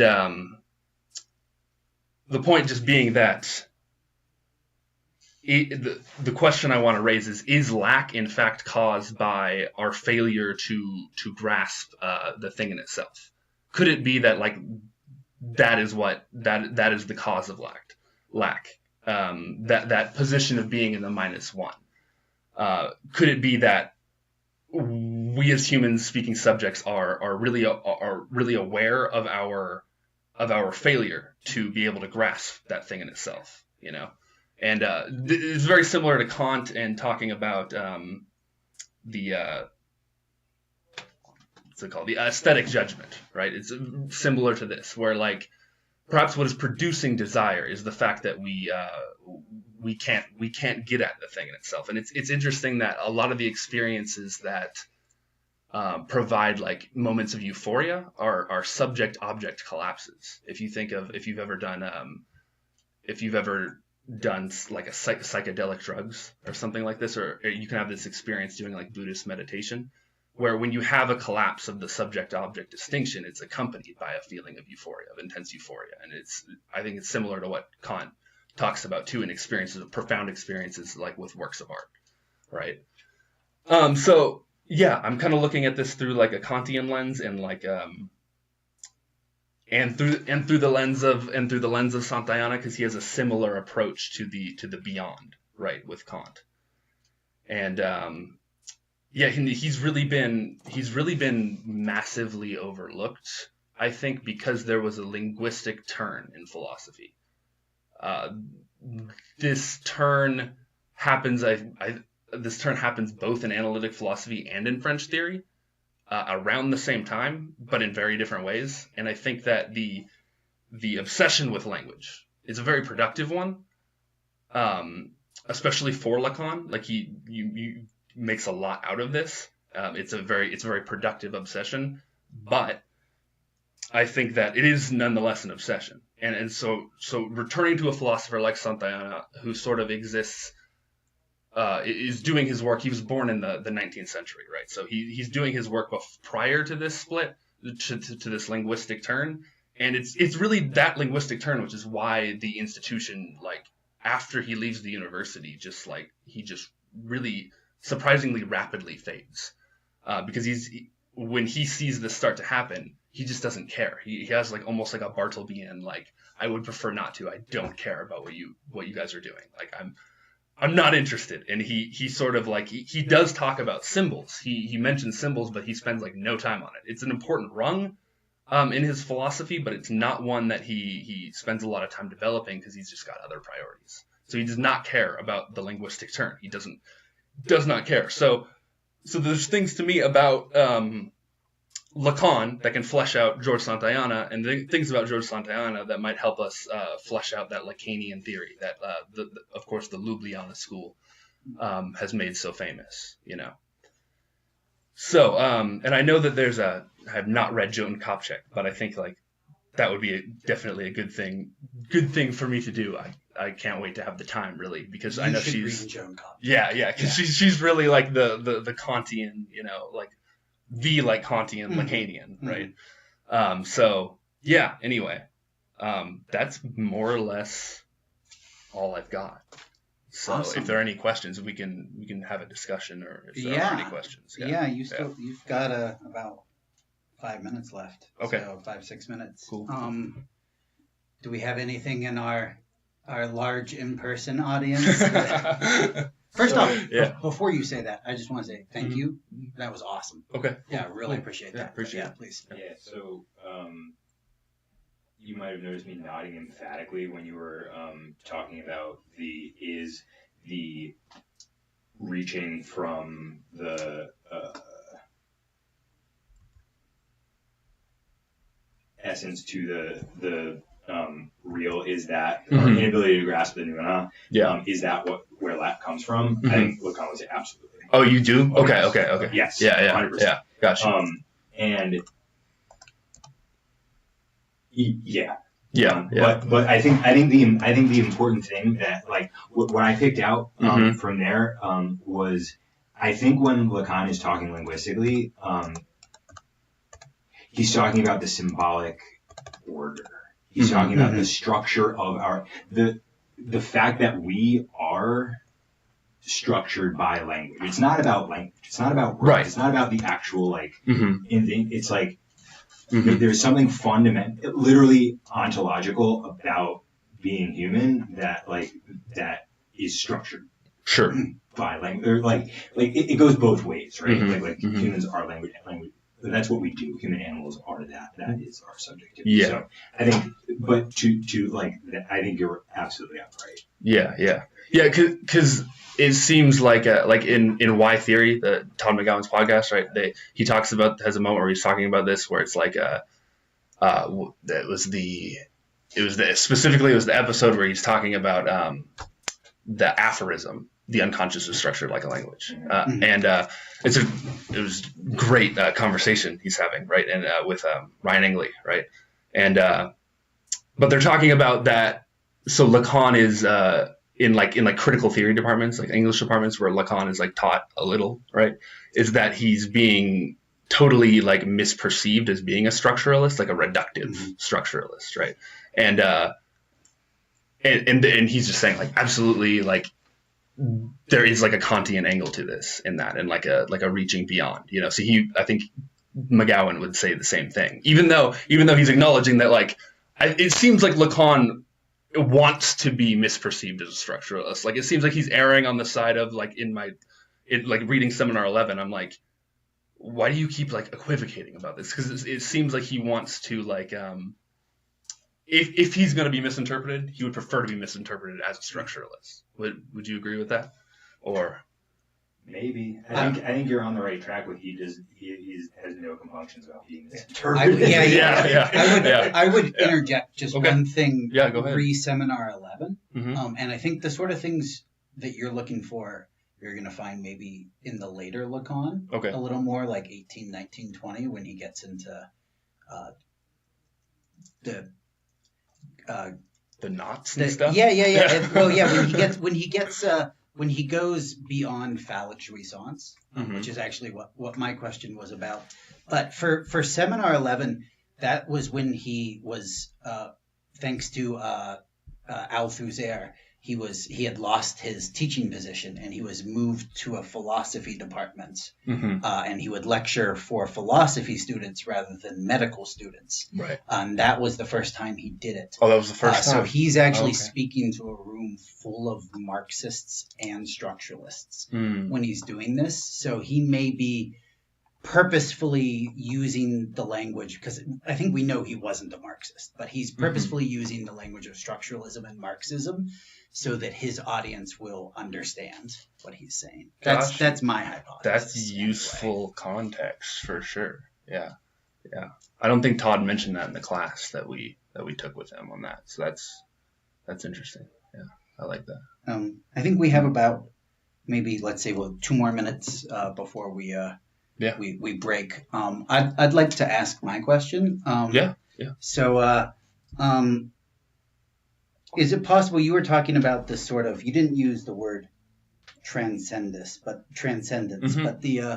this bliss, was that the word? This bliss beyond. That's a euphoria. But The euphoria. Yeah. Yeah. Thank you. No, that distinction is important. This euphoria that comes beyond subjectivity. Mm-hmm. Thinking how important the phallic function is for subjectivity. Do you see this euphoria as being beyond phallic jouissance? Or is it a form of joy and jouissance? I would lean more to the side of joy. But talk to me about phallic jouissance really quick, because I have not read the later Lacan. Oh, sure. Okay, Yeah, it's only in the later Lacan that he makes this distinction between phallic jouissance, which is what his entire career he means when he says jouissance. Okay. I've heard this brought up before. But I'm making out with a person, Mhm. for example. They're making out with me, but really we're both making out with our own jouissance, our own pleasure. That, and in a way, that's why there's no sexual relationship, right? Because our relationship is just to each other's jouissance, and it gets deeper than that too. Mhm. But in the 70s, he introduces this concept of the other jouissance, and he uses mystics as an example, usually female mystics as an example. Yeah. And he does weirdly connect it to the female orgasm, but he's very clear that this is not phallic jouissance that they're experiencing. Right. So I'm just curious if you thought that this was, because I'm not anti-jouissance, but it's a masturbatory type of pleasure. So I'm just curious, like, if you felt like this euphoria was beyond that or not. I'm really not sure. Yeah. All right. I'm really Fair not enough. sure. I'll lend you my copy of Seminar 20 and we'll talk about it. Yeah. I'll read Seminar next 20 time. and then I'll have a better answer. Yeah. Awesome. Well, that was really great. Like, really great. Thank you for that. Yeah. I think I'm supposed to go next, and then it is you. I think we have 10 more minutes. We have 10. Oh, you're right. Oh. Jesus Christ. Wait, did I only talk for wasn't it 20 minutes? You talked for 20 minutes, but we're Okay. still, we picked up the extra time from running a little late. Gotcha. Yeah. Do you have anything else you want to say, or should we just take a quick restroom break? I think we can take it. There's probably more I could incoherently ramble about, but we can take a restroom break. Okay, I just wanted to make sure if you had Yeah. No, I don't have anything really prepared. So yeah. Okay. Yeah. Cool. Yeah. All right. Yeah, well, it's totally cool. That was awesome. Yeah. Thanks. Thank you. Thanks.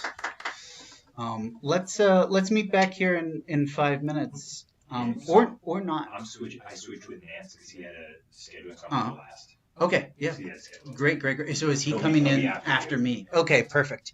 All right, let me cut this.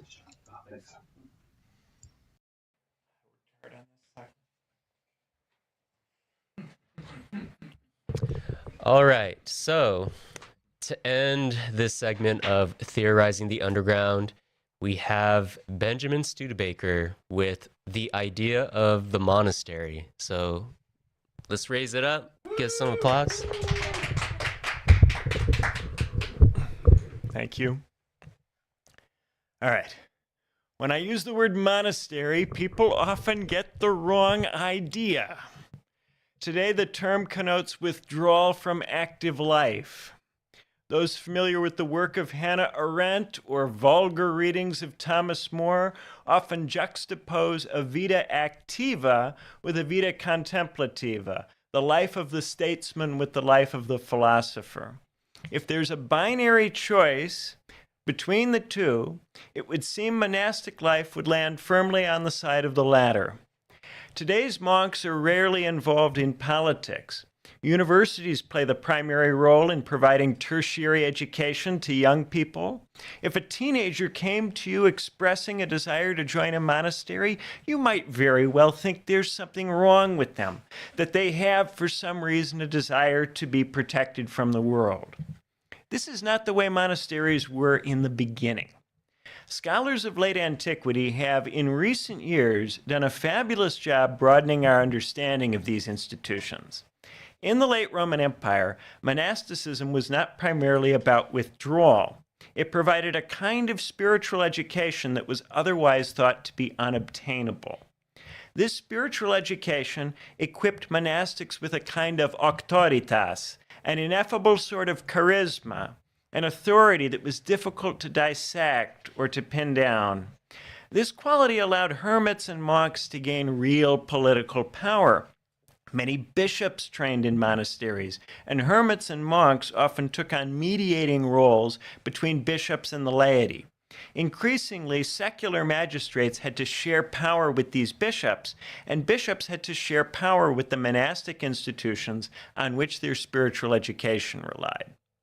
For instance, the Roman bishop Athanasius wrote a text, The Life of Antony, urging young Roman men to embrace the monastic life. In this text, Athanasius holds up St. Anthony as an exemplar, a virtuous man whose life should be studied and imitated. Antony went much further than ordinary monks. After giving away his property, he ventured on his own deep into the desert. But even this dramatic withdrawal from civic life ultimately served civic purposes.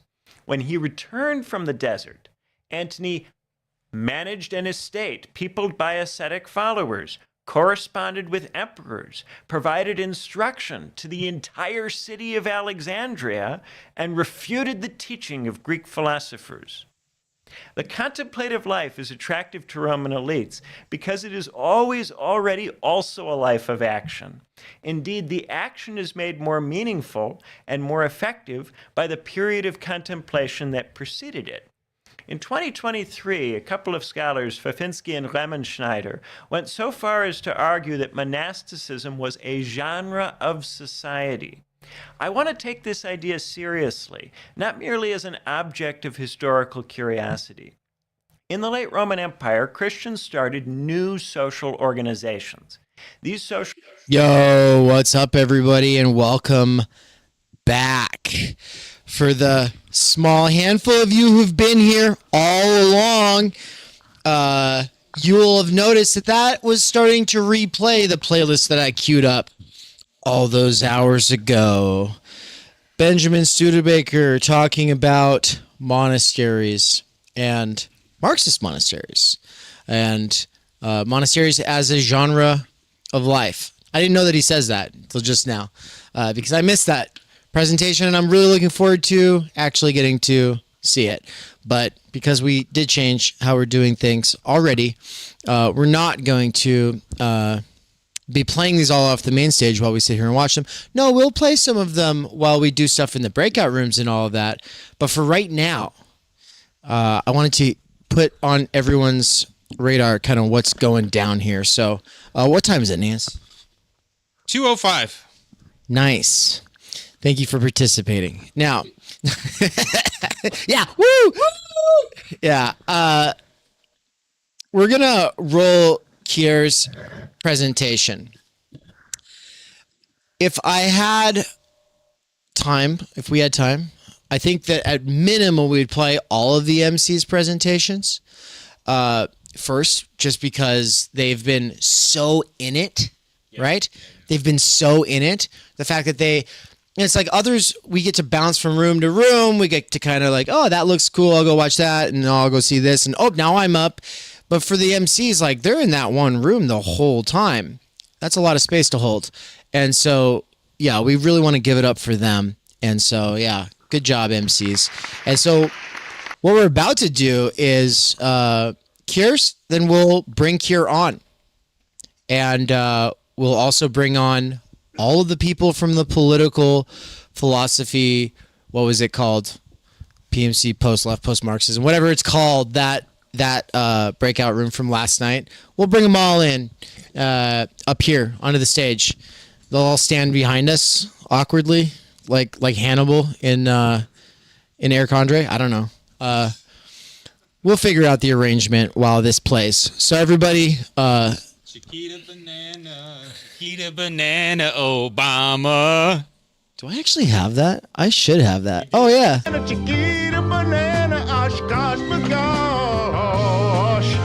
Yeah, we got it, guys. Obama. Yeah. It's a simple supper time. Time of love. Of love. Yeah. Anyway, if you all don't know the reference, then welcome to the post-class fractured mass. You'll never know the references ever again. Tyler Murphy says this is awesome. Not us. Hey, man. He was talking earlier about Studebaker. Drive safe, Tyler. Yeah, stop listening to things while you drive. Focus on the road. All of your thoughts on the don't listen to anything while driving. Can you imagine if that's how people were? Don't listen to stuff while driving. Dude, there's kids on TikTok raw dogging flights. I unintentionally did that on our flight back from Portugal. What does raw dogging a flight mean? You just no headphones, no in-flight entertainment. You just bear it. You bear being awake and aware. Why are young people so creepy? Fucking sitting there all just staring. I'm just being in the world. Because they need new ways to deal with this excess that's been recapitulated. I'm joking. I think it's admirable. I'm genuinely impressed. Super cool. Keep doing that shit, TikTokers. Kids, keep it up. Yeah, yeah, there's no problems at all. All right. Are we gonna roll the cure? Do we have? I think I have to download it still. Oh, yikes. Let's fill some more time. Who has something that they'd like to ask? So you guys have been here. You guys in person or anyone online, if you have anything in the chat. Any thoughts? Anything? Or is anyone bursting at the seams with just something to say? Someone just needs their truth to be heard. Let's go. We got a mic right here. Well, we will. Yeah.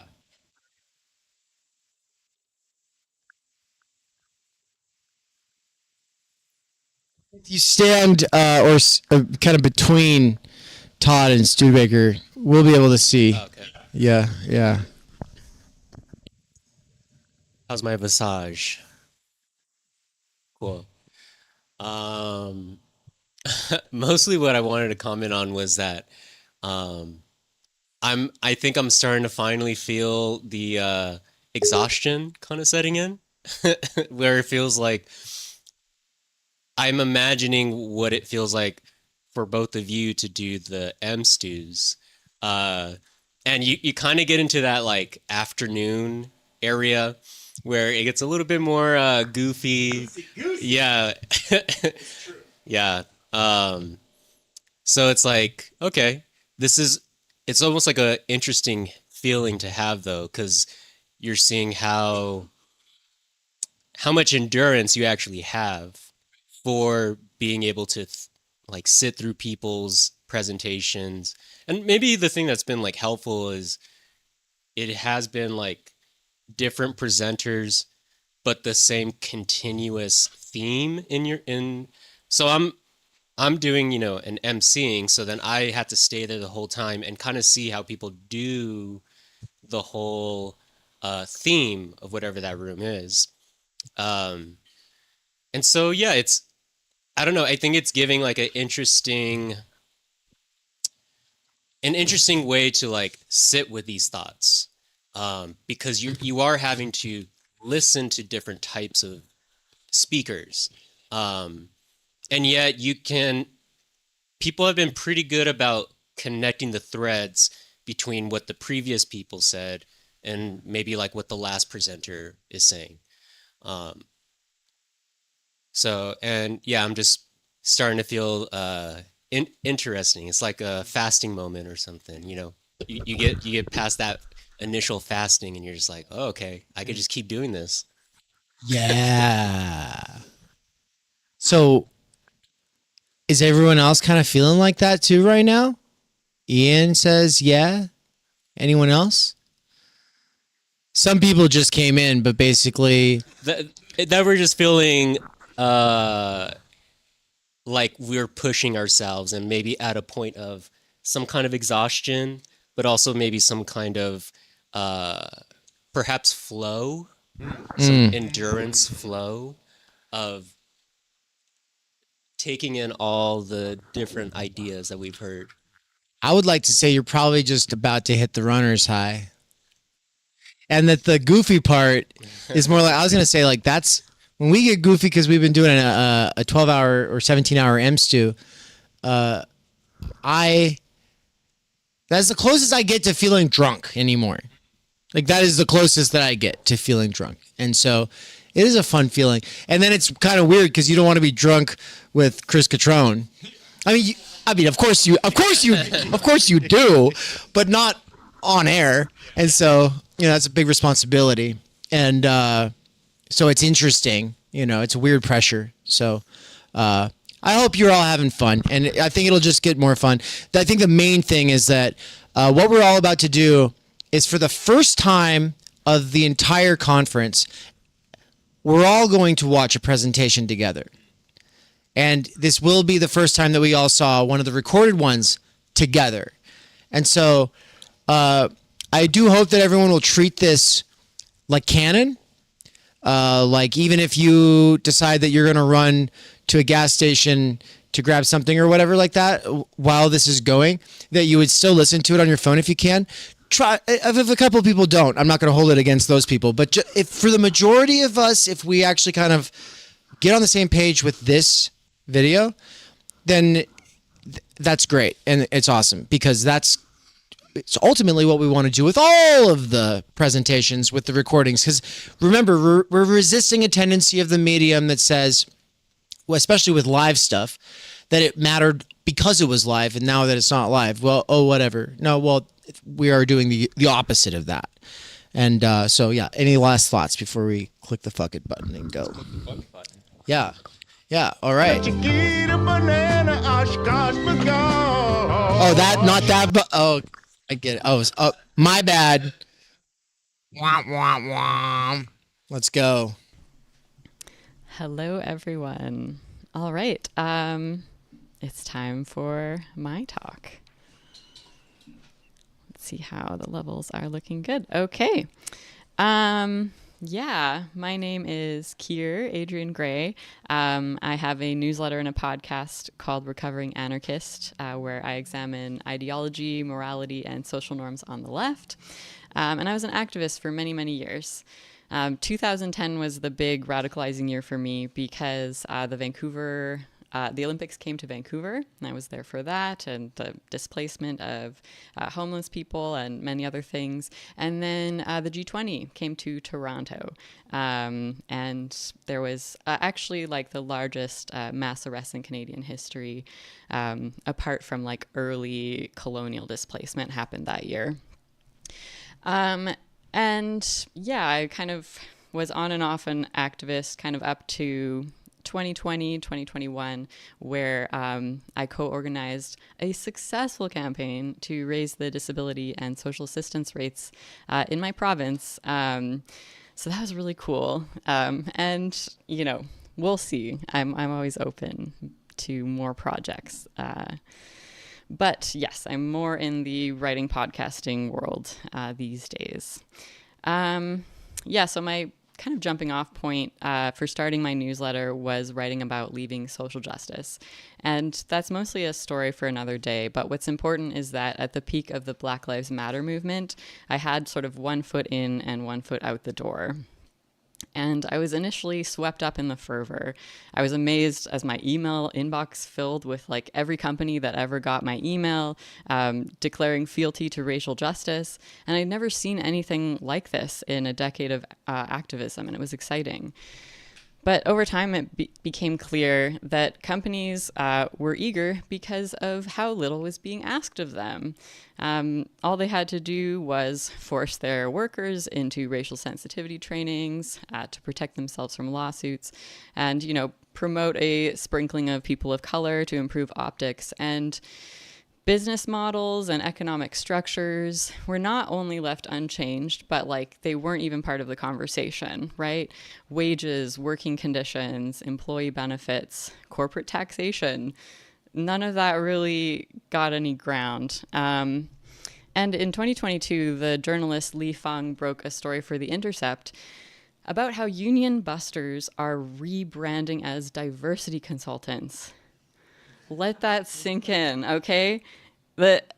Anyways, it sounds like a conspiracy theory. It's not. Li Feng went to this conference of union busters, and a lot of them were talking about how this is a brilliant new strategy.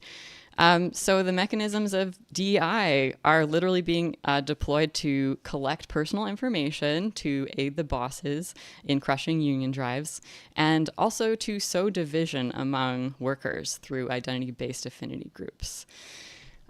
So this was a strange series of events for me, right? I started out largely supportive of this social movement, eventually realizing it really wasn't about the material conditions of the disenfranchised, and it was mostly going to benefit the careers of people who are already upwardly mobile. And then to discover that the language and the aesthetics of the movement were actually being used against workers who were attempting to improve their quality of life really threw me for a loop. And I do want to mention, there were policing reform bills passed at the federal and state level that are important, and I don't want to gloss over that, but I think, the root of everyday immiseration was largely left untouched. So there was a lot of dissonance between the movement rhetoric and aesthetic, and maybe even, the first people to get out in the streets in their communities, versus people who joined in and became spokespeople. And the actual outcome, the dissonance between the rhetoric and the outcome was really stark and something that kind of stuck with me. And it wasn't my first rodeo, right? I was involved in Occupy. Famously, nothing really happened. I assaulted for a service sector union, and all I got was tennis elbow. So this time, though, the dissonance really stuck with me and sort of echoed back through my past. So in recent years, I've been paying attention to people online, primarily on Instagram, who are presenting themselves as political radicals. I'm a former anarchist, for any feds listening, who organized with people who were surveilled, arrested, and imprisoned.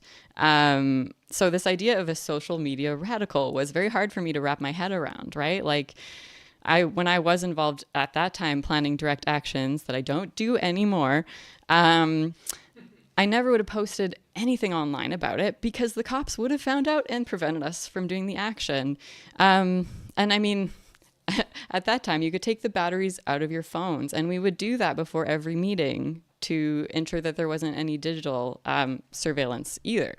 So it was confusing to me, this digital radical, labeling yourself as a radical in these social media spaces. And as I was looking into it, I realized that a lot of self-proclaimed radicals were not involved in any campaigns or organizations at all. And their political action consisted of posting online and sometimes selling and buying items with a radical aesthetic or messaging.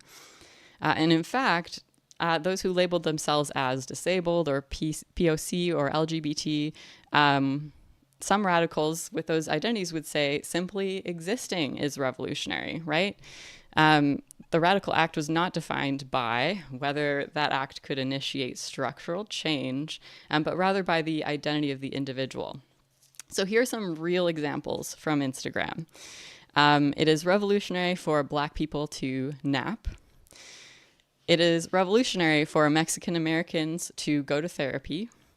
It is revolutionary for LGBT people to live another day. But, you know, it's not revolutionary for anybody else to do that. So just so you know. You might notice that once again, class, where is it? It's kind of absent from these conversations.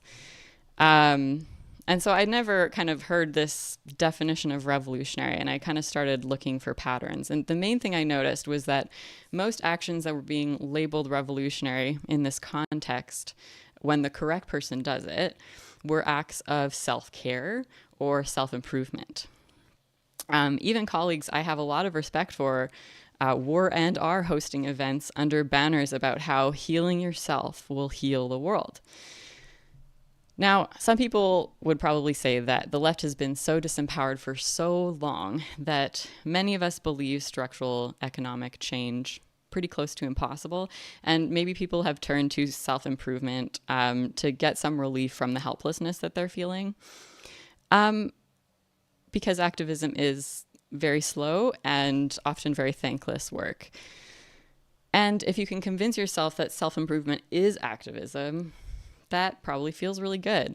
But there's something to this disempowerment narrative that's not doing it for me, because the left has been in decline for a long time, arguably since the 70s. And so what has recently happened, apart from social media? I think we know social media, it's new, it's having big effects. But I suspect that part of it circles back to the DEI industry and sort of these effects that it had on people that maybe, aren't involved or employed within the DEI industry. Because this industry ballooned, right, massively between May and September of 2020. DEI-related employment grew 123%. And by 2022, the global market was estimated at $9.4 billion. So there's this brilliant book by Elizabeth Lash Quinn. It's called Race Experts: How Racial Etiquette, Sensitivity Training, and New Age Therapy Hijacked the Civil Rights Revolution. And it traces how material progress was abandoned, more or less, in the quest for self-esteem. Anti-racism became about thoughts rather than actions. Eradicating bad thoughts became very important, and developing new, better thoughts to replace them was key, right? The analysis of power in a typical DEI workshop is something like, racism exists because there is a badness that is lurking in white people, and racist people suffuse their institutions with racism. And that's how we get racist institutions. The perverse economic incentives of something like the transatlantic slave trade are not usually discussed. It was sort of the hatred in the hearts of white people that caused the slave trade. And this is not the only theory of racism, even if it's currently the dominant one. But what I find interesting in these ideas is it really circles back to this idea. In order to change the world, you must first change yourself, right? There's this idea that self-improvement will somehow change the world for the better, right? And that our thoughts and speech can powerfully shape the physical world around us. These ideas are straight from the New Age therapy boom in the 1970s, and they seem to be increasingly accepted by leftists as common sense. And I'd even say many people in my life and social circles, and maybe even most people, would agree that in order to change the world, you must start with yourself. Or at least that self-healing and world healing are inextricable. They can't be separated, and perhaps they're even one and the same.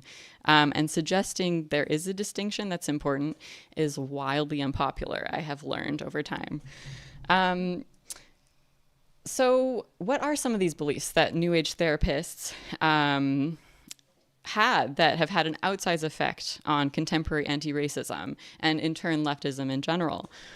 Well, true believers of the New Age think that a change in consciousness will usher in a new world of peace and prosperity.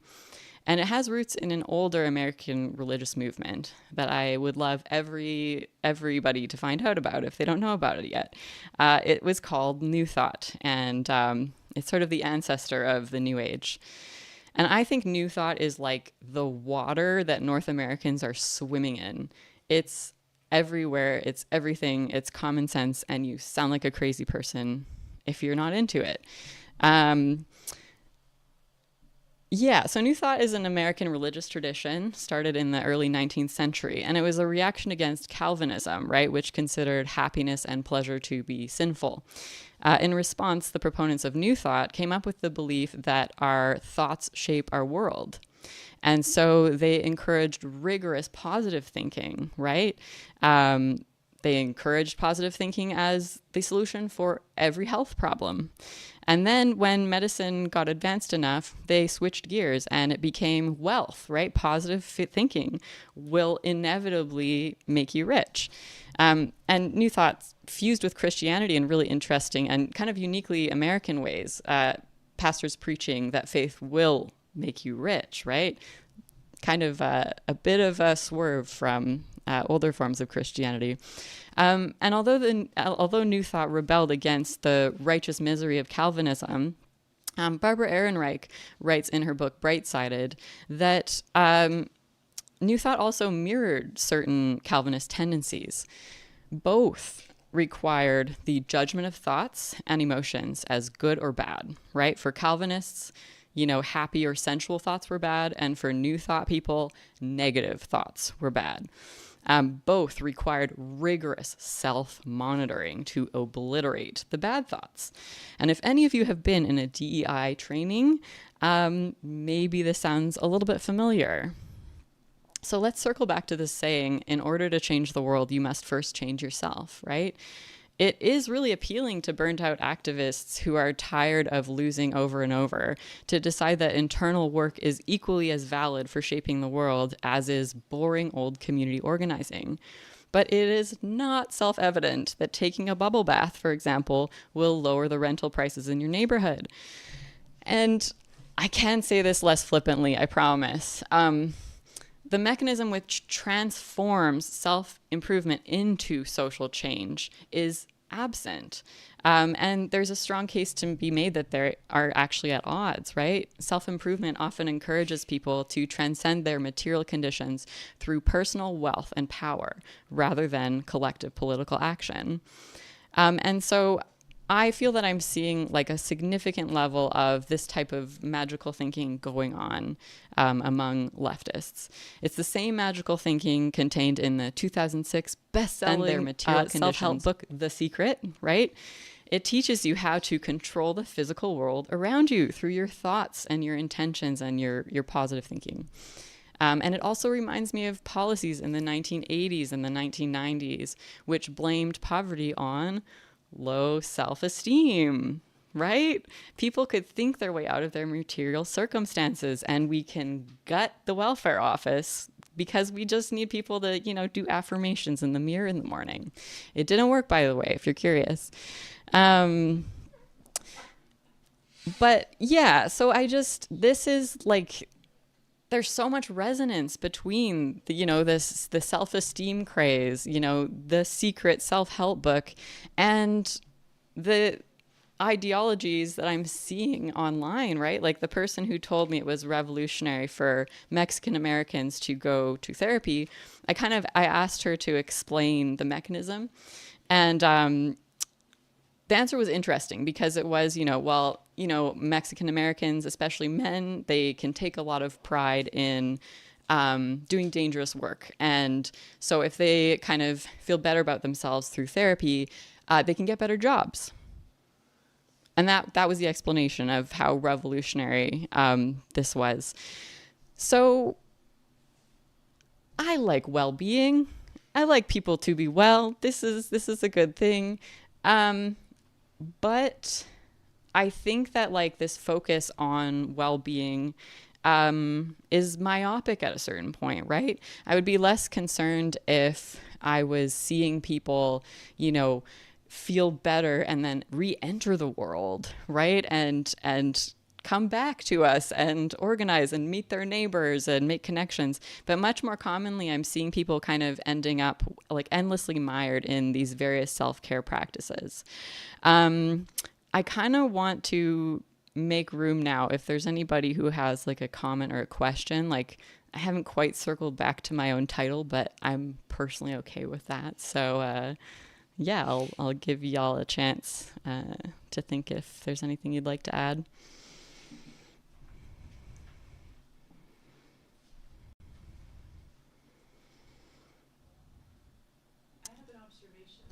Observation is great. Let me pass you this mic.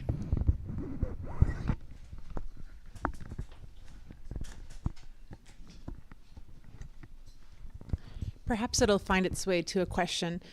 When you're speaking, of course, I've just met you and I didn't realize what your interest was, and I found it very fascinating. So thank you for that. The thing that seemed glaring to me is that there's the shift from the culture being more community-based to deep individualization.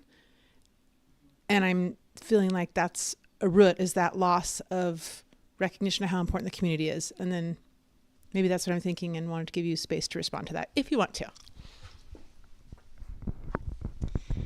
Yeah, absolutely. I think that like it fits so well into the discussion of the post-class fractured mass, right? Because it's like, are politics like going to become like niche consumer demographics? Like, if we become convinced that we can like be political actors like without leaving our bedrooms, which like disability activists will say that, right? And maybe they're not entirely wrong. I don't know. I'm confused about it, right? But I do think that like there is this increasing isolation, this increasing alienation, and you know, along with kind of identitarianism and the ways that it is literally being used to separate workers, it feels like, yeah, this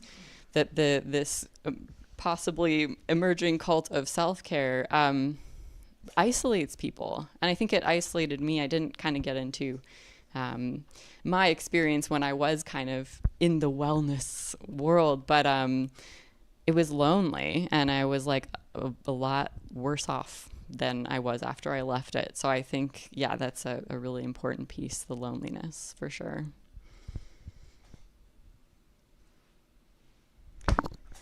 Matthew Stanley on Zoom said, Lee is a boss. Lee Fung, amazing journalist. Yes, I agree. I guess my question would be is, why do you think this, I guess, self-care, self-improvement activism, why does it need the veneer of social justice? Why does it need to be political? Why don't they just drop that and just say they enjoy engaging in consumerism? I mean, I guess. That's an excellent question. I have some suspicions. I think that like a lot of these people have built their identity around being a political being and caring about politics. And that's actually kind of why I say, like, I have been an activist. Like, am I an activist now? Not really. Like, because it feels important to not pretend, you know? I think it's a way of justifying like your priorities, maybe. I don't know if anyone else like wants to jump in as well. Like, it's a good question. Anne, yeah? Okay, yeah, come on up. Maybe I should.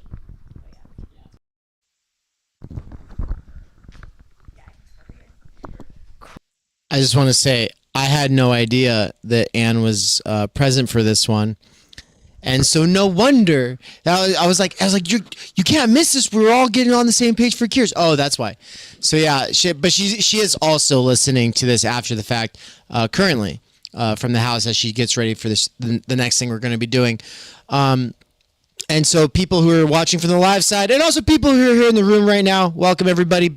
This is, obviously a pre-recorded session. Some people just dropping in might not have realized that. Yeah, but I paused it. And I don't have the ability to pause real living people, so that's how you know. But yeah, it is like Megalopolis. The thing that doesn't make any sense about that movie is that he can control time, but it doesn't actually work for him in any way. Anyway, so everyone should go watch it. Let me know what you think. Nance and I are having this weird conversation with who? Who's the other person we're having that conversation with? Megalopolis. Bert and Nance both keep watching it going, I can't stop watching it. Why do I like this? Yeah. I want to say in the theater, but I guess it's already out at theaters. It didn't last long. Didn't last long, but I don't think it was meant to last long. And I think I don't know. It's interesting. I think it's a horrible film, but it's a great something. I think it's good for psychoanalyzing artists. I'll leave it at that for now. We're going to finish out this Q&A segment. And then I look forward to us getting a chance to sort of talk about why we think that this is happening, right? Because this is a great question. Why do people call the things that they do politics or revolutionary instead of just doing the things? We will remind you all again, we're not.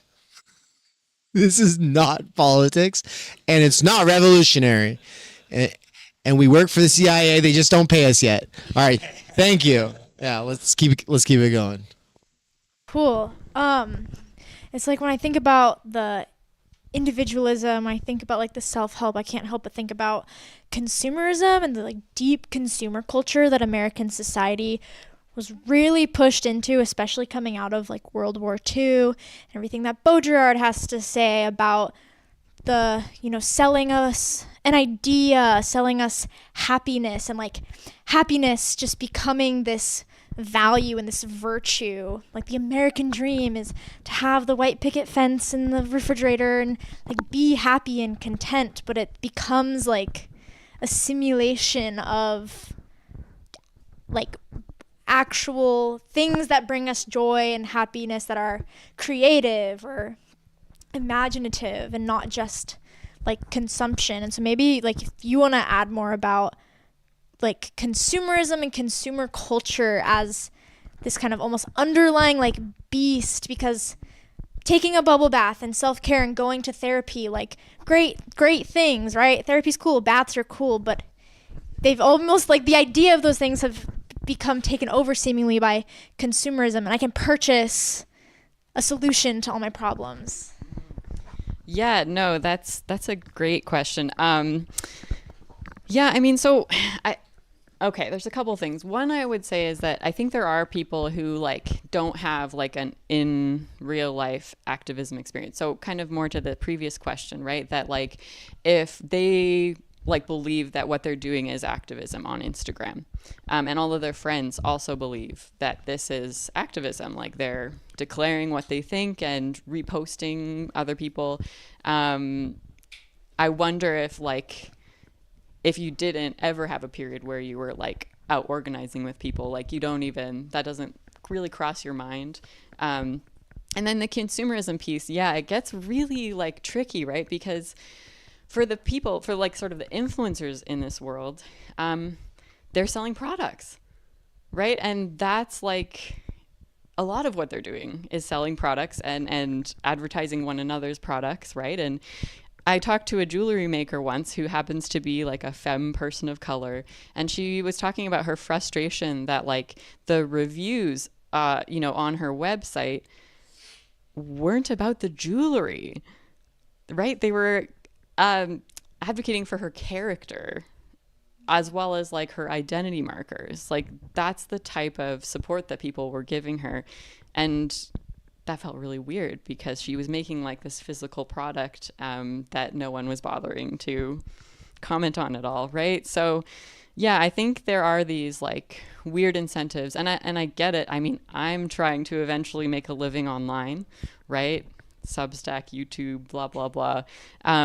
So I think a lot of people like are trying to escape low wage work or meaningless work, and they're trying to make a go of it by being thought leaders, sort of, right? And for those people in particular, their identity is as political people is very important, even if that means I'm making T-shirts and you should buy them, and something.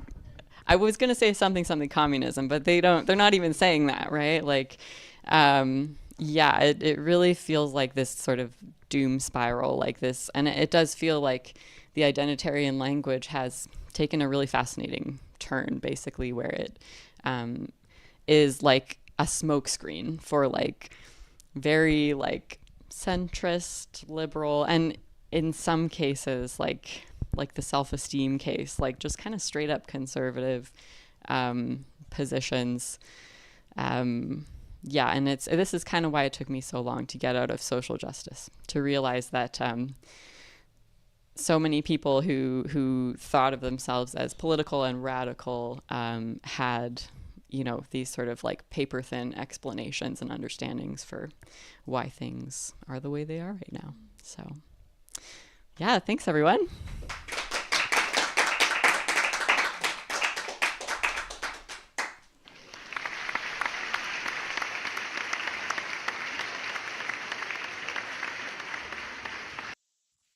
Yeah.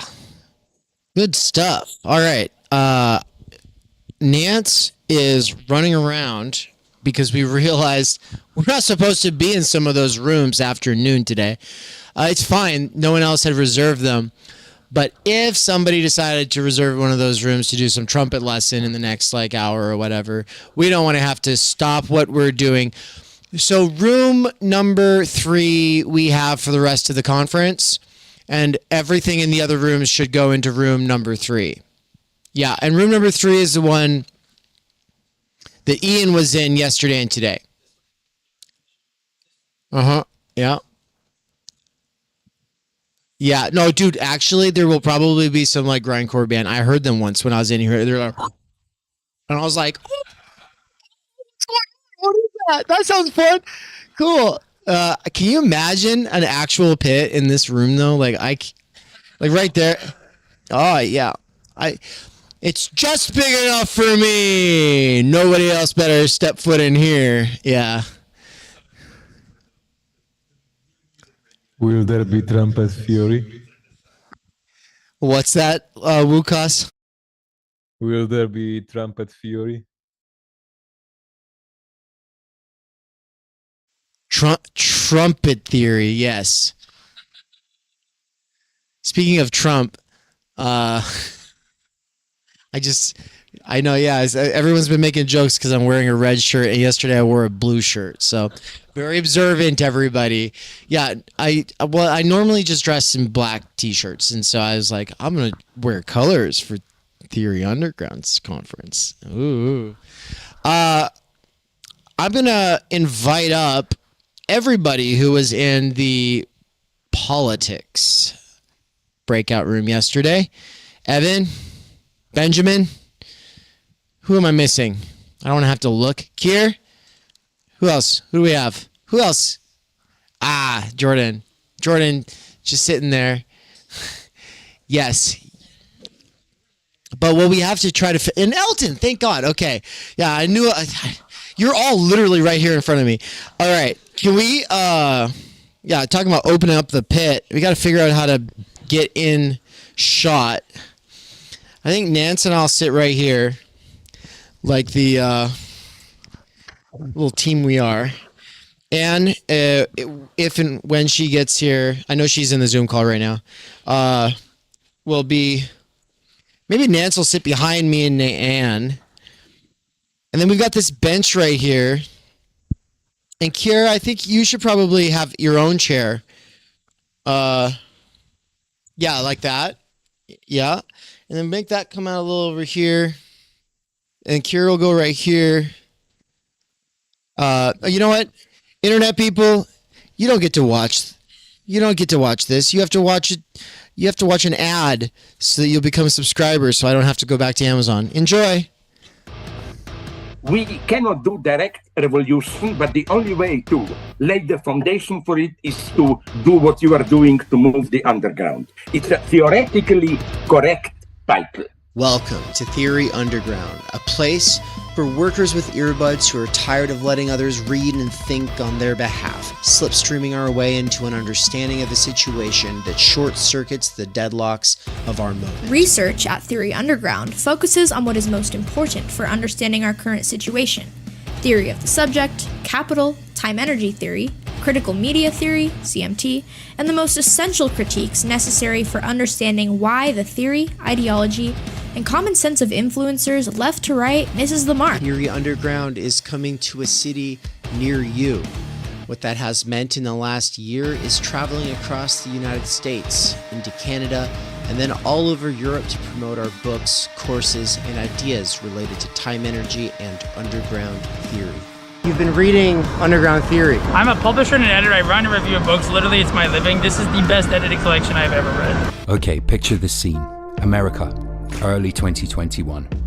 An Amazon warehouse worker arises from the emerging underground theory internet scene to create spaces for untimely topics and concerns that are too often neglected or kept in isolation today.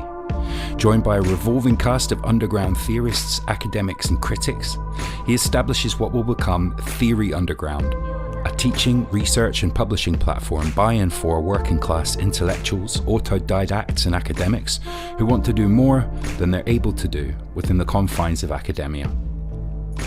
That warehouse worker's name is David McKerracher, and his book Time Energy is his first major contribution to the world of theory. It was recently reprinted with a foreword by none other than Slavoj Žižek, who also contributed to Theory Underground's latest book. My Bible, it's an excellent book. A collection of essays called Underground Theory. What you just heard is an excerpt from the Strange Exiles podcast, episode 23, where Bram from Strange Exiles interviewed me and Mikey. For those who don't know, Mikey is the author of the Dangerous Maybe blog. We are publishing one of his books here shortly at Theory Underground. He's also a lecturer at Theory Underground, and he's someone I've been friends and a collaborator with for over 10 years. But most importantly for you all, he's a fantastic lecturer, and it's a crime that he has to do wage labor right now. One of the long-term goals of Theory Underground has been now for a couple of years to hashtag free Mikey. That is something that I've been really pushing, but first I had to get freed from wage labor, which was achieved this year. That's right. Thanks to my monthly seminar subscribers, I was able to quit Amazon and do Theory Underground full time.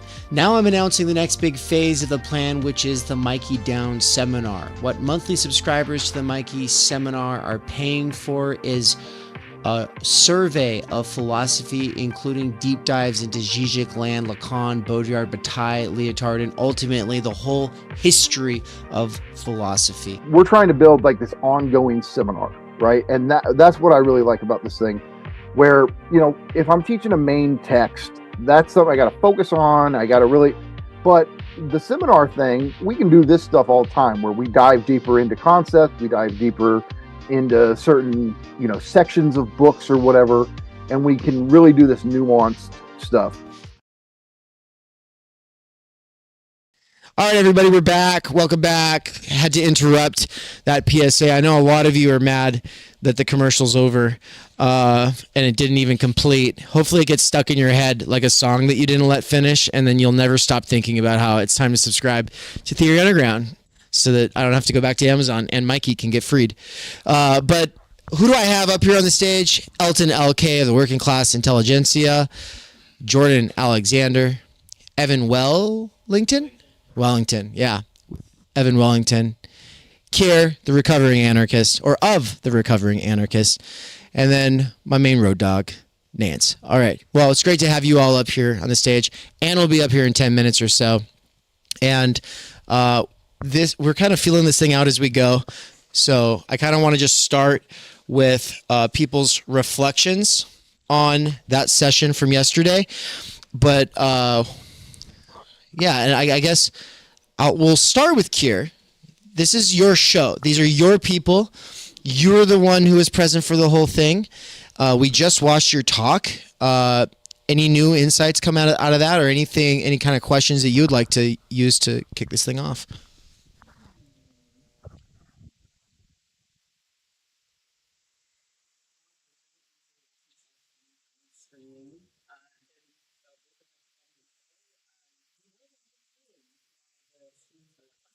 A little weird. Dave, sorry, we can't hear the mic that Kier has. Oh, Kier's mic's not coming How about through? now? How about now? Hello? Yeah, Hello? now it's good. Okay. Thank you. I was just saying it's a strange feeling to watch a video of yourself on a giant television along with a bunch of other people. So, yeah, a bit of an uncanny valley experience. Yeah, I really appreciated the series that we did yesterday.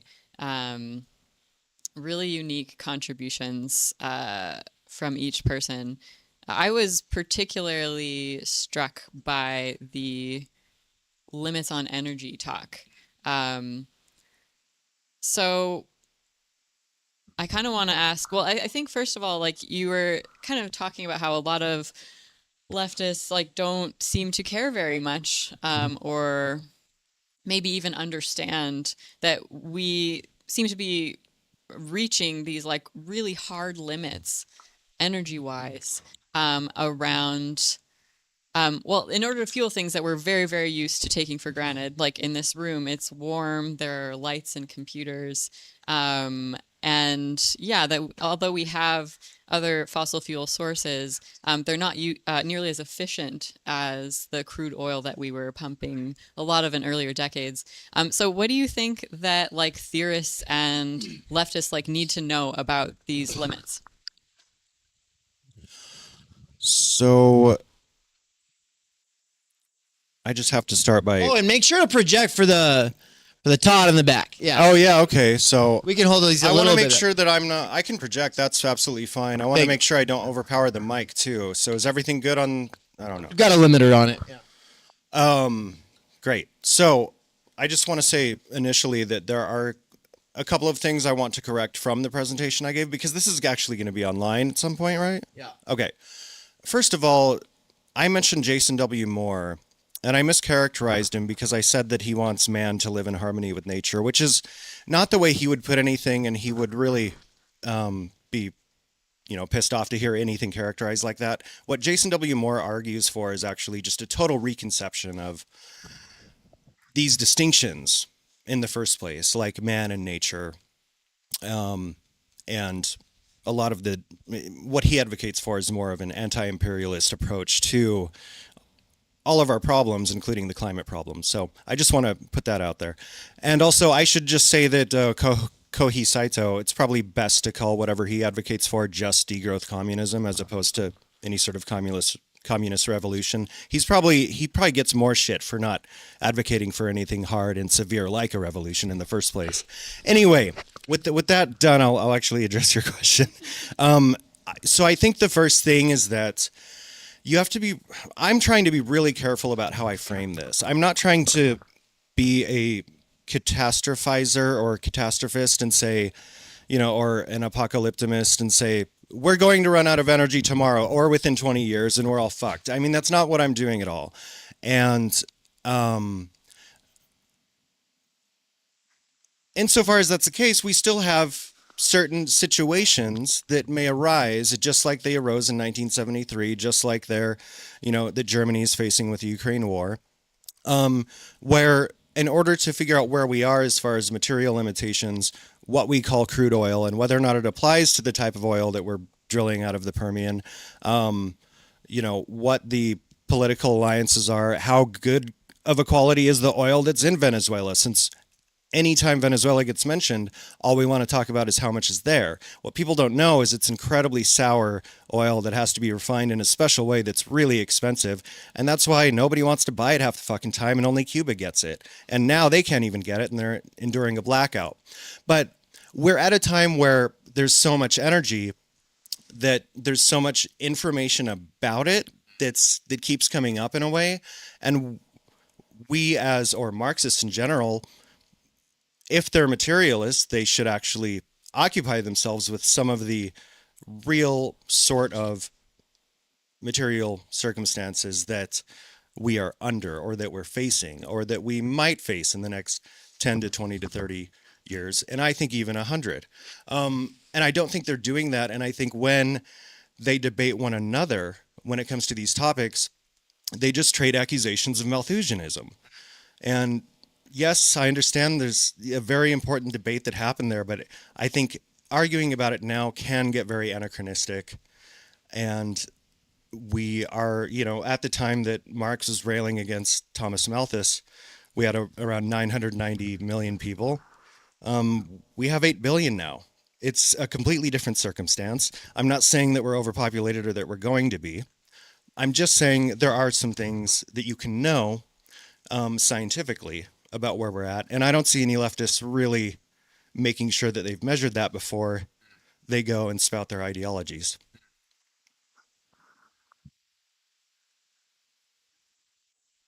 So some of you might have noticed I brought Benjamin up here. So welcome Benjamin Studebaker to the stage.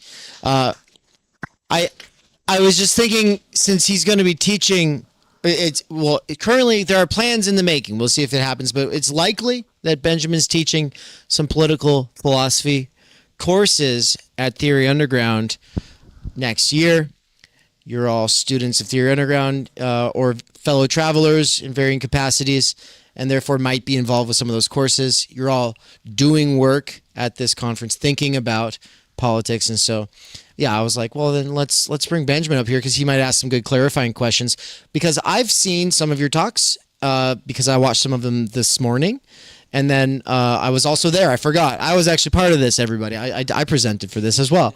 And so I think, what we mainly want is, let's all just, for Nance and Benjamin, who didn't see any of them, presuming, what was it all about? Yeah, and so what we know now about the limits of energy. That's a great start. Thank you, Evan. Then you can kind of facilitate. I probably want to hear from Elton next, because I feel like your talk got a little cut off yesterday, and you were discussing 4 different definitions of class within Marx's work, and also specifically the middle class. I'll pass it now. Yeah. So I was honestly preparing for this for quite some time, and I came up with like 11 different versions of a outline for what I was working on, and each of them would crumble as I realized that I didn't have a good handle on what is the definition of class. And yeah. Oh, yeah. Thank you. Yeah. So give me a signal if I'm still too quiet. But I really, was trying to get a good handle on class, and for starting, like, what is the definition of class? I just looked at Marx and wanted to read through as much of his references that I could get my hands on, and then just try to, see, like, when Marx talks about the working class, what is he talking about? When he talks about the middle class, what is he talking about? And I didn't expect to find this, but I uncovered that he had like 4 different working definitions of class, really 3, but I snuck in a 4th. And then in that, specifically, like there's a passage at the very end of Capital Volume 3 where it feels, I think, that Marx is like just explicitly like working out what is the definition of class, and even ask that question. And from that, I take it to mean that, like, he also didn't have this nailed down exactly what is class, which is, significant since class is at the center of Marxism. And on some level, I take it to mean just like, he was already living in a time when the working class was agitated and politically organized, and he was adding some structure to what that looked like. So in my work, I'm trying to think through like how relevant Marx's work is for today, and I want to like imagine that we can apply it to today, but I wanted to get a good handle on what it meant in his time and what he meant by those words, and then from there we can begin to connect the dots. Specifically, there's so many things that have changed, and I think that we need to work on understanding what those changes are, and I know Benjamin Studebaker, for example, is doing that. But one obvious change, and I know this is an emphasis of John and Barbara Ehrenreich talking about the PMC, but it's just the explosion of the middle class that in the United States, the middle class takes up such a larger percentage of the population than it did in 1848, for example.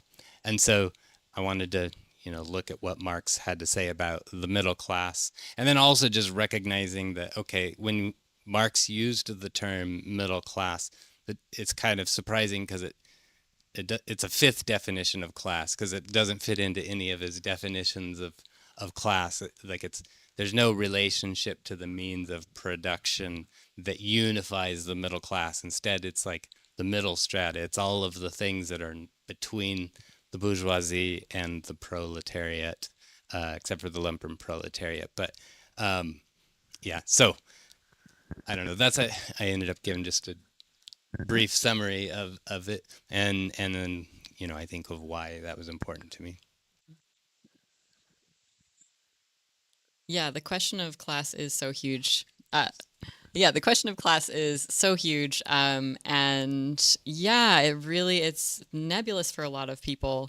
I mean, even among, we've almost kind of got two sets of elites, right? There are business owners, CEOs and people high up in companies. They tend to vote Republican. And then there's this cultural elite that has a lot of sway, right? Arts, academia, journalists and media. And then you've got all of these people who often vote against their own interests. But I've felt frustrated that sometimes there's a real lack of curiosity about that, right? It's oh, well, they vote that way because they're stupid, or they vote that way because they're racist or whatever. And that's the end of it, right? And I think, there's more to it than that. Maybe that explains a couple people, but yeah, does anyone identify with the working class except for people who are already safely in unions? Is a huge question that I have. And Dave, I'd like to sort of pass it to you around the post-class fractured mass. Thank you. Yeah. And I want to talk into that microphone instead of this one. I'm going to boom my voice, and I think that this one has a little bit more of a pop filter on it. I don't know. But yeah, the thing I want to say before we move into the post-class fractured mass, it is related, though, because the PMC is a part of how we think about the PCFM, the post-class fractured mass. Right? The PCFM is this placeholder. We're filling in. We're trying to figure out the situation, what has changed in terms of class composition. And it's not that we live in a time where class is irrelevant. That's not what means in this case. Post means it's definitely not just the bourgeoisie and the proletariat that matter. That's not just the only two things going on. We definitely do not just see the proletariat growing. People often focus on the immiseration of the proletariat, and that completely erases the fact that it's not growing. It's fragmented geographically, literally, but then also in terms of the medium and the form of communication. But really, we're talking about our environment and the way that our central nervous systems have been rewired. That's all different, right? But the thing I wanted to say about the PMC before moving into all that, because Elton, and well, basically with your talk and what you're getting at with the PMC, which is kind of what Kier went to, because she's been, I'm pretty sure you've been binging the course, right? The course that we taught, second course at Theory Underground, on the professional managerial class, consciousness and ideology, which is different, by the way, than saying a course on the professional managerial class, right? It's one thing to do a class on the professional managerial class. It's another to do a class on the PMC's consciousness, its own self-consciousness. And then insofar as we are ourselves, PMC, or participating in some of its discourses, becoming conscious of that, right?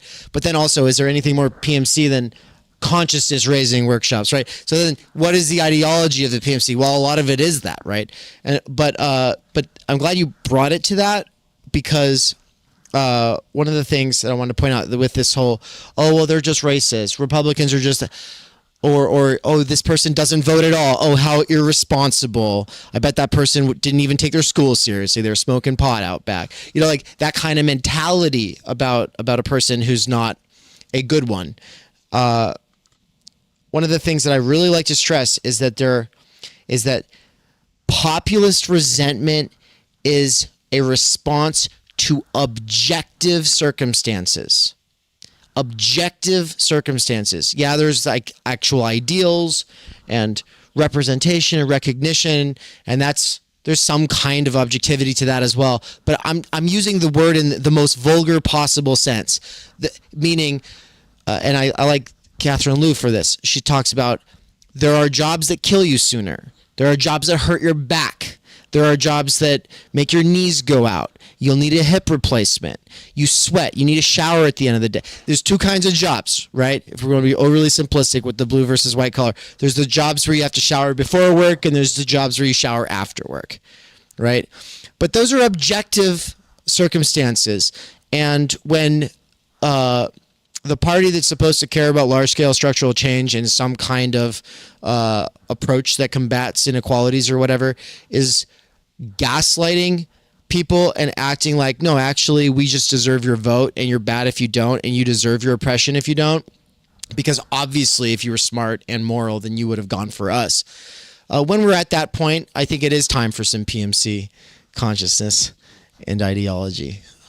And the post-class fractured mass is to say, not only is the PMC one of the big causes for why that two-class theory doesn't work anymore or needs some kind of a serious upgrade, but we have to bring in McLuhan and Baudrillard and the rest of the media theorists that we've been playing with at the critical media theory seminar that I do with Anne, who is, by the way, now here, and she'll be able to jump in here. I know we got a lot of people up here. Don't worry, we got room whenever you want to come up here. But the medium, I think Anne broke it down the best in our PCFM lecture, which is just to say there is the medium and there's the PMC. If you can understand those two things, you got basically the recipe for the post-class fractured mass. You just want to spend a little time with Baudrillard to get at the mass is fractured. And the medium is kaleidoscopic. Not welding us together, because Lenin in A State and Revolution talks about the furnaces of the cities welding together the proletariat, which, you know, it made them the obvious revolutionary subject when they're all welded together like this. Okay, well, what happens when the opposite effect is occurring, right? When we're all basically the lumpen peasants, right? And that's where I would kind of like to just hand it to Benjamin. I kind of want to hear some of your thoughts and on all of this. And then, of course, you could ask us questions. I have some things I'd like to ask Jordan next, but I want to spend a minute on this for sure because Keir was right in bringing, or no, Elton was right in bringing you in on this for some. Well, this is lovely stuff. You know, in listening to all of you guys, I think, oh, if only there had been more people like you guys in the Bernie era when we were doing politics. If only more people had said these things and raised these questions. I toiled in the minds of the podcast minds of what's left, trying to get people to think about some of these things in circa 2019, 2020. And it's nice to hear people talking about this stuff. With regard to this post-class fractured mass, this idea is, I think, incredibly important. In Chris Catrone's recent talks that he's been doing for Theory Underground about Marxism, he's raised the point that you had this bourgeois society, which under capitalism becomes split, and society then has two different wills, the will of the proletariat and the will of capital, not necessarily capitalists, but abstract capital, right? So in this sense, Marxism is a response to a fracturing of something that was previously taken to be unitary, but a fracturing of it into a binary, into two separate and distinct things.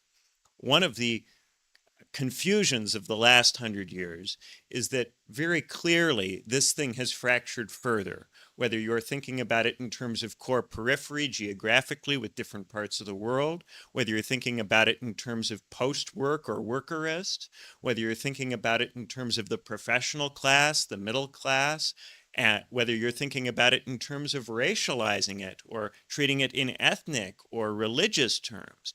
People have broken this thing repeatedly over and over into smaller and smaller chunks. And a consequence of this is that there is no longer even agreement on what divisions we are talking about, how to organize those divisions.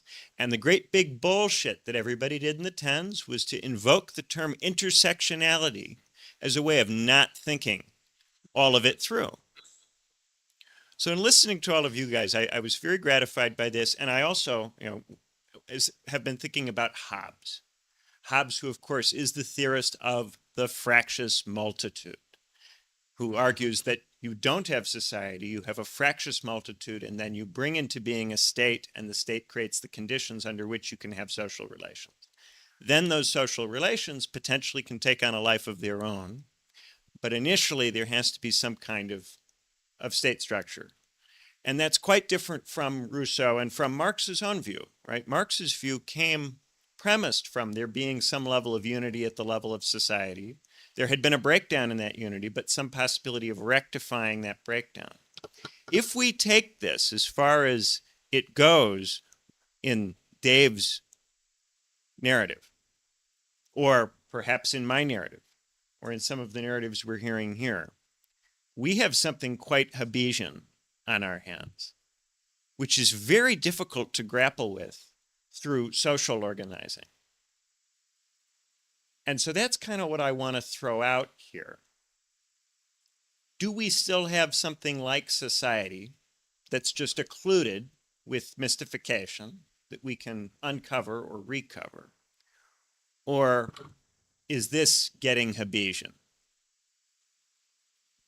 And I'll give it to anyone who wants to try first. So I'm not confident that I have a solid understanding of this, but as part of doing my research, and then just with Chris Catrone's class on Intro to Marxism, I reread the 18th Brumaire of Louis Bonaparte. And in that, Marx does speak quite a bit about the landed peasants. So as part of the French Revolution of 1789, and then Louis Bonaparte's uncle, the original Napoleon, taking power, as I understand it, that the original Napoleon, essentially took land from the aristocracy and the church and distributed among the peasants, which then created a much different dynamic politically for the peasants. They supported Napoleon, Uncle Napoleon, and then 50 years later, you have an economic crisis where the landed peasants, so the small land holding peasants, are in economic trouble. The capitalists are getting bigger and kind of exploiting them. Marx is pointing out, don't have the political organization to organize themselves and represent themselves.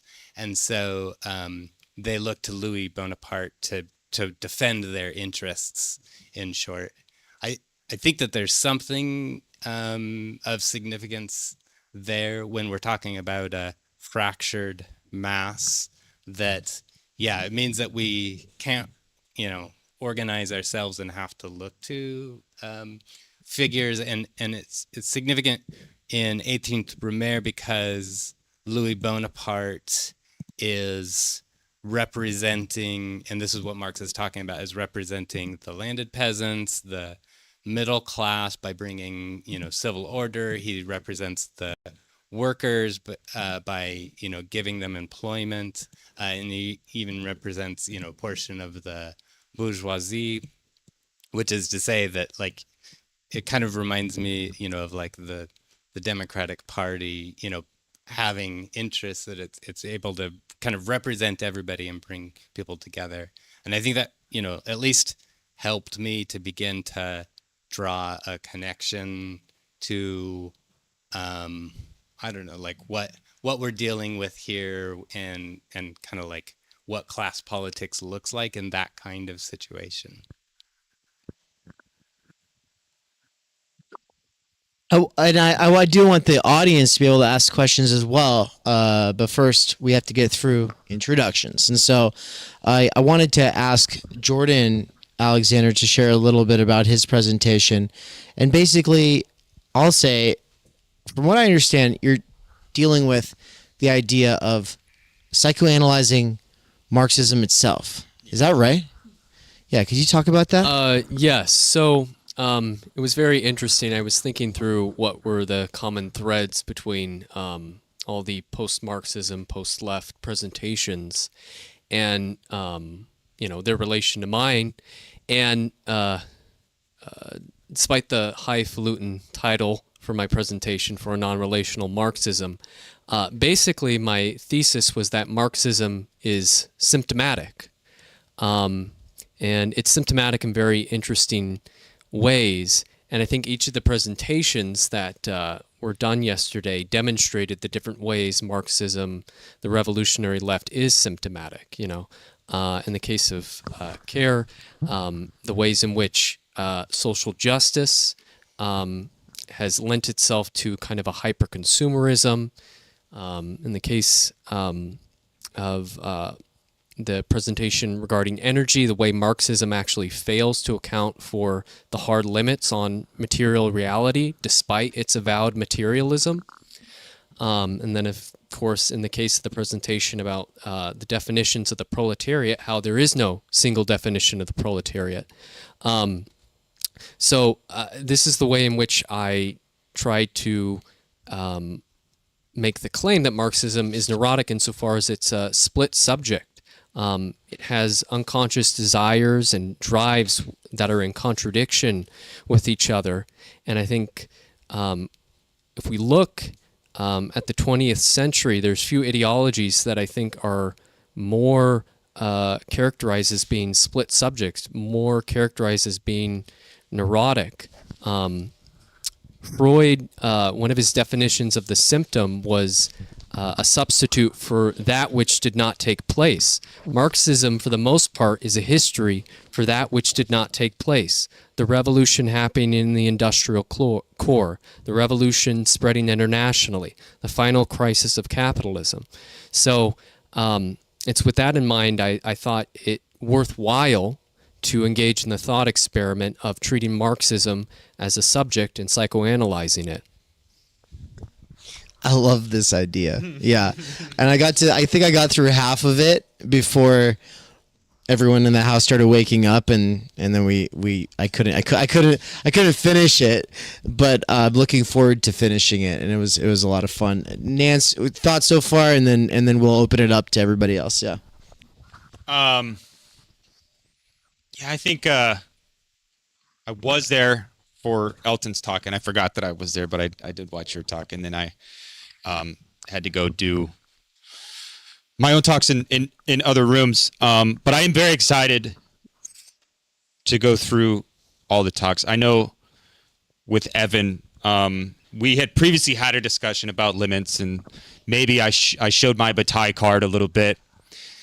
But I appreciate the challenge that you're bringing. I appreciate the fact that you're kind of telling us to put away the fantasies and take materialism seriously. And then Jordan's over there kind of, again, showing us the fallibility. We can't put all our faith in this thing that doesn't belong to us. And maybe we can even make some improvements and fix it up a little bit and figure out what really needs to go on. And I think Kier's presentation that we just watched was a banger. The New Thought thing, I like that a lot. Magical thinking, manifestation, this positivism, this kind of like immediate world that we live in, really takes the steam out of anything we can do, any action we can take in the world.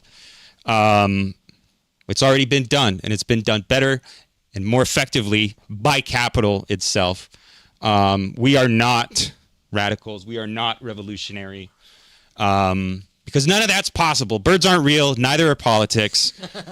Yeah, and I'm excited to go through and maybe write some papers about it. Hopefully have some more conversations about it. It's good. It's great. I have a quick question for Kier about the New Thought thing. So did you say that it's like a variant of what you said, Calvinism? Not quite. It was a response to Calvinism. A response to Calvinism. Yeah. So basically, a lot of the people that went on to found New Thought had these like miserable Calvinist childhoods, right? Where like you were in trouble if you were being happy or if you were playing, right? There's like a real severity and an incredible amount of control and authority that these children were dealing with, right? That really caused illness. Like in Barbara Ehrenreich's book, there's like, I don't know, there's stuff about like all of these women mostly like getting very sick and never getting better. And Calvinism seems to have a lot to do with it, right? Because I don't know, maybe Catholic guilt could be, you know, kind of another way of getting at a similar experience. So yeah, these people grew up and they kind of wanted to do the opposite, right? And I think that's what I loved about what Barbara Ehrenreich had to say, because on the surface, it does look like the opposite, to be into positive thinking and affirmations and embracing even like the sensuous and all of that. But I think like it's really important to realize like that the thought control is almost identical in both of them, right? And the idea that we should be able to master our emotions. And I think those are some of the most like noxious pieces that kind of have also made their way into New Age. And then from there, trickled into all sorts of places. That's amazing. So I had never really thought too much about Calvinists or Quakers until reading the Pragmatist's Guide to Crafting Religion. Is that what it's called? By the Collinses, right?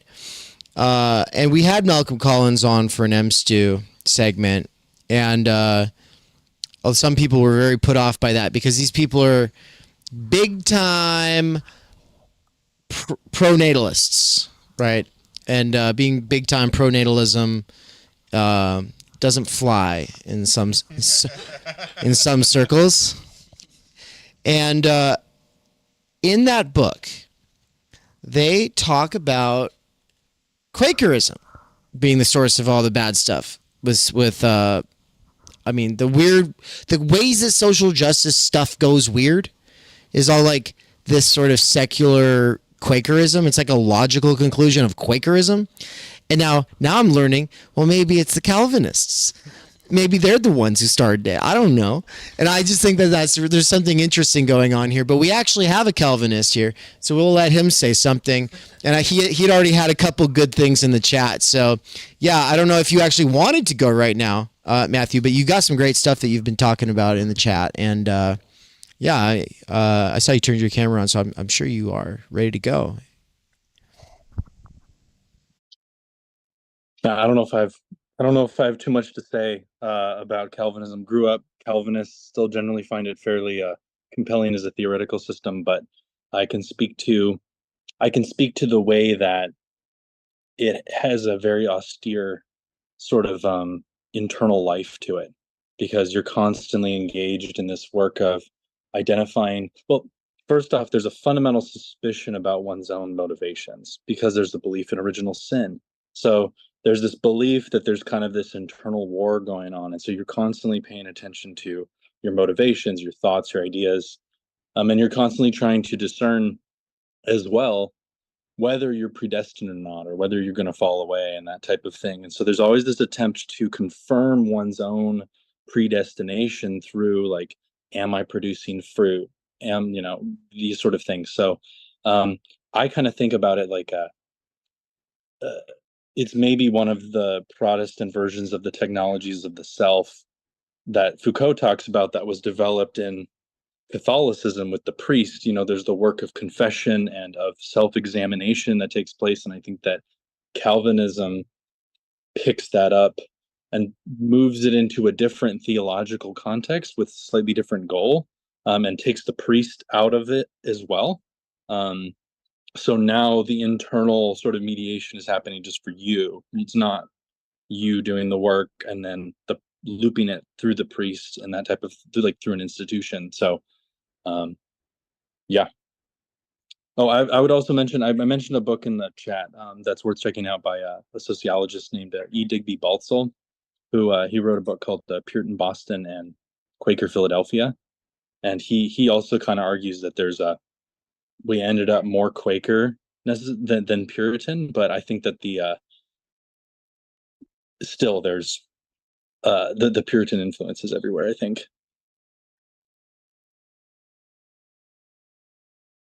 Nation. Oh, we were muted. Yeah, there we go. I had completely forgotten about the predestination piece.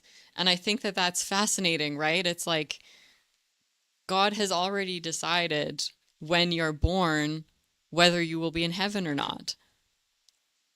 That's incredible. And you don't know. You don't know. You will not know until you die. Like, what a fascinating life to live in between those two moments. Incredible.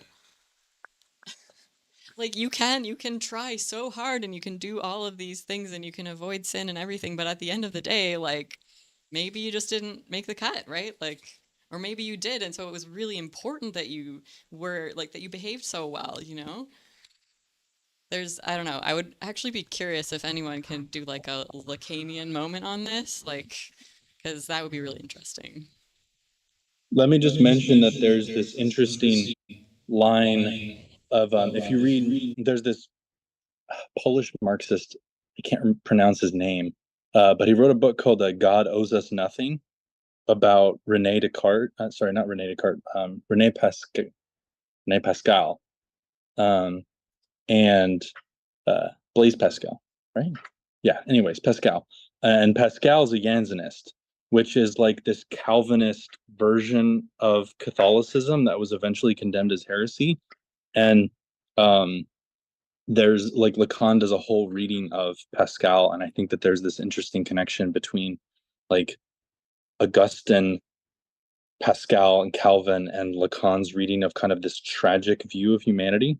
So I recommend picking up God Owes Us Nothing. It's a really interesting investigation into this Catholic heresy that's basically like Catholic Calvinism, but Pascal it's underlying his philosophy and the way he writes and everything. So there's this kind of tragic worldview of like we were made for God, but we can't find him on our own. And so there's sort of this futile, contradictory struggle going on. It's Kolakowski. Thank you. Well, okay. We're unmuted now. Okay. I keep having to mute us because we're coming in over the speakers and the echoes. And for all the tech bro genius going on in Silicon Valley, they haven't figured that one out. Because maybe I guess they don't care about people meeting in real life. That's why they're like, well, we can't solve this one, so everybody just better stay at home and social distance. So that was what COVID was really about. It was just about the fact that they can't figure this echo problem out. But I'm going to hand the microphone here to Anne, and then she'll run it to people who want to ask questions. And you guys can ask questions of any of us, yeah.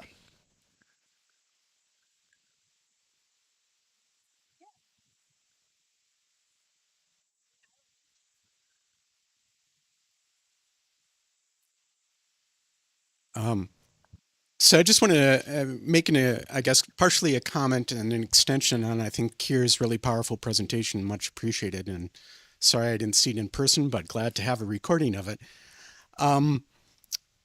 In my experience, I think a lot of that wellness culture, and I'm not sure if Ehrenreich covered it. I haven't read in her book, so perhaps this is the seed of the question of the comment that I'm about to make. Is that it's also supported not only in activist circles, but in managerialism and human resources to, certainly growing degree over the last 2 or 3 decades. And I'm curious if you could say a little bit both, having looked into the topic and read a little bit of Ehrenreich and what she talks about with that, and also how you think that might impact or interact with activism if it does. Does the presence of that wellness culture influence how activists approach their work, or are they perhaps fractured away from that and in a different group? But given your background, I think you might have some insight into that. Thanks. Yeah, well, I'll start with the Ehrenreich. The book is called Bright-Sided, and it's really a lot of fun. Like, each chapter kind of has its own, like, insane case study. The book started because she developed breast cancer, and everyone, well, especially online, she was checking out these, like, forums where people with breast cancer were speaking to one another. And basically, when she talked about the fear and the grief and the anger that she was feeling, people told her that she needed to stop thinking that way. And literally to the point of, like, you are making yourself sick. Like, you're not going to recover if you don't cheer up, basically, right? There was another chapter that was about, like, exactly what you were saying, that this positivity, like, there was a time period where it sort of... that employers were imposing it on their underlings, right? And that was happening during, like, massive layoffs, right? And the idea, like, it's so frustrating because apparently they would pay, this consultant, like, something like $10,000 per head to talk to the laid off worker and tell them what an opportunity that this was, right? To individualize it, to make sure that they would, not be talking to their fellow laid off people. And that it was a good thing, actually, if you think about it, that you were laid off, right? And then it trickled up some more, and you started having a lot of CEOs of very important companies that had these positivity coaches, right? And this chapter, I felt like I was wondering if she exaggerated or not, but she was talking about the role that positivity may have played in the financial crisis in 2007 and 8.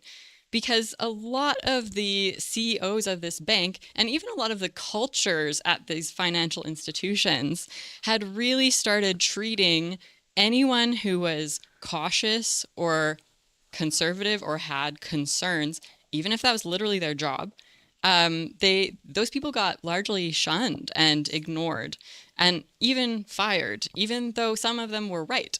And they had gone to their bosses and said, something like something bad on the horizon. We really have to drastically change how we're doing this. And they're like, okay, Fred, whatever, right? And so, yeah. But like, I do feel like the impact like kind of can't be overstated. And yeah, the wellness and activism question is interesting because I know I turned to it when I was like really burnt out and disillusioned. And I think that that's really common. A lot of like former activists get really into either spirituality or self-care practices, or yeah, something of that nature.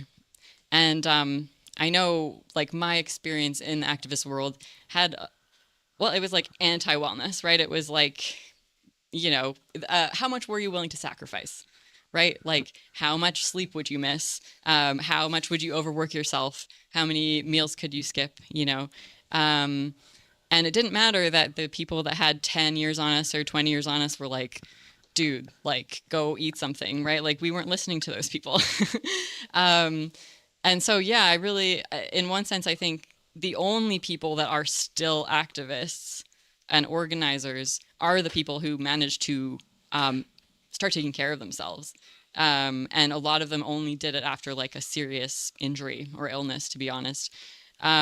So it does feel like the two are at odds culturally. And I would be really curious to see that change. Like less in the magical thinking way and more in a, like, you need to sleep enough and you need to exercise if you want to keep alive. Because yeah, in my experience, like the level of like sacrifice that kind of everyone was getting into felt very drive-y for sure. Well, we'll do Sean and then Karem has his hand up. So we'll go with Sean. Where am I seeing? The middle, yeah. In the middle is? Yeah, right there. Cool, right here. All right, in the pit. Lucas is cracking me up in the chat. He's on fire right now. He's on fire. So I have two comments that both pertain to the right, actually. One of them is voting against our interests was sort of brought up at some point, and I'm wondering, like, though, voting for Democrats, I'm not sure that's in our interests either. So I think anyone, if we're voting against our interests. I think voting is against our interests. You know what I mean? And voting for DSA candidates, that seems to be against our interests too. There was just a DSA candidate who completely turned her back on a tenants' rights struggle in LA. That like just happened and just like flagrantly sided with the property owner. So like the way is shut, I'm not pretending to have read your book yet, but it's on my list. But like the reason I haven't read it yet, I prioritize as much is because I'm so convinced I'll agree with it that it's like, you know what I mean? Like, and the other thing I wanted to say is just that, on the question earlier, these are both from earlier, is that on the question of politicizing everything on the left, like politicizing what we're doing is instead of just doing the things, does that happen on the right? I don't think it does happen on the right in the same way, and I wonder why, because that if we can answer that question, it might tell us why it happens on the left. You know what I mean? So I'm not sure, but yeah, that's just a question I have there. So yeah. Does what happen, or does what happen on the right? Yeah, does everything have to be politicized? Like, I mean, that's a weird way of saying it, because if you're on the right, it's already kind of politicized. Like, if it's right, then it's like one side of the political spectrum. But I mean, like, people who are not invested in the, like, people who just casually vote Republican, like, do they feel the same way as people who vote Democrat to, like, politicize the things they do? Does that make any sense, what I'm trying to say? Yeah, I don't know. I mean, I think asking the questions about what's culturally different between the right and the left, are, I don't know. I think they are challenging though. There was, I can't remember who the authors are, but a couple of authors wrote a book about cancel culture and censorship, and they had a lot of examples from both the left and the right. And I know someone that works in campaign politics, for lack of a better word, pretty high up in the Democratic Party, and they recently have gone through something where they felt like they were screwed over. And there is kind of a cancel element to it because basically word is spread within this organization. And, you know, I was joking, but I'm like, see that? I mean, that's why you should just work for right politics instead of left. And then you won't have to deal with this cancel culture thing. And maybe I'm wrong, but she said, do you think it's really worse? And I said, you know, I think it depends on the person, whether or not you would have gotten screwed over. But when it comes to the word of mouth effect and whether or not it's a cancelable effect that gets spread around, it seems like the left, to me, I could be wrong. It seems like the left does flip like a switch more on this side of what is a cardinal sin versus what isn't. And I don't know. I like, is that, but that's a cultural difference. What are the roots of it between the left and the right? I don't know. I feel like the right does tend to politicize things that were maybe prior to to a conversation, where prior to that were not really politicized, but I think they do it in response to the left. The left politicizes the family. Like the left politicizes like family is bad. And then the right goes, oh shit, family is good then. And that's how the right constitutes itself. So I want to raise a point here. I do think that part of what's going on is that Donald Trump became president while Bernie Sanders did not. So Donald Trump has a unifying function for the right, and Donald Trump is extremely ecumenical. He includes within his coalition and within his personal circles people who sharply disagree with each other and would be very much at one another's throats in a way which would very much have a cancely, nasty, internecine vibe. That has been suppressed by Donald Trump's continuing relevance throughout the period in which most of us have been active and paying attention. When Donald Trump goes, whenever that happens, and it will happen eventually because he's quite old, and sooner than we all think, he will eventually go away. Even if he wins this election, even if he wins 2 more elections, he will eventually go away. And a lot of these problems will resurface, just as they were there before Trump. If you think back to the Republican Party before Trump, it was sharply divided between the Marco Rubio, Jeb Bush wing, which had taken on board the report after the 2012 race that said they needed to conciliate on social issues, move away from religious conservatism, and the Ted Cruz wing, which said no, all of that has to keep being centered. And Donald Trump was able to get the support of all of those people. He was able to get Rubio and he was able to get Cruz. And it's still the case that those people are underneath that tent. It's not going to last forever. And for this reason, the right is 5 to 10 years behind us in terms of how they interact. They act like we did 5 years ago. And after Trump's gone, they will act just like we've been acting. They are not swimming in better water than us. They are not swimming in healthier institutions than we are. Yeah, I think in terms of like the consumerism piece, it feels like a mirror between the left and the right, right? Like the anti-woke thing, like buying this beer and not that beer is a political act, right?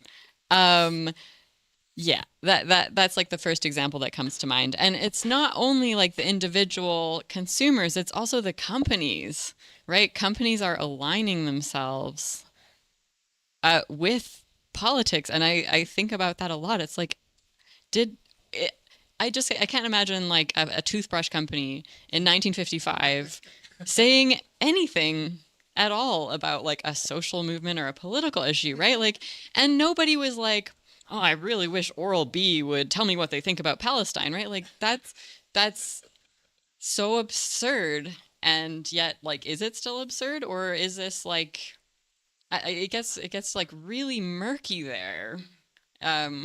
Yeah.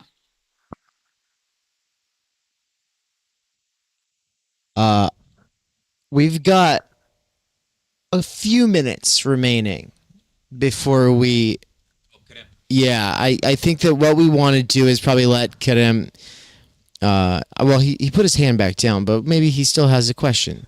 Yeah, he does. Okay, we'll take it, and then we'll get a chance to say a couple closing down thoughts. Wrapping up thoughts. Whatever. Oh, yeah, so my question is in related to Keir's presentation, and it is that is it really the premise of magical thinking is the problematic thing here, or the way it is instrumentalized by the capitalist system, right? I think maybe it's important to make that distinction, because the way I think about it, like if just thinking in terms of like the idea that the way we think or the way we kind of produce certain things, stories, whatever, kind of changes the reality we are in, and it can also change it in a good way. So it may not be the case that the premise is the problem, but the way it is kind of, turned around by the structures that we are in, right? Am I getting that right? Like, does that make any sense? I don't know. Yeah, I think that's a really good point. Yeah, I think, yeah, the magical thinking, like I grew up in a pretty atheist family, and in some ways to the point of like, oh, religious people are less intelligent. And I don't think that. I think, yeah, there are all sorts of ways that people make sense of their experiences. And magical thinking like works great for some people. I tried it. It wasn't my jam, but yeah, I don't think that it is the root of the problem for sure. I think it's just like, there just seems to be this and I was looking at how many people were commenting below being like, you need to endorse Kamala or this or whatever. And I was like, if every person in this comment section like went door knocking for Kamala instead of like harassing this one celebrity over what she said about it, like and so I think it's more that if the people in that comment section are filling the need and they're feeling satisfied because they believe that they have made their contribution to politics. Yeah, the door knocking's rough. Yeah, but yeah, if they're convinced that that's what they should do and that's all they need to do, because the digital and physical worlds are blending so much, and because of like this fracturing that we're seeing on so many levels, that I think is much more where the concern lies. And yeah, I love the question or the way you framed it, like, is the magical thinking the problem, or like the way that capitalism and more specifically neoliberalism, like I just think this is perfect for neoliberalism. They must be like so excited about this. Like if this is the outlet for people now to like buy t-shirts and stuff, like great. That's, yeah, they must be laughing all the way to the bank right now. All right, everybody. The fact is we don't get to do what I would like to do, which is 3 more hours of this. Because I think maybe we'd actually be able to get there. Because my big follow-up question for all of you is, I want to know if you do have some kind of an idea of like what you think the revolutionary or just the political subject is. And I'm not going to take, oh, well, it's all of us. It takes all of us. And I'm not going to take, obviously, well, old, copy pastas from 150 years ago. So I'm very curious to see kind of what you would all answer to that. But time. And Samuel Lonkar is going to be our keynote. We'll all be back very soon for that. So for now, I want to give everyone an opportunity to go freshen up and stretch. But I want to leave you all with one thing on this political note. And that is that and it's something Benjamin had mentioned this morning. The reason that Marx does not overdefine any of his class categories is because he doesn't want to reify them, and there's a useful way of thinking about class depending on your goal when you're speaking. And so there's different contexts where he's talking about it, and that's going to bring out different aspects of it. And so with that, I wanted to say, if we could say that there is some kind of a political subject today, if you actually think that there is, then that means that you still have a goal. And that now my question is that goal a copy pasta? Is that goal a copy pasta? Because you might have found a new revolutionary subject, but for an old goal. And then the question is, well, can we critically suspend the goal for a little bit to rethink what the goal ought to be? Of course we can. Maybe we can. But should we? And in some cases, maybe that's not the right thing to do. And I'm open to that. I'm curious to see what you all come up with before we talk again. But for now, I have to kick you off the stage. So thank you so much, everybody. Like, everyone, put your hands together for these wonderful, wonderful speakers. And the plan says that Samuel is going to be presenting for an hour and 45 minutes. I don't know why it says that, but it's not true. We are all going to be out of here by 5 p.m. today. So don't worry. We'll have, and by the way, you'll have time to go shower and even power nap before meeting us downtown at 6, right? There'll be an hour between when this ends and we meet downtown. So, and if you want to leave stuff in the venue after today, or, you know, you'll get it back tomorrow, please leave it in room numero 3. Yeah, 3. Thank you. And folks on the live side, we love you. At least a couple of you. Some of you. We'll be right back after this buffering, I guess. Dude, the Wi-Fi's terrible here. All right. We cannot do direct revolution, but the only way to lay the foundation for it is to do what you are doing to move the underground. It's a theoretically correct title. Welcome to Theory Underground, a place for workers with earbuds who are tired of letting others read and think on their behalf, slipstreaming our way into an understanding of the situation that short-circuits the deadlocks of our moment. Research at Theory Underground focuses on what is most important for understanding our current situation. Theory of the subject, capital, time-energy theory, critical media theory, CMT, and the most essential critiques necessary for understanding why the theory, ideology, and common sense of influencers left to right misses the mark. Theory Underground is coming to a city near you. What that has meant in the last year is traveling across the United States, into Canada, and then all over Europe to promote our books, courses, and ideas related to time energy and underground theory. You've been reading Underground Theory. I'm a publisher and an editor. I run and review books. Literally, it's my living. This is the best editing collection I've ever read. Okay, picture this scene. America, early 2021. An Amazon warehouse worker arises from the emerging underground theory internet scene to create spaces for untimely topics and concerns that are too often neglected or kept in isolation today. Joined by a revolving cast of underground theorists, academics, and critics, he establishes what will become Theory Underground, a teaching, research, and publishing platform by and for working-class intellectuals, autodidacts, and academics who want to do more than they're able to do within the confines of academia. That warehouse worker's name is David McKerracher, and his book Time Energy is his first major contribution to the world of theory. It was recently reprinted with a foreword by none other than Slavoj Žižek, who also contributed to Theory Underground's latest book.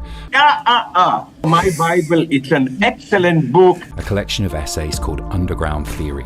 What you just heard is an excerpt from the Strange Exiles podcast, episode 23, where Bram from Strange Exiles interviewed me and Mikey. For those who don't know, Mikey is the author of the Dangerous Maybe blog. We are publishing one of his books here shortly at Theory Underground. He's also a lecturer at Theory Underground, and he's someone I've been friends and a collaborator with for over 10 years. But Most importantly for you all, he's a fantastic lecturer, and it's a crime that he has to do wage labor right now. One of the long-term goals of Theory Underground has been now for a couple of years to hashtag free Mikey. That is something that I've been really pushing, but first I had to get freed from wage labor, which was achieved this year. That's right. Thanks to my monthly seminar subscribers, I was able to quit Amazon and do Theory Underground full time. Now I'm announcing the next big phase of the plan, which is the Mikey Down seminar. What monthly subscribers to the Mikey seminar are paying for is a survey of philosophy, including deep dives into Zizek, Land, Lacan, Baudrillard, Bataille, Lyotard, and ultimately the whole history of philosophy. We're trying to build like this ongoing seminar, right? And that's what I really like about this thing, where, you know, if I'm teaching a main text, that's something I got to focus on. I got to really, but the seminar thing, we can do this stuff all the time where we dive deeper into concepts, we dive deeper into certain, you know, sections of books or whatever, and we can really do this nuanced stuff. I think that there's probably no better way for us to accelerate our learning in these areas than by slipstreaming Mikey. And that has been my belief for years and years and years now.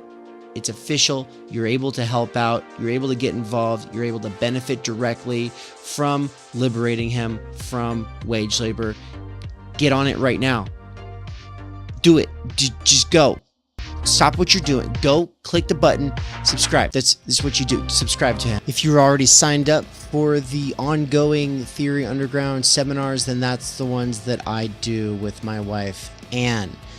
Though that's getting an upgrade, which means that I will be doing one session per month that is just me, and then I will also be doing the ones with Anne, which are a crash course in sociology, anthropology, the social sciences, and ultimately Marx, Heidegger, Levinas, Bourdieu, imminently critiquing pop psychology, sociology, self-help, and ultimately the doxa of our time. But if you would like to be a subscriber to both Mikey's seminar and the seminar that the Snellgrove McCarrickers are doing, then the best way is to become a Tier 4 subscriber, or you can be a Tier 2 subscriber to each of us. The reason this matters is because Tier 2 is like pretty much the best bang for your buck. It gives you huge discounts on all of the courses that we do. But if you can't afford it, Tier 4 is amazing because it gives you Tier 3 access at both Mikey's seminar and ours. And finally, not everybody has time to be part of these ongoing research seminars, and they just want to fund the paid content for the YouTube and podcast. And so thank you so much to our patrons over at Patreon. They're the ones funding all the free stuff. So big thank you to Bert, Marilyn, Carl, Sahil, Zozandra, Nikolai, Darian, Tyler, and Mandeep, and all the other wonderful patron people. Patreon people. And thank you to all the other wonderful Patreon people. Thank you so much to all of you patrons, and also to the special subscribers and the paying subscribers. Oh my god, it's just so awkward. Thank you, Patreon. Patrons. Thank you. Oh, okay. And to all the other wonderful patrons. Thank you so much, all you patrons. And also a special thanks to the subscribers on the YouTube side, as well as the paying subscribers over at Substack. Why can't we do this? Fuck. You guys, just thank you. Thank you, everyone, for making this bullshit possible. Thank you to the subscribers. You do it. You did so good. Thanks, guys.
I just realized we were muted, and so now we are back on stream here.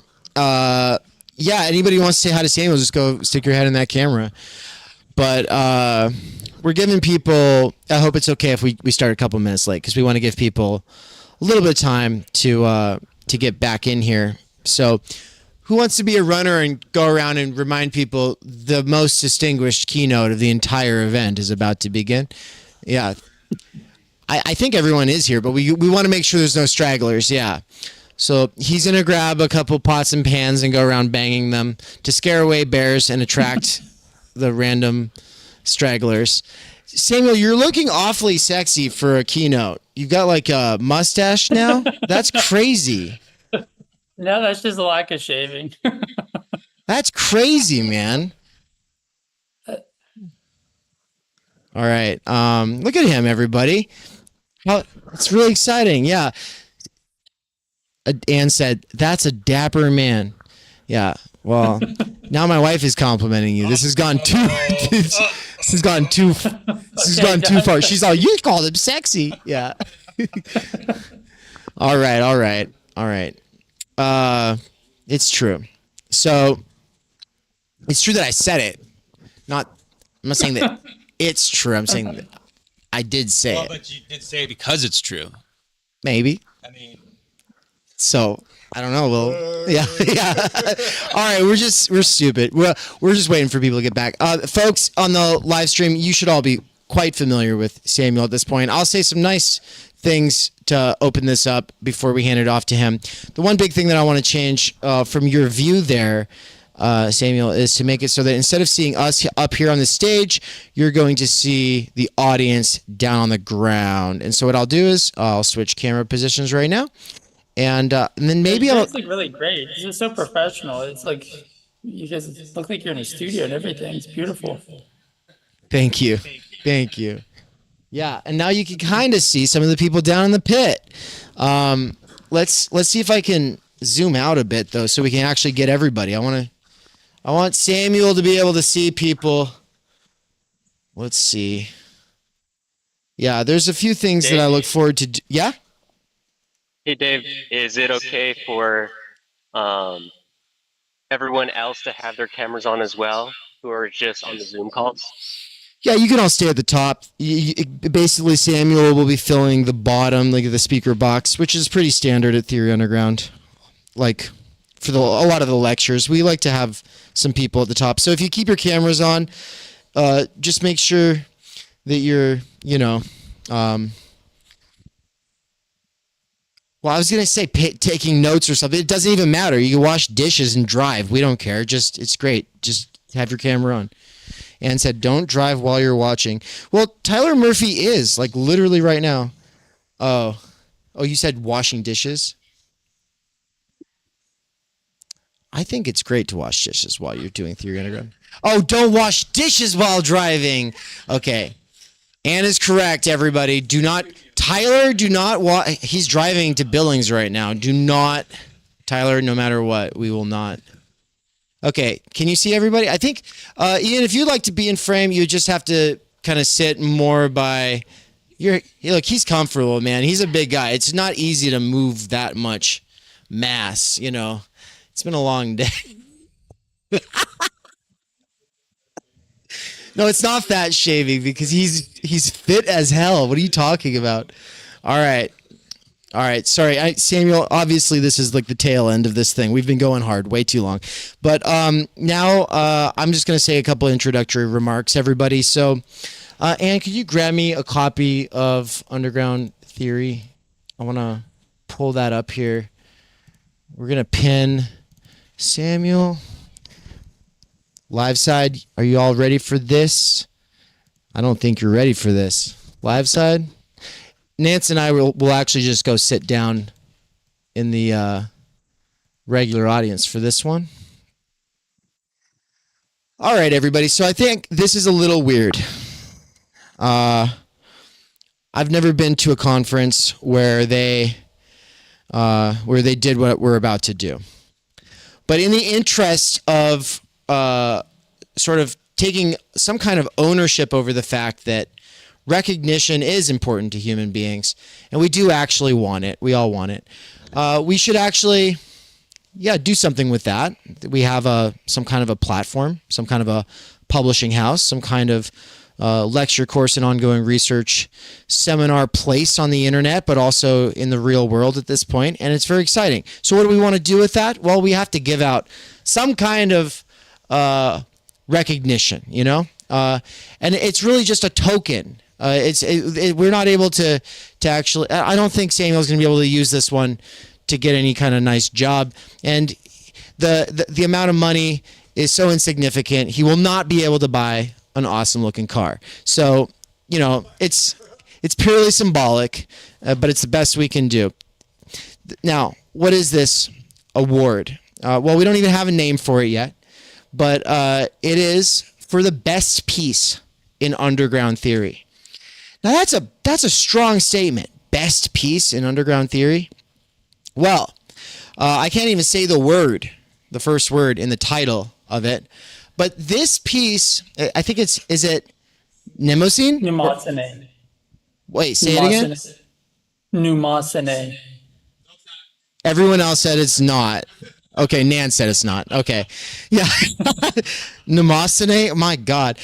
Mnemosyne and the Fate of Capital in the Digital Age, Amon's Law, Technology, and the Invisible Revolution. What I have to say about Samuel is that, look, outside of the prestigious looking things in his bio, which you can go look at for yourself, I'll just say we're always surprised by him. He's always got a perspective or an insight or a contribution we didn't see coming, and it's always one that adds immense value to not just whatever we're doing in the moment, but the overall trajectory of all of the things that we're doing and the ways that they relate. And so please put your hands together to welcome Samuel to the stage. Yeah, let's go.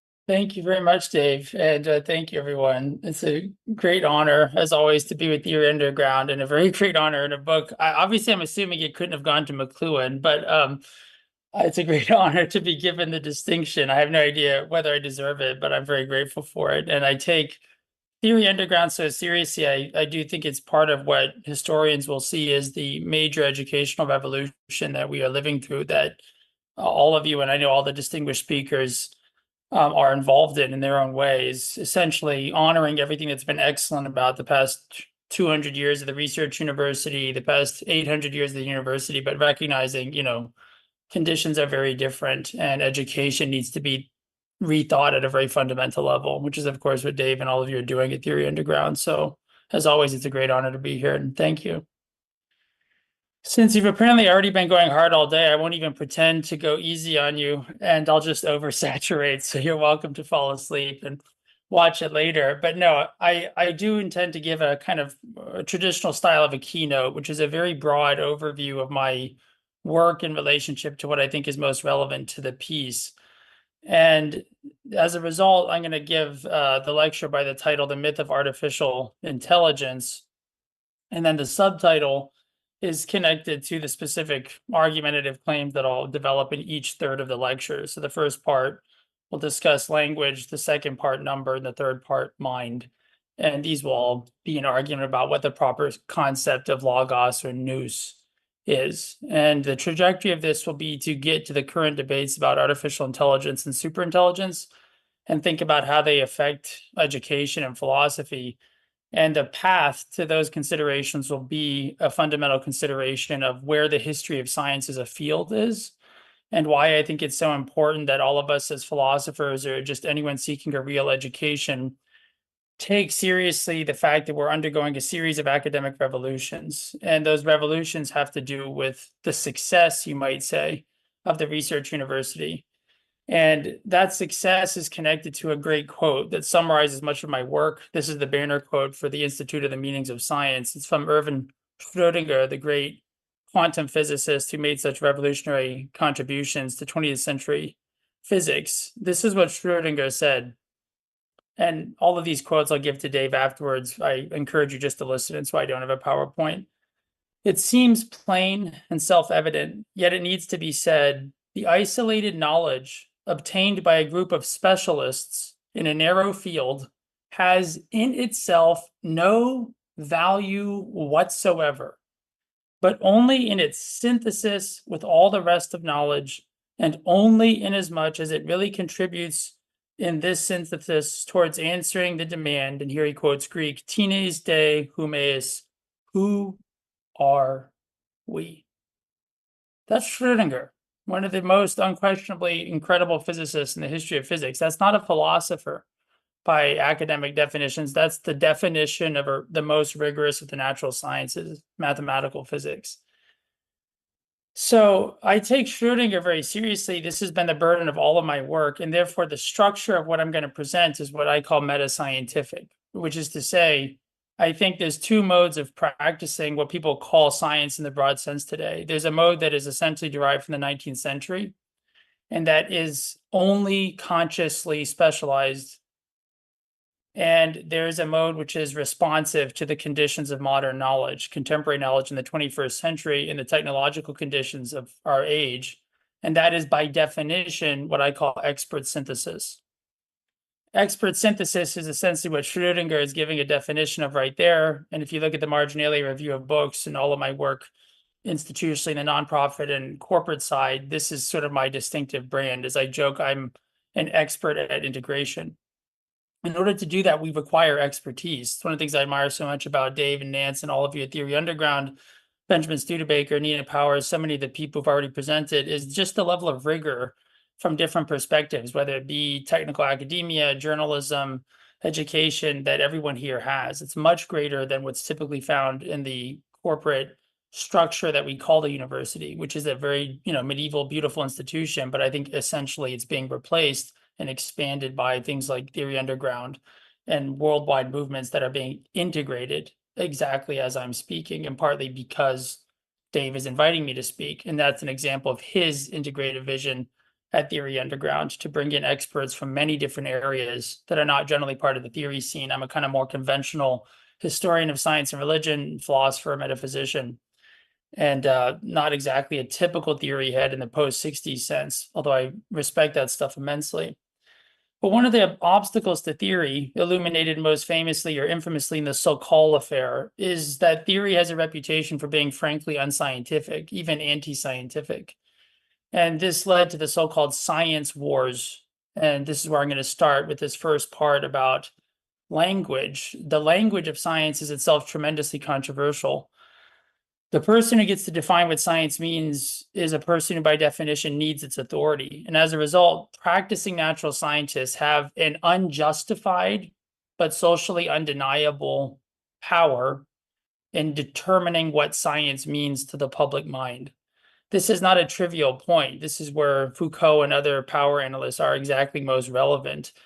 A historian or a philosopher like me, even though I research and do research direction, including in the natural sciences, I'm not a practicing natural scientist. I'm a scientist in the German or French language, a Wissenschaftler in German, but we don't have that term in English. And so it'd be quite odd if I said I'm a philosophical scientist, although I'd have no problem saying that because I'm as much as a scientist as any mathematician or physicist.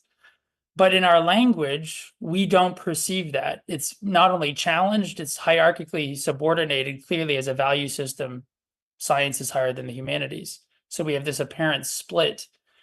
Now, there's a lot of reasons for this split, and I'm going to explore them in the course of the lecture, and I hope show you that the split is spurious at every level, but its social reality therefore becomes even more mysterious and requires an alternate explanation than the idea that there's two separate things called, for example, science and the humanities. I think that's utter nonsense. And yet the power of that distinction is extraordinary. So it seems ridiculous in one sense to say it's a nonsense distinction, but so is this distinction between science and religion. And this is the burden of my book, Becoming Human, Philosophy as Science and Religion from Plato to Posthumanism, which will come out from Columbia University Press in about a year. And what I'm describing in this lecture is going to be a précis to the public for the first time of some of the major results and perspectives that I develop at length in that book. And this particular orientation point is, what is science? And in the American sense, science is what scientists do, and scientists is what scientists say they do. Now, philosophers and historians have never accepted that. And therefore, if you're a serious scholar, you have to look at the history of the term science. And that is surprising. The history of the term science and the usage that we have, science as opposed to philosophy, science as distinct or opposed to religion, science as distinct or opposed to other studies like history, philosophy, cultural studies. This is an extremely novel usage. It derives from William Whewell, Whellell, a very brilliant 19th century Victorian, basically one of the founders of the philosophy and history of science, who wrote a major multi-volume work in which he essentially literally introduced the term science in the modern sense. Now, I'm going to discuss this briefly in a moment, why it's important that he did this. But the first thing is to just know there is no non-anachronistic use of the term science in our modern sense before the 19th century. This already offends scientists because they have their little stories that they learn, as Kuhn says, from textbooks, which is, some kind of potted history of the Dark Ages and then Newton and Let There Be Light and all that stuff, when in point of fact, the history of science is much more rational in the sense of there's great developments throughout the whole history. There are revolutions, but the idea that the ancients were somehow scientifically illiterate or insignificant is simply preposterous. But it's part of the textbook idea of the history of science that Kuhn describes as necessary to the psychological formation of a modern natural scientist. So the first thing is therefore, okay, what is science? It's a novel term that's gained power because of the English language. It's not reflected in other European languages in its restrictive sense. So that's extremely important to establish so we know what are we talking about. Well, we're talking about a historically contextualized origin in the 19th centuries of an overwhelmingly powerful concept in our culture. So Stephen Gaukroger, who sadly just passed away, but was a member of our Meanings of Science project, wrote the most important recent history of science. He wrote a 4-volume history of the origins of modern science for Oxford University Press, which is an extraordinary series that anyone really serious in the field, of course, has read or is reading. And Gaukroger's fundamental question that he develops in the first page of the first volume is to try to understand not only why science took on a distinctive shape in the West, because of course there's scientific traditions in Arab culture, Chinese culture, Indian culture, but there is the valid historical question of why apparently around the 17th century did science take on a very powerfully progressive new form, and particularly in the Western European world.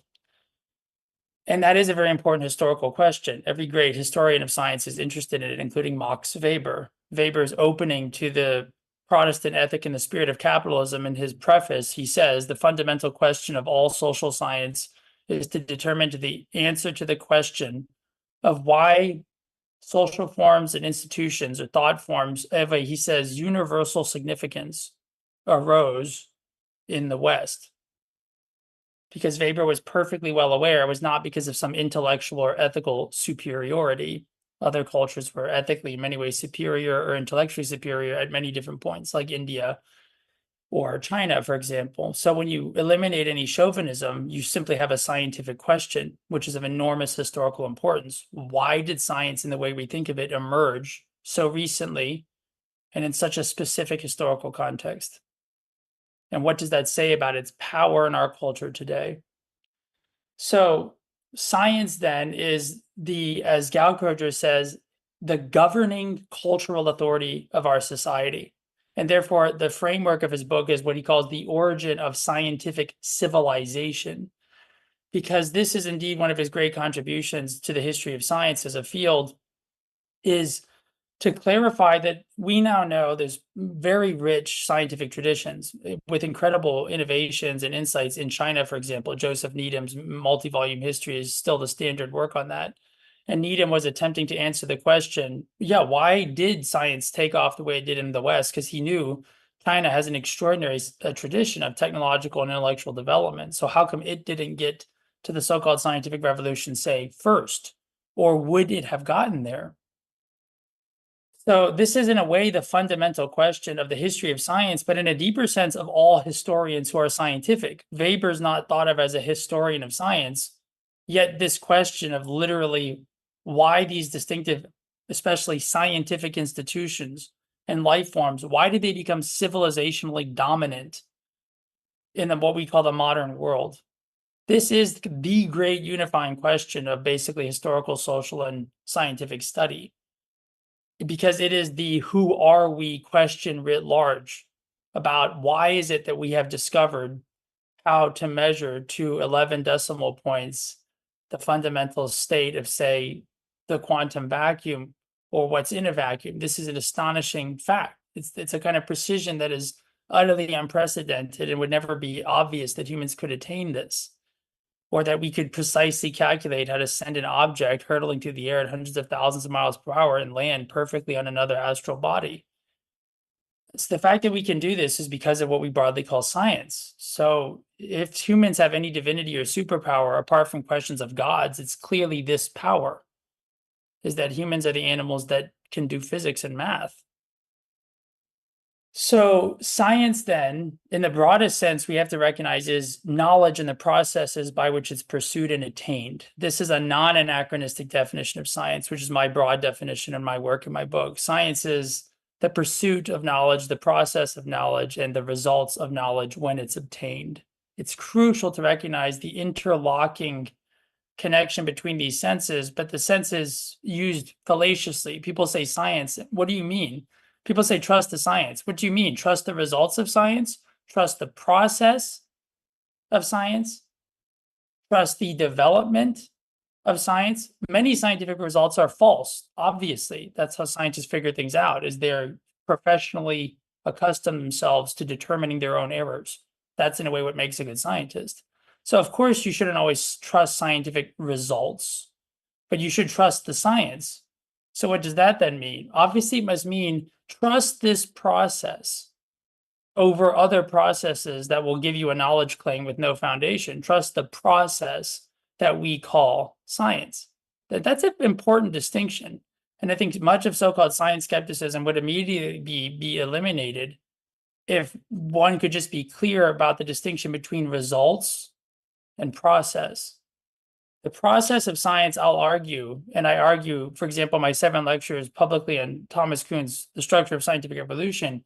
The scientific process is, we will discover, I believe, in this century, the actual essence of what science is that science is a particular type of process. And the question is what type of process? And the answer to that we'll understand differently in 20 minutes will be the process by which we become human. So what does this have to do with language? Well, everything. The current revolution in knowledge is what we call artificial intelligence, which is based on what? LLMs, large language models. Now, what are LLMs in a nutshell for non-specialists, including me? Well, they're a radical revolution in the concept of artificial intelligence that's often not even noted because the specialists are just inside of it. So they're not thinking about it historically. It makes total sense. It's a valid division of labor. But the original foundation of our ideas of artificial intelligence, and for example, von Neumann and many Minsky, for example, at MIT in the 50s and 60s, related to the field too of cybernetics, it's very clear that the concept of what we might develop, sort of developing ideas from Turing, would be a classical computing, classical linear model, something totally mechanistically determinable. That was originally what computers were like, of course. So computers up to the development of LLMs are basically a kind of simple Newtonian system. You provide extraordinarily precise conditions of input-output structures. So if you know the input, you can determine exactly the output. Hence, you know what's going to happen when you punch a key on your computer or answer your phone. When you answer your phone, you don't fly off in a spaceship to Mars. That would be a very bizarre causal connection. But if there was a device somehow that the phone was just a remote for and you didn't realize you were standing on it, it would make complete sense. The reason that doesn't happen is exactly because of the precision that your phone can only do the things it's programmed to do, apparently. So what changed? Well, that mode was very unproductive. As you may know, basically, the search for artificial intelligence was a failure. People thought it would develop much quicker than it did in the 60s. So by the 70s, the field was not dead, but there was a lot of recognition. This is not as easy as we thought, and we're not sure how to do it. And the major revolution that occurred is not often put this way, but my perspective as a philosopher and historian allows me to, I would say, see the significance of this, was exactly the shift away from abstract ideas of linear logic and math. Essentially, artificial intelligence will be a result of better and better classical computing, to a completely new form of computation, which is computation we don't understand. So Geoffrey Hinton, for example, who just won as a computer scientist the Nobel in physics with another person for his work on neural nets, Hinton was one of the major people who developed the science of neural networks. So what led to LLMs as neural networks? And the details don't really matter, but specific kinds of neural networks that in the 80s were explored, but then became much more relevant because of developments in the early 2000s. And large language models are not in any classical sense what we think of as computers. We don't understand how they work. It's precisely because we don't that they so-called hallucinate, they make up answers. And you can't predict what they will say by asking the same question over and over because they learn. And not only do they learn, but they learn in a way that we don't understand. So this, I think, is not sufficiently stressed, particularly to the broader public, about the scientific cultural significance of what artificial intelligence is as a technology. It is a major revolution because it suggests something, which is that biomimicry, the recognition that classical logic got us nowhere. So let's look at the architecture from a physics standpoint of the brain itself. So turning to another physiological science, the literal physical study of the brain to the sophisticated degree that we can in neurology, then was recognized as a potential source of relevance for mathematicians, particularly essentially topologists and others who were thinking about the architecture of the neural network as a system of geometrical relationship, decided let's explore whether these might then be imitable and generate something similar to what they literally generate in us, which is this kind of ability to freely, spontaneously respond to context-sensitive information dynamically, kind of infinitely. This is magic. This is language. This is thinking. So again, people didn't realize how close they were in the 80s until the early 2000s, but the early 2000s, things really took off. And then 2012, 13, 14, because of some developments, you get the foundations of what's led to ChatGPT, NVIDIA, and the other models out there. And these are world historical. I think it's ridiculous to deny that. It's already completely world historical, the change that this suggests. The significance of the change could be catastrophic and is likely to be at least catastrophic, possibly also ethically transformative in a utopianly wonderful way, but almost certainly going to be at least catastrophic in the technical sense of turning down or ruining a large body of what we would consider the cultural tradition of the human species. And I think that's already happening, and much of it's happening irreversibly.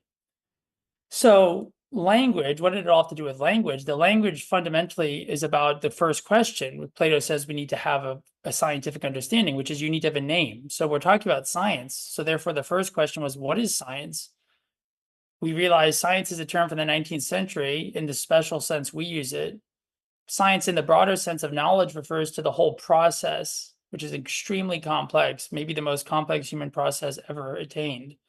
A process that's multi-generational across time that can only exist therefore at a communal level.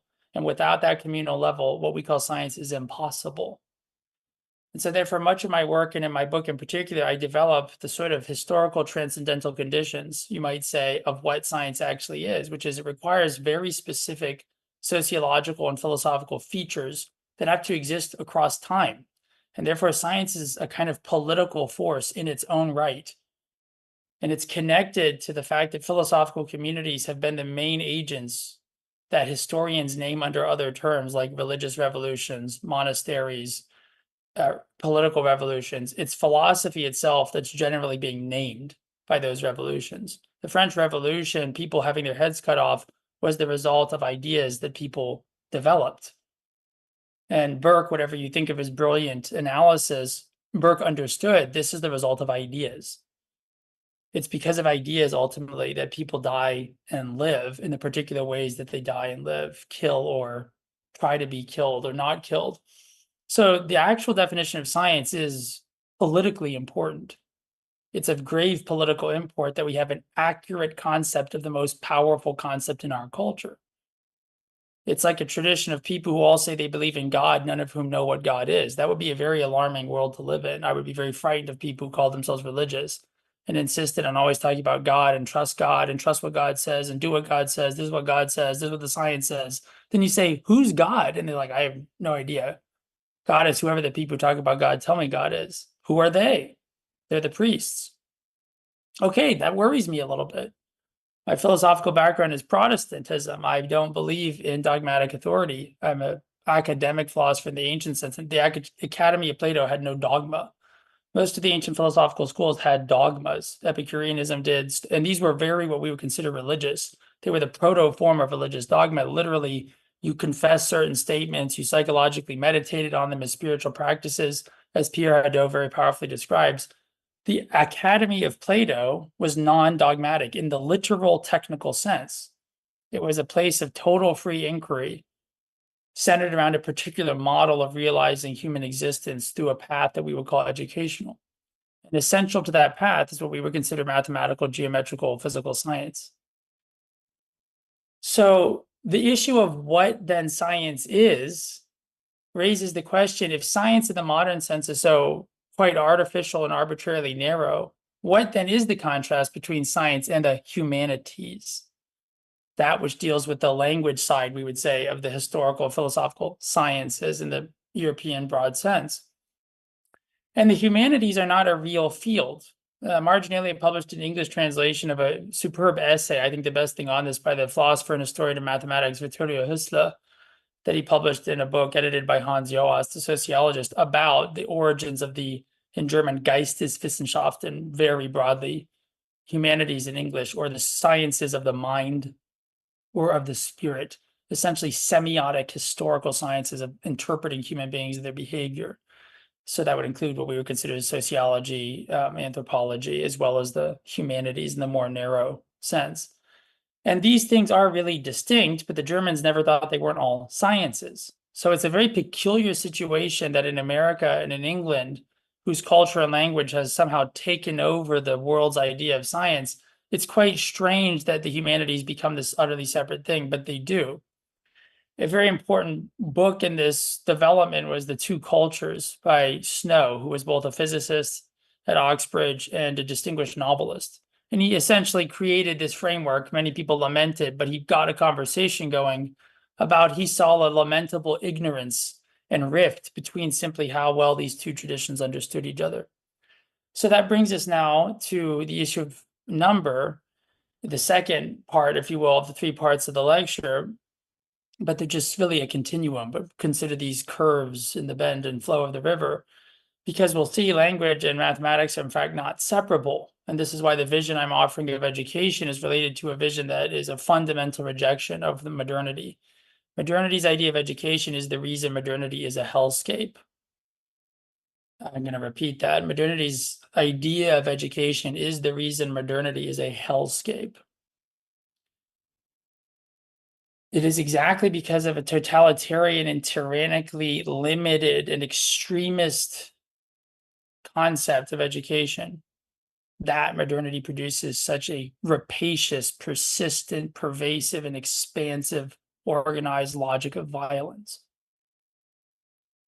So there's an enormous existential and political consequence to something that seems as abstruse as what is mathematics or what is science from a historical perspective. This is, in a way, becomes, through its secondary importance, you might say, a first order philosophical issue. So the issue of mathematics is a good way to give Snow his due. I think the book's worth reading to anyone who wants to read it, but my impression, and I've talked to a lot of other colleagues about this, they all share it, is something like he puts his finger on something and describes it in a very irritatingly wrong way. But he was the first one to even try, so it's a contribution. And here's an example of what I think is irritatingly wrong. Snow wants, say, a Shakespeare scholar to know about something about physics.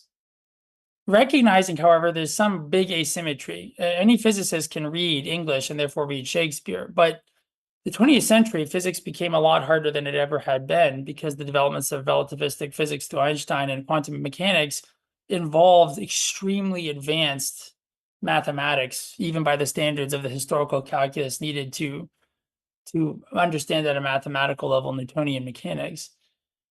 So physics became esoteric. Hannah Arendt writes about this famously in one of her, I think, quite interesting essays, good essays on science, a bit too Heideggerian for me in the end, but extremely powerful just in the way it poses these questions. And this is correct. Science becomes inaccessible, apparently.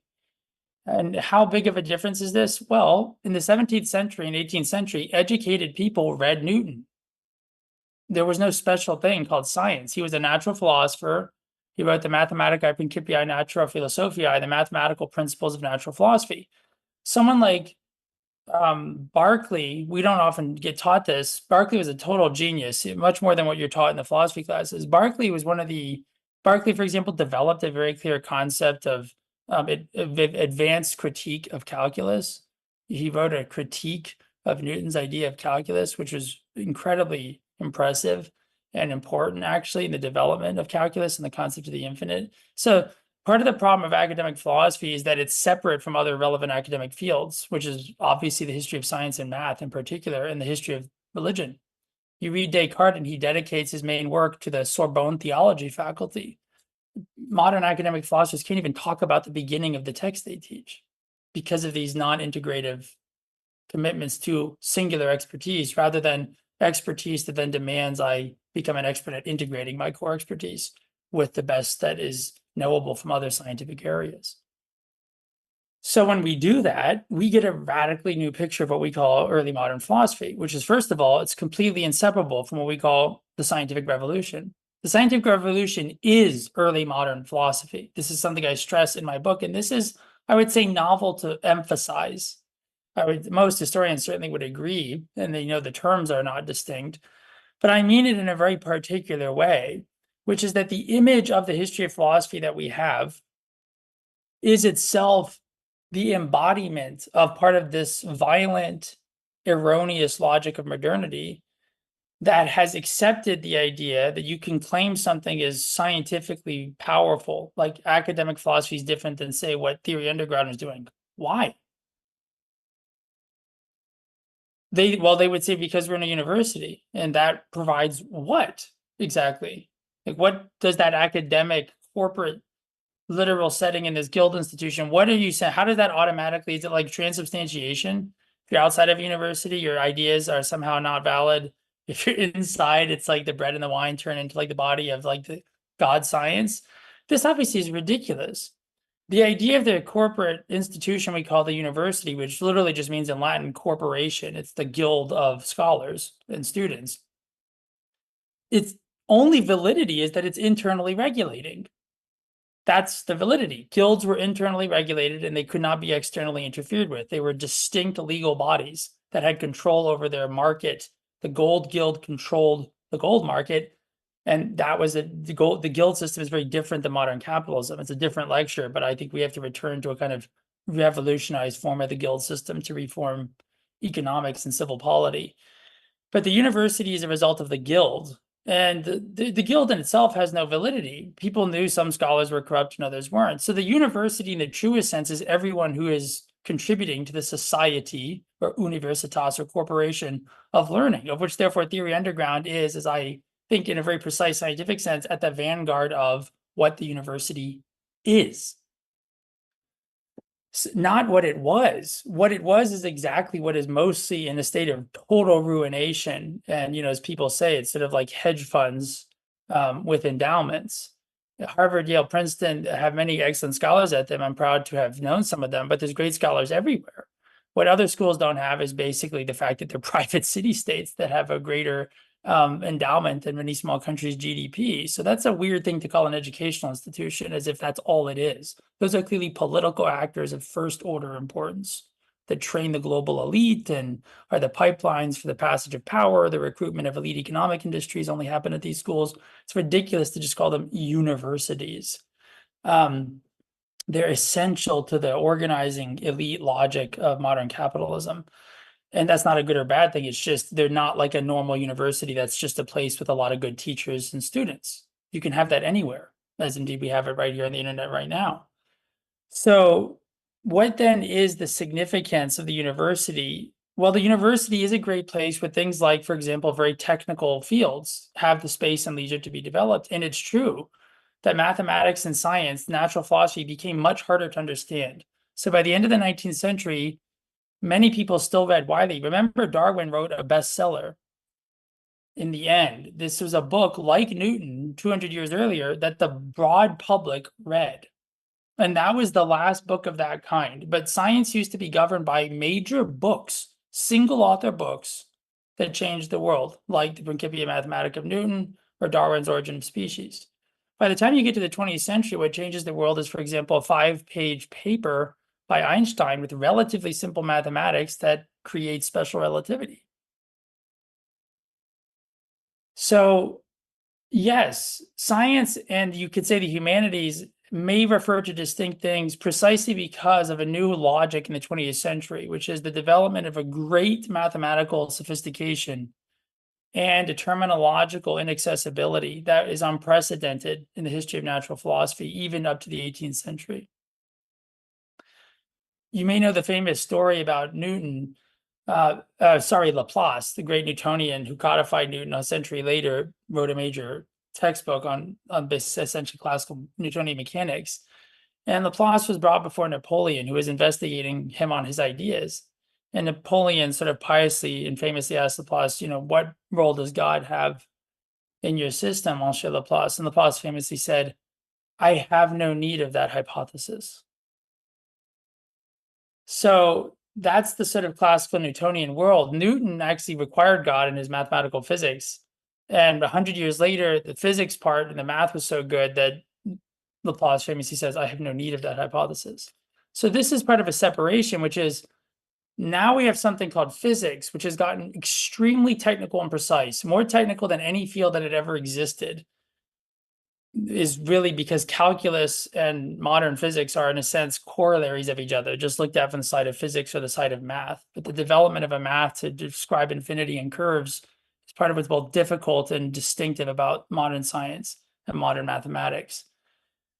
So this revolution is essentially the birth of mathematical physics in the modern world. That's what Newton does. He creates the mathematical principles of natural philosophy. And essentially, this is the return of Plato's philosophy of science, proved, if you will, by the very logic of science success since the 17th century, which is indeed, when you really understand something, you will discover precisely describable mathematical patterns of an extraordinary precision and often simplicity and beauty. So this is quite shocking. Bacon, for example, is, in spite of whatever virtues you might think he has, I don't think they were ethical, but he was brilliant. Bacon writes a great deal about magic, but not a lot about math because he wasn't interested. He wasn't a Platonist in this sense. He didn't take math and geometry very seriously, and it wasn't his gift, you might say. And I think much of what is disgusting in Bacon ethically is connected to the fact that he does not understand Plato. And therefore, he has a very power-based theory of mind rather than a beauty-based theory of mind, that the mind is distinctive for its capacity to see the deepest forms of beauty in the world around us, much of which we call science or math, but much of it is also art or nature or the smile of a person you love. So mathematics is the main and only good argument for why there's a real science and humanities distinction, but it doesn't hold up. Many scientists don't do that kind of math, and all science is very technical and complex, including the humanities. As you all know, studying a complicated philosophy book with, Dave or Nance or Mikey, it's like these are very technical objects too. They require an enormous amount of conceptual, linguistic, etc. understanding to have an accurate, basic sense of, and everyone knows that. So we shouldn't make any silly, invidious distinction as if some people are doing real intellectual stuff, that's science, and other people are doing something soft. That's absurd. I don't even engage that. It's not serious. It's a kind of like a sort of obviously some kind of strange inferiority complex, either from the top or the bottom, but it's meaningless intellectually. We're all trying to think, and if we do it well, everyone else can tell if they're honest. We all know that. Hence, a community of scholars, not a competitor of scholars. So mathematics is indeed very important, but I'm not a mathematician. I'm not a physicist. I don't have any expertise in these the way I have an expertise in, say, the history of philosophy and the history of science as a concept and cultural institution. But everyone is a specialist. But what does it mean when specialization has created a situation where no one knows what anything means? Well, according to Schrödinger, one of the greatest specialists himself, that means what you've done is worthless. I mean, he says that, worthless. There's no value in itself, he says. What's maybe the deepest example of this? Well, it's of course the fact that in fundamental physics, there's no obvious way to reconcile quantum mechanics and general relativity. And whatever that will mean to do it, which is related to the quantum field theory, will change everything about what humans think they are. We know that. It's such a fundamental puzzle. We know if we have a different new theory of gravity, for example, that actually explains and integrates with quantum effects, then we will have a radically different understanding of what we are. And the strangest thing is we know that ahead of time. Now, this now comes to the third and final concluding run of this flow, which is the issue of mind, because what I'm doing is it's self-embodying in the logic of my presentation, the logic that I'm seeking to unfold historically, which is also a type of formal logic at a mathematical level. And I can prove that, and that's what this final part will do, and prove it in a quite precise sense. First of all, the idea of mathematical or scientific proof comes from Plato, specifically his seventh letter. And he gives a set of conditions necessary for something to be science or episteme. The first condition is you need a name, which is actually quite demanding. Like you actually have to have a word that is referring to something that your mind is actually touching, even though you don't understand it obviously well. Otherwise, you're not talking about anything. So you need a name, a real name. And then he says you need a logos. Now, this is an extremely important Greek word. It's often rendered in Plato translations a true account, which is not wrong or bad, but it's very misleading. It's misleading because of something that is quite revolutionary to understand that I stress in my book very much, because it's not stressed, which is that in Greek, there is no real distinction between what we think of as thinking about numbers and thinking about letters. Of course, there's a very technical development of the science of math that's called arithmos. Arithmos is counting as a noun. So, but that's not the same thing as number. So you talk about numbers very precisely because you talk about counting and things that are units or divisible. But we say the word for letter is gramma. It's hence grammar grammatica, which it is. And yet look at the first sentence of Euclid's Elements in Greek called the stoicheia. And what we translate as a point, he calls a semia, what we would say is a sign, where we get semiotics. And in the second statement or definition, he defines what we call a line with the Greek word gramma, which is shocking, and much more shocking that it's not interpreted. Euclid is 3 centuries, for example, before the New Testament, seemingly totally unrelated text, and yet the famous beginning of one of John's gospel is he says Jesus performed a sign, semia, the literal word that's the second word of Euclid's geometry. This connection between the most rigorous mathematical philosophical vocabulary that came out of the Platonic Aristotelian proof system, the methodos, or the dialectic that then Euclid gives you a written form of in his geometry, this is the origin of proof, right? Think about how influential even Spinoza's More Geometrico is. That's literally just Euclid still. Euclid has literally dominated the meaning of what we think of as rigor and method, and Euclid is a descendant of the Platonic Academy. So everything we think then about what is proof, what is rigor, well, let's start with what that is. You need a proper word. Then you need, here's the key, you need a logos. Well, what is a logos? It can mean a lot of things, but very importantly, here's 2 major common meanings. In what we would call legends about the gods, figures the Greeks thought were real, like Orpheus, mystical, connected to the Pythagorean Platonic academies, and revelation about immortality of the soul. The Orphic traditions, texts or stories, and this is totally typical in the Greek language, were called heroi logoi, or a story about Orpheus, for example, from the Golden Plates, would be called a heoros, a sacred or holy logos. And we rightly translate that as story or tale. Legend in a negative sense would be unjustified, but it's a story, it's a narrative.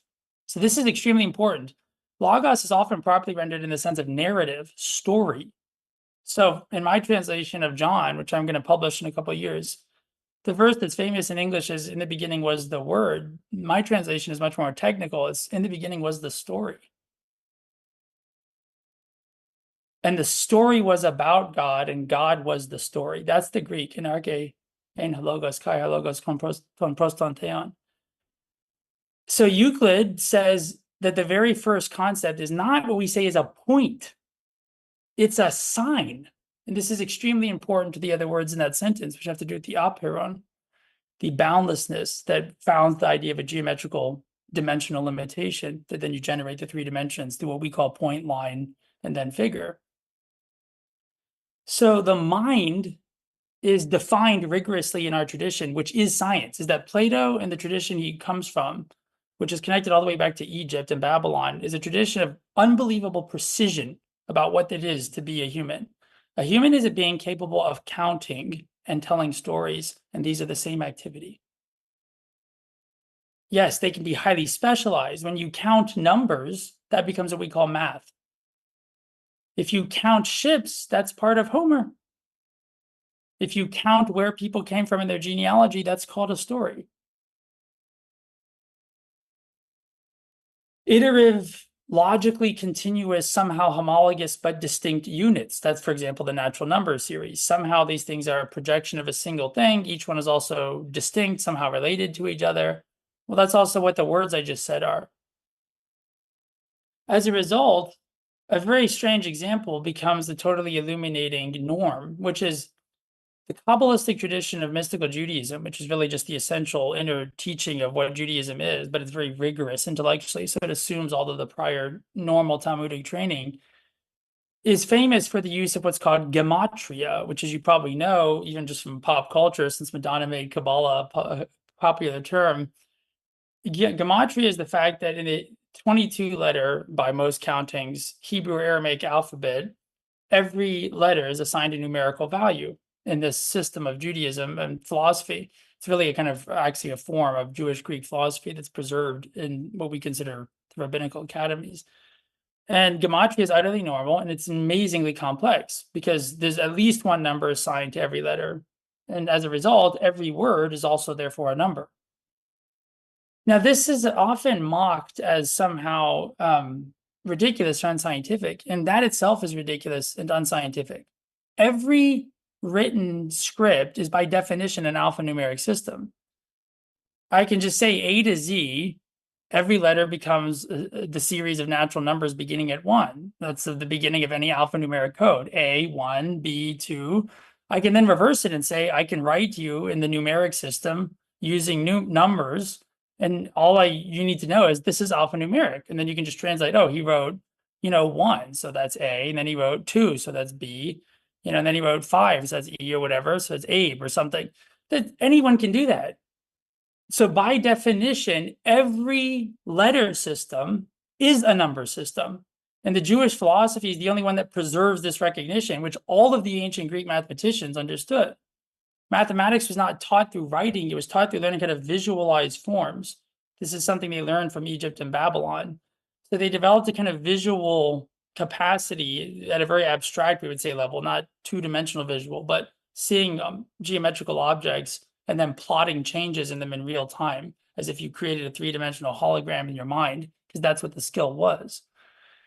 And as a result, they were extremely good at what we call constructive thinking. That is, you had to be able to draw the lines in your mind. And sometimes it's presented as if they were drawing lines on sticks in the sand. That's just ridiculous. Maybe kids were doing that, but the actual geometers that were essentially part of the Platonic training, you learned how to create the figures that you see described in Euclid in your mind. And thus you could see the ratios and eventually manipulate them, which gives you the ability, for example, to do architecture. And it's why the Renaissance architecture is much better at working with circular form than you see much later, even in the 19th, 13th century, because many of the great Renaissance architects are part of the direct retrieval of Euclid. And so they read Euclid, famously Vasari and others, and the rediscovery of Euclid and the rediscovery of classical architecture is linked to the capacity to create much of the really beautiful architecture that comes out of the Renaissance. And modern architects, for example, don't have to learn Euclidean geometry because it's considered old-fashioned, but the skill of it gives a great deal of architectural fluency, even at a critical level. So, and this is why the ability for a prince in the Renaissance era, who wasn't a mathematician by our standards, he could design his own garden. Why? Because he read Euclid. So, and I'm not saying we're taught this, I certainly wasn't. It's just this is the case. That's why they were so superpowered. Renaissance men and women were what they were because they didn't have these distinctions in their mind between things we call specializations. They simply did not think that way. They had categories and taxonomies, but they were very different than ours. In some ways simpler, and in other ways far more complex and integrative. So it raises the question then, if we have an idea of science and we have an idea of humanities, when we have an idea of language and we have an idea of number, and we have the idea that these are all separate ideas, we have no idea what we're doing at a meta-scientific level, because that's not true. Scientific understanding exactly is not a set of words. It's as Plato said, you have to have the true account. So a story is one sense, and guess what? A proof is another, very common translation of logos in the context of Greek mathematics. So the same word you can literally say is, Plato says you need a proper word and then you need a proof. But you can also literally say you need a story. And a proof and a story, I want to suggest to you, in the ancient mind, particularly in the mind of the Egyptians, the Babylonians, and the Greeks that give us much of our astronomy and math, they did not see these and would never have understood the claim that there were separate things. There was form, and form was living, and to study it was to know the world, and to know the world was ultimately to know the stars.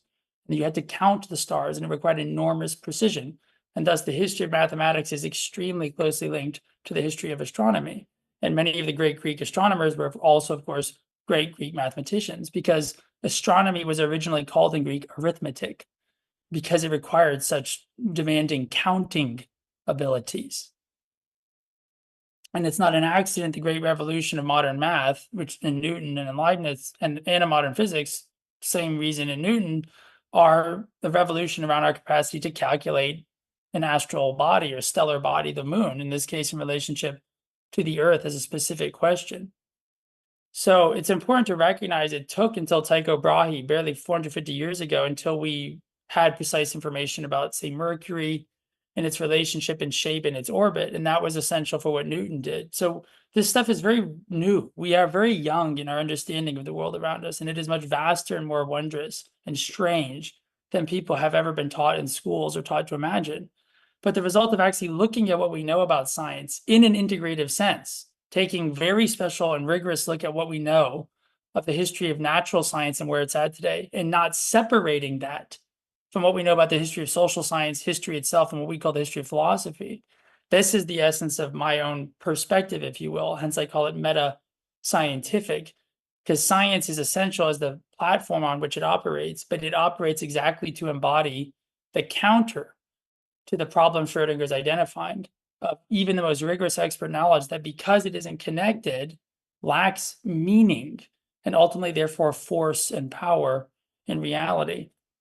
So that's the mind. The mind is what we've been embodying this entire lecture. You, insofar as you haven't fallen asleep, and me, insofar as I've been talking, we are one thing right now.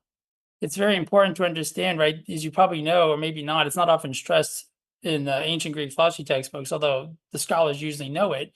The word for mind in the technical precise sense, nous, is a singular or non-numerative concept. There's not nous's or a plural form of nous in any Greek case linguistically. So nous is a singular concept. And we still have this sense, mind. It is a singular concept. Intelligence, that's a non-numerative, non-iterative, non-plural concept. Superintelligence that, Nick Bostrom just defines as anything that can be basically much greater than another human. I think that's so vague, it's almost worthless, but still he put the concept out there, and that's very useful.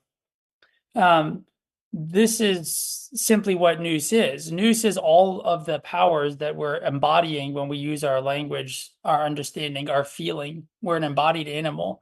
What kind? Noetic. That's how the Greeks thought about that question. What kind of animal are we? We're a noetic animal. It's the nous in us, or the way in which somehow we're touching nous, that connects us to something quite different than the rest of our somatic animality, our organs, our vegetative condition, our blood. Yes, we bleed, we sleep, and we can know the astrophysical origins of the universe up to about 100,000 years after the Big Bang, 13 billion years ago.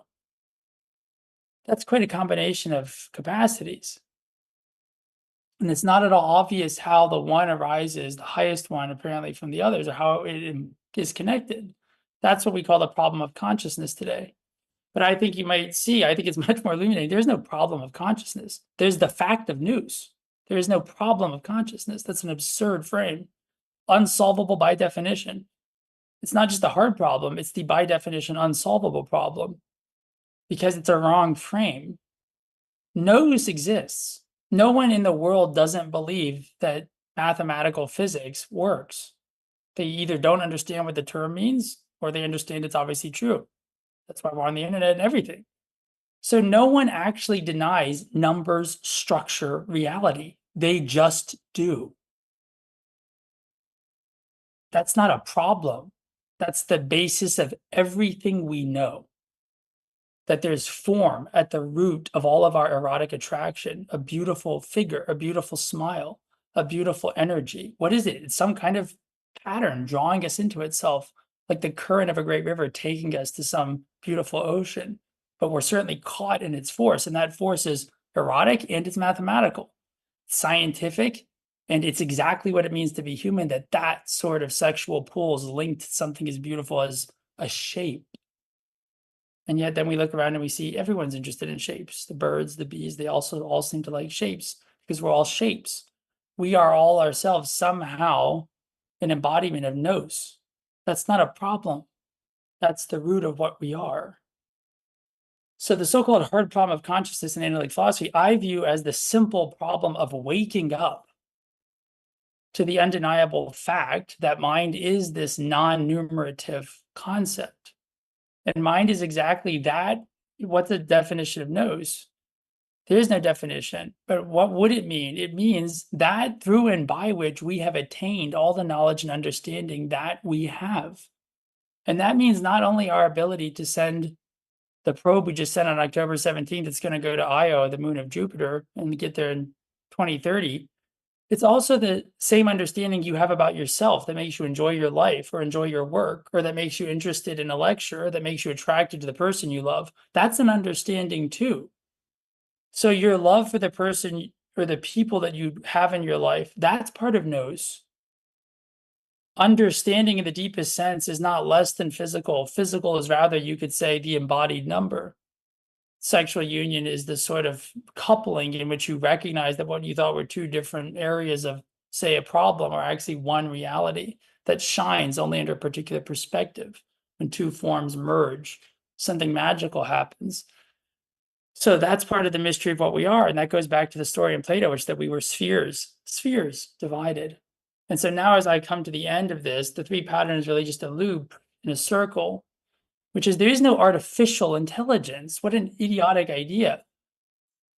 And you could say, why would you say that if you consult in the industry? It's not very nice to say that. Well, it is an idiotic idea. An inaccuracy about the idea is part of what's problem with the industry. There's no reason you could not just call all computing artificial intelligence. We didn't. Why?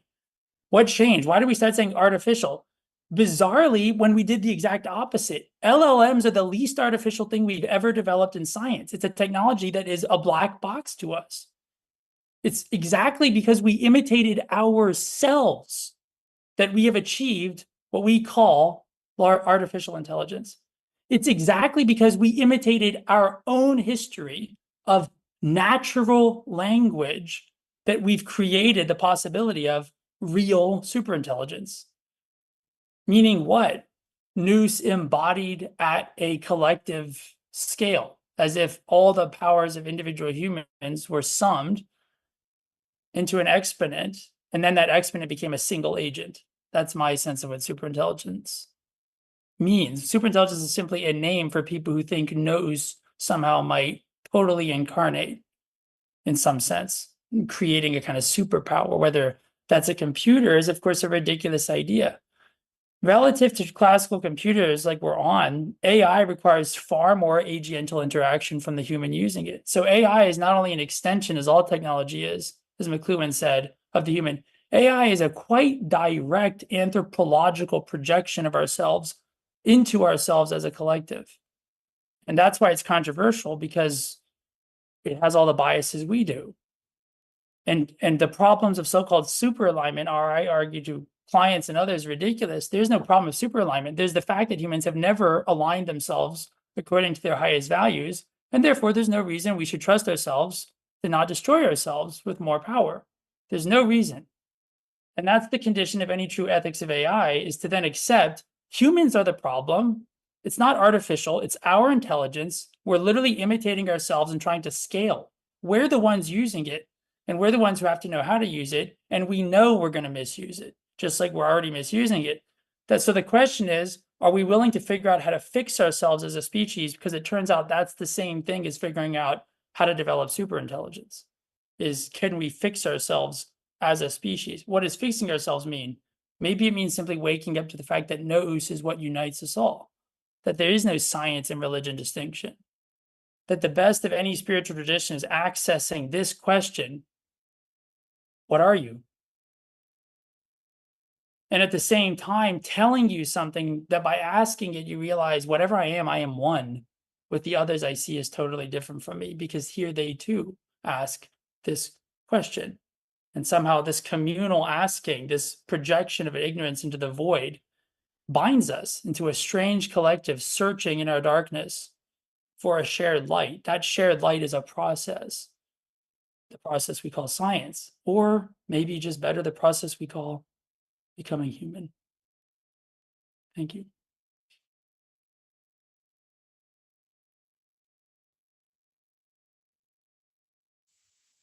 Again, now that it's unmuted, yeah.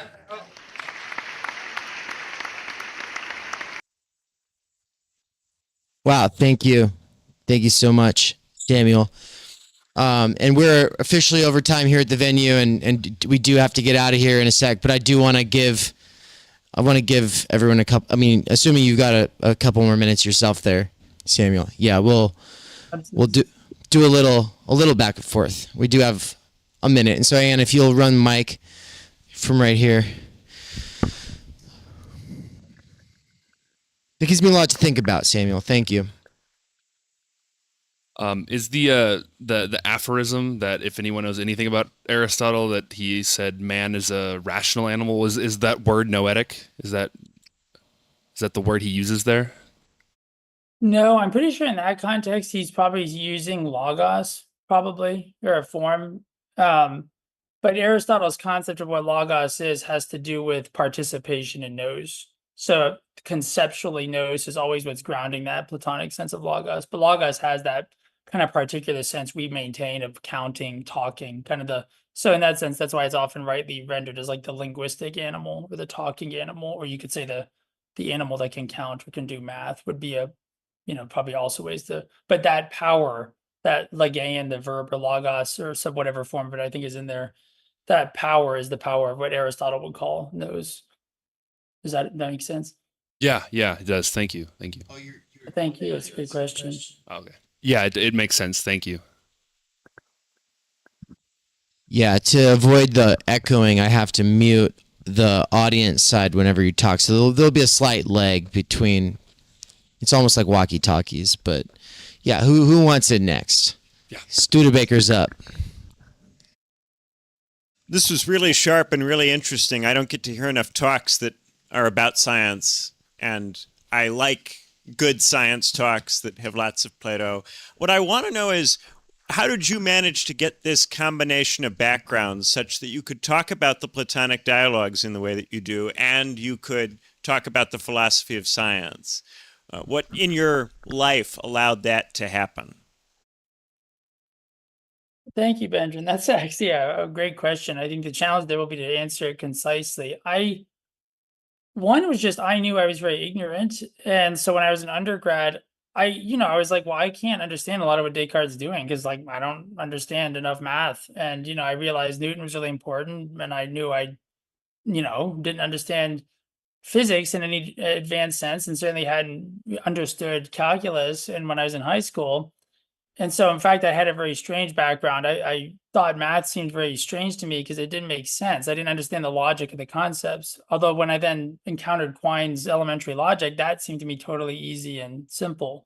So I think my mind was like particularly unsuited to like the non-proof based way we teach math. Like it seemed to me so arbitrary. I had a very difficult time connecting to it. I also realized later I was on the spectrum big time. So there was I'm sure a concentration issue. So I thought I wasn't good at math. So I studied philosophy and English and stuff, but I knew I need to at least learn about this. So I thought, well, let me learn by studying the history and philosophy of science. So I did begin that quite young, probably 20, about 18, 19 years ago in undergrad, reading Kuhn, Michael Polanyi, Feyerabend, the classic texts, eventually getting to people like Pierre Duhem. So the history of science and the philosophy of science, I think, were really quite integrated until about 30, 40 years ago. And then that led me into the field as I got older at Yale. I focused on what I was still good at, which are my core specializations, German idealism and the philosophy of religion. But I began just doing this work on my own until I got to a point where it was so important to me. I knew I had to figure this stuff out. Not that I had to know it all, but just that I had to know who I could talk to, who I could read and trust to competently, engage as an outsider. And that partly then became an institutional thing. So Marginalia specializes in this kind of work, and I've been the editor there for 7 years. And my vision was always to create what I saw as the embodiment of science as a public good, which for me meant it couldn't be separate from the so-called humanities or the scholarly understanding of what we call religious traditions, the stuff you do if you have a PhD in religious studies. And so the magazine for me was always actually a kind of research project that was designed to make a point by creating it, which is to bring together scholars, including like the best scholars from the science, we publish physicists, others to, we have a NASA, the NASA Psyche lead is in our Meanings of Science project, $800 billion project for NASA, a 16-year mission, I think, Lindy Elkins Tanton. So there's people like that, and then historians and, scholars of Islam and, scholars of Persian literature, and their presence on the same page is not arbitrary or random or eclectic. It's a distinctive manifestation of what I perceive viscerally as the unity of knowledge. And then so really, I think the only real answer is I don't think I understand these things very well at all, but I've had the privilege to keep exploring my ignorance and therefore meet the people who are the experts, become colleagues and friends with them, and then able to benefit from their incredible expertise. And it's really that kind of expertise that they share with me across so many disciplinary divides that it gives me an appearance of, I think, knowing probably way more than I do. It's really, I'm a reflection of the fact that I get to benefit from these wonderful people from a lot of different areas that most scholars aren't talking to at the same time. And I think that's really, to me, the key is it's like what we all naturally are as artists. We're always integrating diverse things. And I think intellectually, I've sort of taken that artistic principle to a conscious, you could say, like guiding philosophy as a research director and scholar and editor. Amazing. I have an, oh, you got one. We're gonna let Cesar go, and maybe, yeah, go. All right. So I think even if you're saying you don't know a lot, I think you're really good at the actual narrative. You're like good at storytelling, taking concepts and crafting something like a story. And what I really enjoyed in your story was how you kind of laid out something about our existential threat of what AI is, maybe in a way that I haven't heard other theoretical explanations of, which is essentially that we interface with it, right? And we are afraid of it because it is somewhat of a reflection of us, and maybe not the reflections that we want necessarily, or that can threaten us in some way. And so I think that's, I don't know, that was something that just kind of stood out to me towards the end, because I think there's also just been other talks about what AI means, and I just really enjoy that one. The idea of AI showing us kind of ourselves as well. So that's not a question, just that's what stood out to me.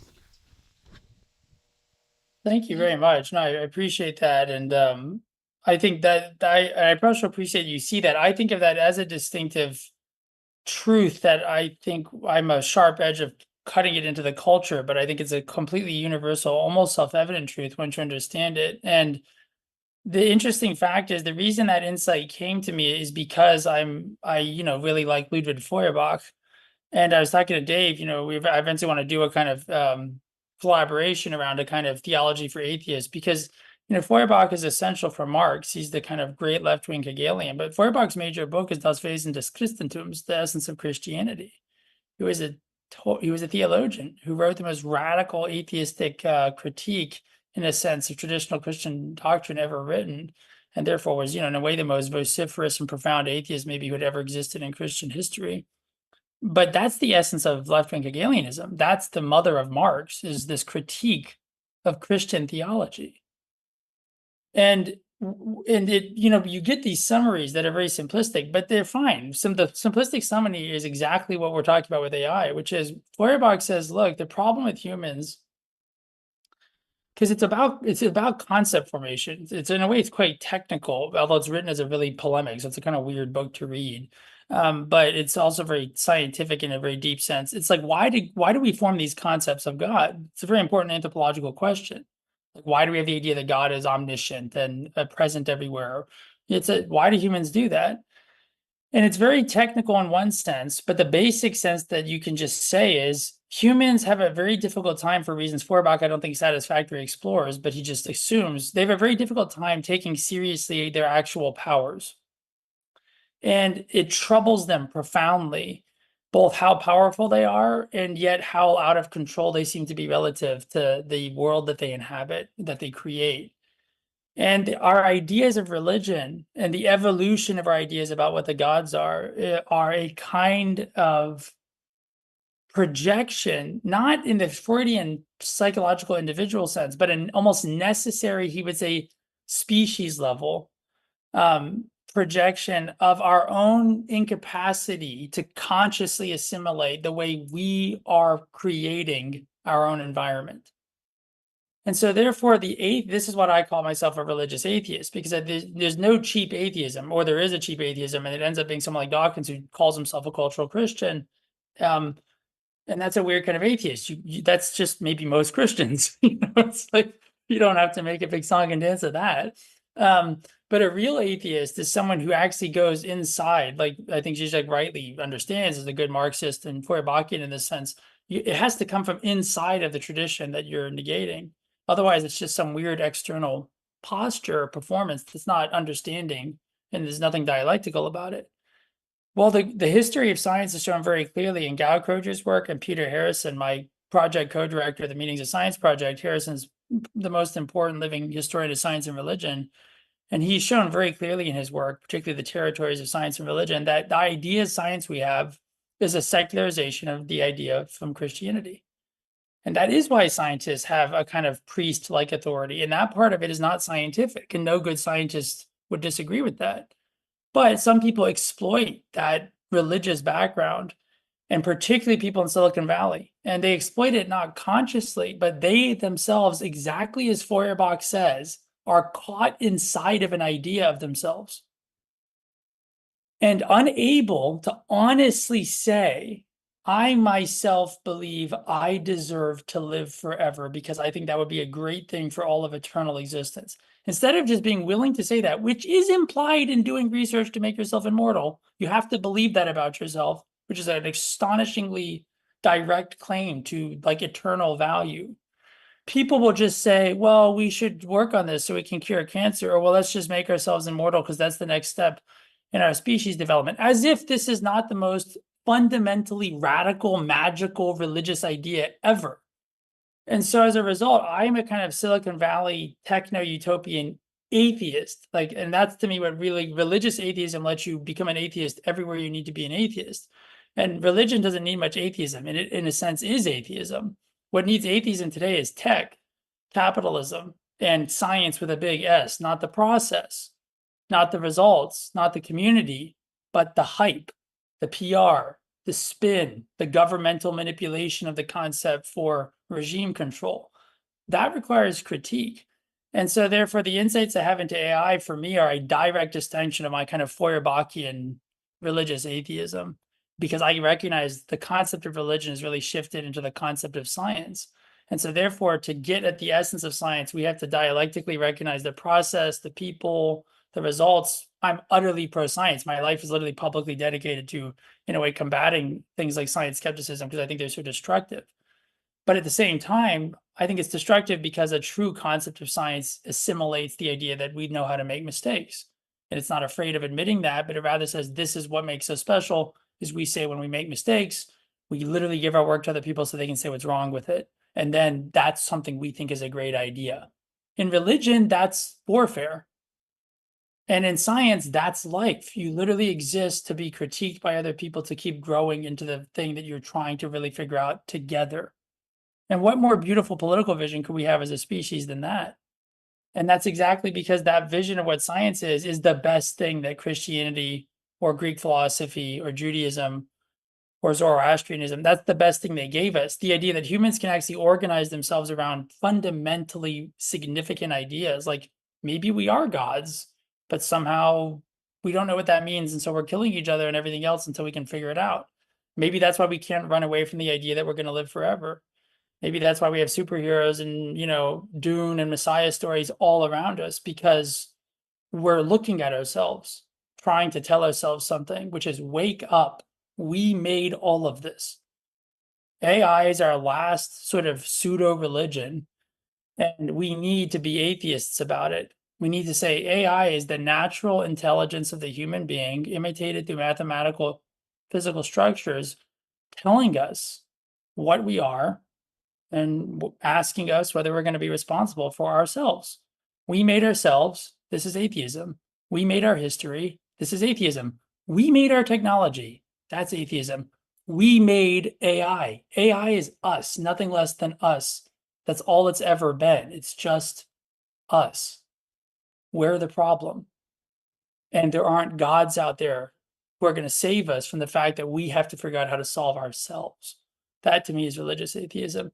And that's why the critique of tech in the service of science to me is exactly the same thing in a historical context 300 years ago as a critique of, say, Christianity.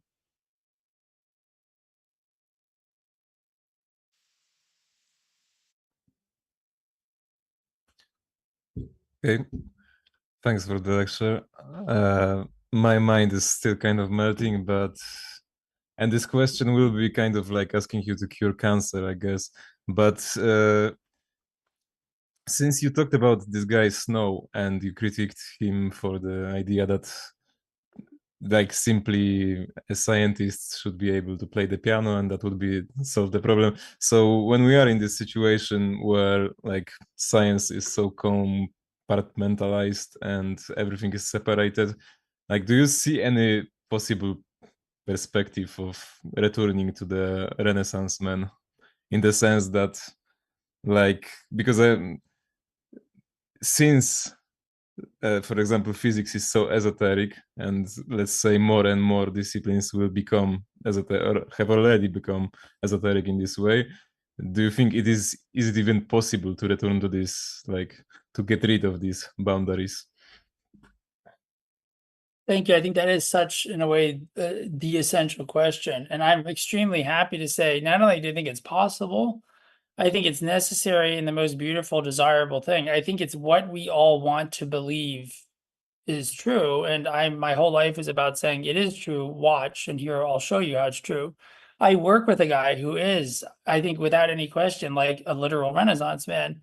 Philip Ball is a project member of our Meanings of Science project. He's the contributing editor for science at Marginalia, but he's much more famous for his work, which is, of course, he was an editor at the journal Nature, the most prestigious, scientific journal in the world, for 20 years. He still regularly writes for them. He's published over 90, I think, peer-reviewed articles in chemistry, biology, and physics. He did an undergrad in chemistry at Oxford and a PhD in statistical physics. He's written over 25 books mostly about the natural sciences that make actual contributions to those sciences. He wrote a book on quantum mechanics that won the 2019 Physics Book of the Year award. He just wrote a book on biology, which is literally one of the most important books ever written on biology. It's about the revolution in biology that's happening, and in a sense, it's catalyzing it. And as a result, he's now the project lead for a project called the Meanings of Life, or the New Biology Project. It's part of our Institute for the Meanings of Science. And he's putting together a team that I'm just organizing and facilitating and playing my role as a philosopher of people who are exploring the revolutionary questions around what actually is the origin and nature of life. Because he shows the new biology requires the central concepts of agency and meaning, exactly what modern science supposedly eliminated, final causality, so-called, and actual life. And so this is like cutting edge science. And Phil's very modest. I have interviews with him and stuff, and he's tons of talks at the Royal Institution and any famous place in the world. So you can listen to him. He's an amazing teacher. And he's like the most down to earth, modest guy. He's in his 50s, I think, or just early 60s. And he's done this. And he would say he's not a genius. He would say he's not that original. He's written a book, A History of China, based on water. He's wrote a book on Chartres Cathedral. I mean, and the issue is like, is a guy like Phil's obviously Phil Ball is a very special guy. Like Ball is a very special human being for sure. But the question is, isn't he a human being and aren't we? And so can we become Renaissance humans? Yeah, I think so. How? Well, you can read Phil's books. So all the people like us who could never write those books, you can literally read a great book on quantum mechanics that doesn't require, any advanced math, like I don't know and that stuff.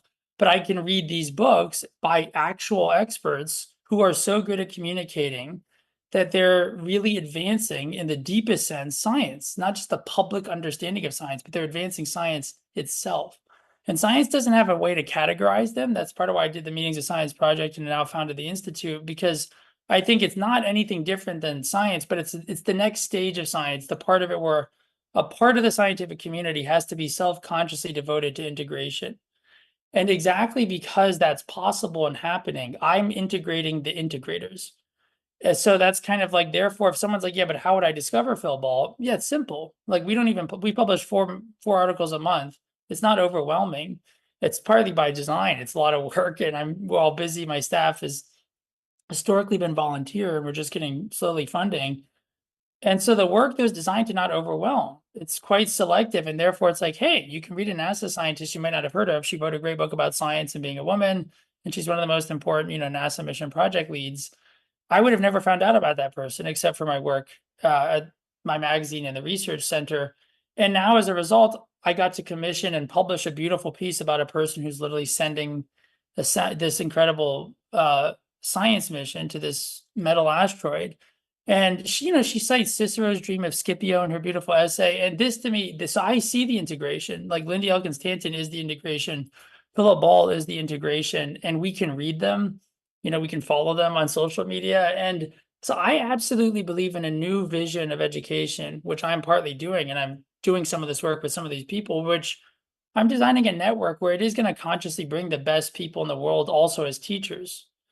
And so I think that, and then with AI, I think the promise of so-called AI is that we can use it to amazingly educate ourselves and each other. So I think exactly when the poison came, when it seems like there's no hope away from our illiteracy, the decline of memory, the collapse of education, no one reads books.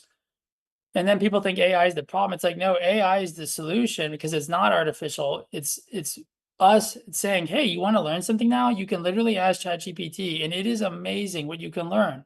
So a curious person now can actually ask this amazing embodiment of our collective understanding that's actually got ethical guardrails. They're very imperfect, but the stuff like ChatGPT and the educational stuff has very smart humans at OpenAI and other places literally trying to make sure it is as accurate as possible and there aren't weird or disturbing results.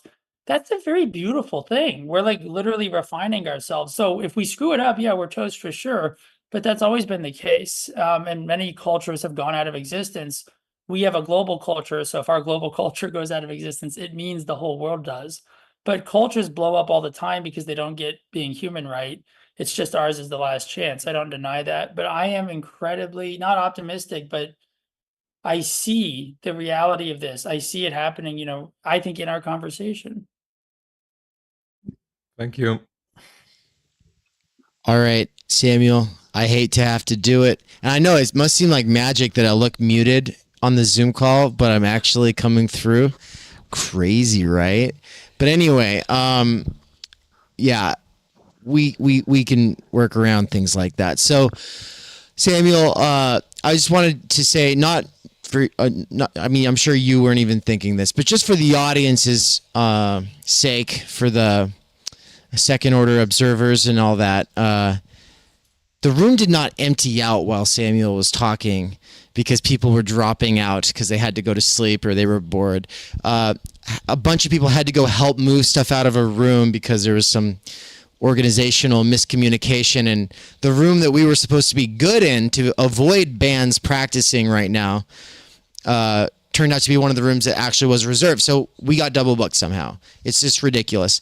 But anyway, Nance gave me the thumbs up. We're good. And but we do have to get out of here. We're all going to go eat pretty soon. And Samuel, we wish more than anything that you could be here with us as we go eat. But we'll eat in your honor, and we'll hopefully see you soon. And we'll be sending you something special in the mail shortly. So everyone put your hands together. Thank you so much, Samuel.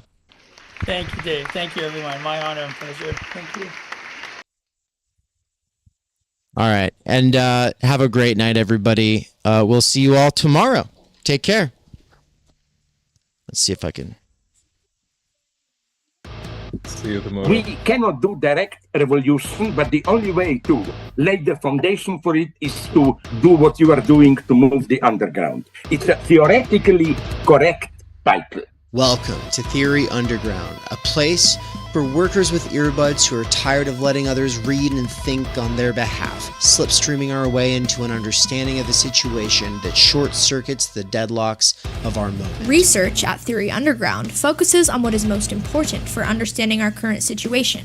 Theory of the subject, capital, time-energy theory, critical media theory, CMT, and the most essential critiques necessary for understanding why the theory, ideology, and common sense of influencers left to right misses the mark. Theory Underground is coming to a city near you.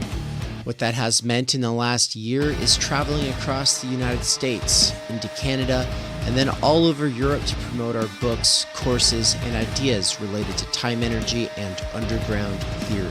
You've been reading Underground Theory. I'm a publisher and an editor. I run and review books. Literally, it's my living. This is the best edited collection I've ever read. Okay, picture this scene. America, early 2021.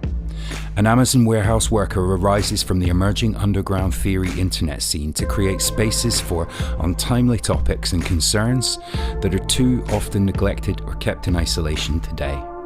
Joined by a revolving cast of underground theorists, academics, and critics, he establishes what will become Theory Underground, a teaching, research, and publishing platform by and for working-class intellectuals, autodidacts, and academics who want to do more than they're able to do within the confines of academia. That warehouse worker's name is David McKerracher, and his book Time Energy is his first major contribution to the world of theory. It was recently reprinted with a foreword by none other than Slavoj Žižek, who also contributed to Theory Underground's latest book. My Bible, it's an excellent book. A collection of essays called Underground Theory. What you just heard is an excerpt from the Strange Exiles podcast, episode 23, where Bram from Strange Exiles interviewed me and Mikey. For those who don't know, Mikey is the author of the Dangerous Maybe blog. We are publishing one of his books here shortly at Theory Underground. He's also a lecturer at Theory Underground, and he's someone I've been friends and a collaborator with for over 10 years. But most importantly for you all, he's a fantastic lecturer, and it's a crime that he has to do wage labor right now. One of the long-term goals of Theory Underground has been now for a couple of years to hashtag free Mikey. That is something that I've been really pushing, but first I had to get freed from wage labor, which was achieved this year. That's right. Thanks to my monthly seminar subscribers, I was able to quit Amazon and do Theory Underground full time. Now I'm announcing the next big phase of the plan, which is the Mikey Down seminar. What monthly subscribers to the Mikey seminar are paying for is a survey of philosophy, including deep dives into Zizek, Land, Lacan, Baudrillard, Bataille, Lyotard, and ultimately the whole history of philosophy. We're trying to build like this ongoing seminar, right? And that's what I really like about this thing, where, you know, if I'm teaching a main text, that's something I got to focus on. I got to really, but the seminar thing, we can do this stuff all the time where we dive deeper into concepts, we dive deeper into certain, you know, sections of books or whatever, and we can really do this nuanced stuff. I think that there's probably no better way for us to accelerate our learning in these areas than by slipstreaming Mikey. And that has been my belief for years and years and years now. It's official. You're able to help out. You're able to get involved. You're able to benefit directly from liberating him from wage labor. Get on it right now. Do it. Just go. Stop what you're doing. Go click the button, subscribe. This is what you do. Subscribe to him. If you're already signed up for the ongoing Theory Underground seminars, then that's the ones that I do with my wife, Anne. Though that's getting an upgrade, which means that I will be doing one session per month that is just me, and then I will also be doing the ones with Anne, which are a crash course in sociology, anthropology, the social sciences, and ultimately Marx, Heidegger, Levinas, Bourdieu, imminently critiquing pop psychology, sociology, self-help, and ultimately the doxa of our time. But if you would like to be a subscriber to both Mikey's seminar and the seminar that the Snellgrove McCarrickers are doing, then the best way is to become a Tier 4 subscriber, or you can be a Tier 2 subscriber to each of us. The reason this matters is because Tier 2 is like pretty much the best bang for your buck. It gives you huge discounts on all of the courses that we do. But if you can't afford it, Tier 4 is amazing because it gives you Tier 3 access at both Mikey's seminar and ours. And finally, not everybody has time to be part of these ongoing research seminars, and they just want to fund the paid content for the YouTube and podcast. And so thank you so much to our patrons over at Patreon. They're the ones funding all the free stuff. So big thank you to Bert, Marilyn, Carl, Sahil, Zozandra,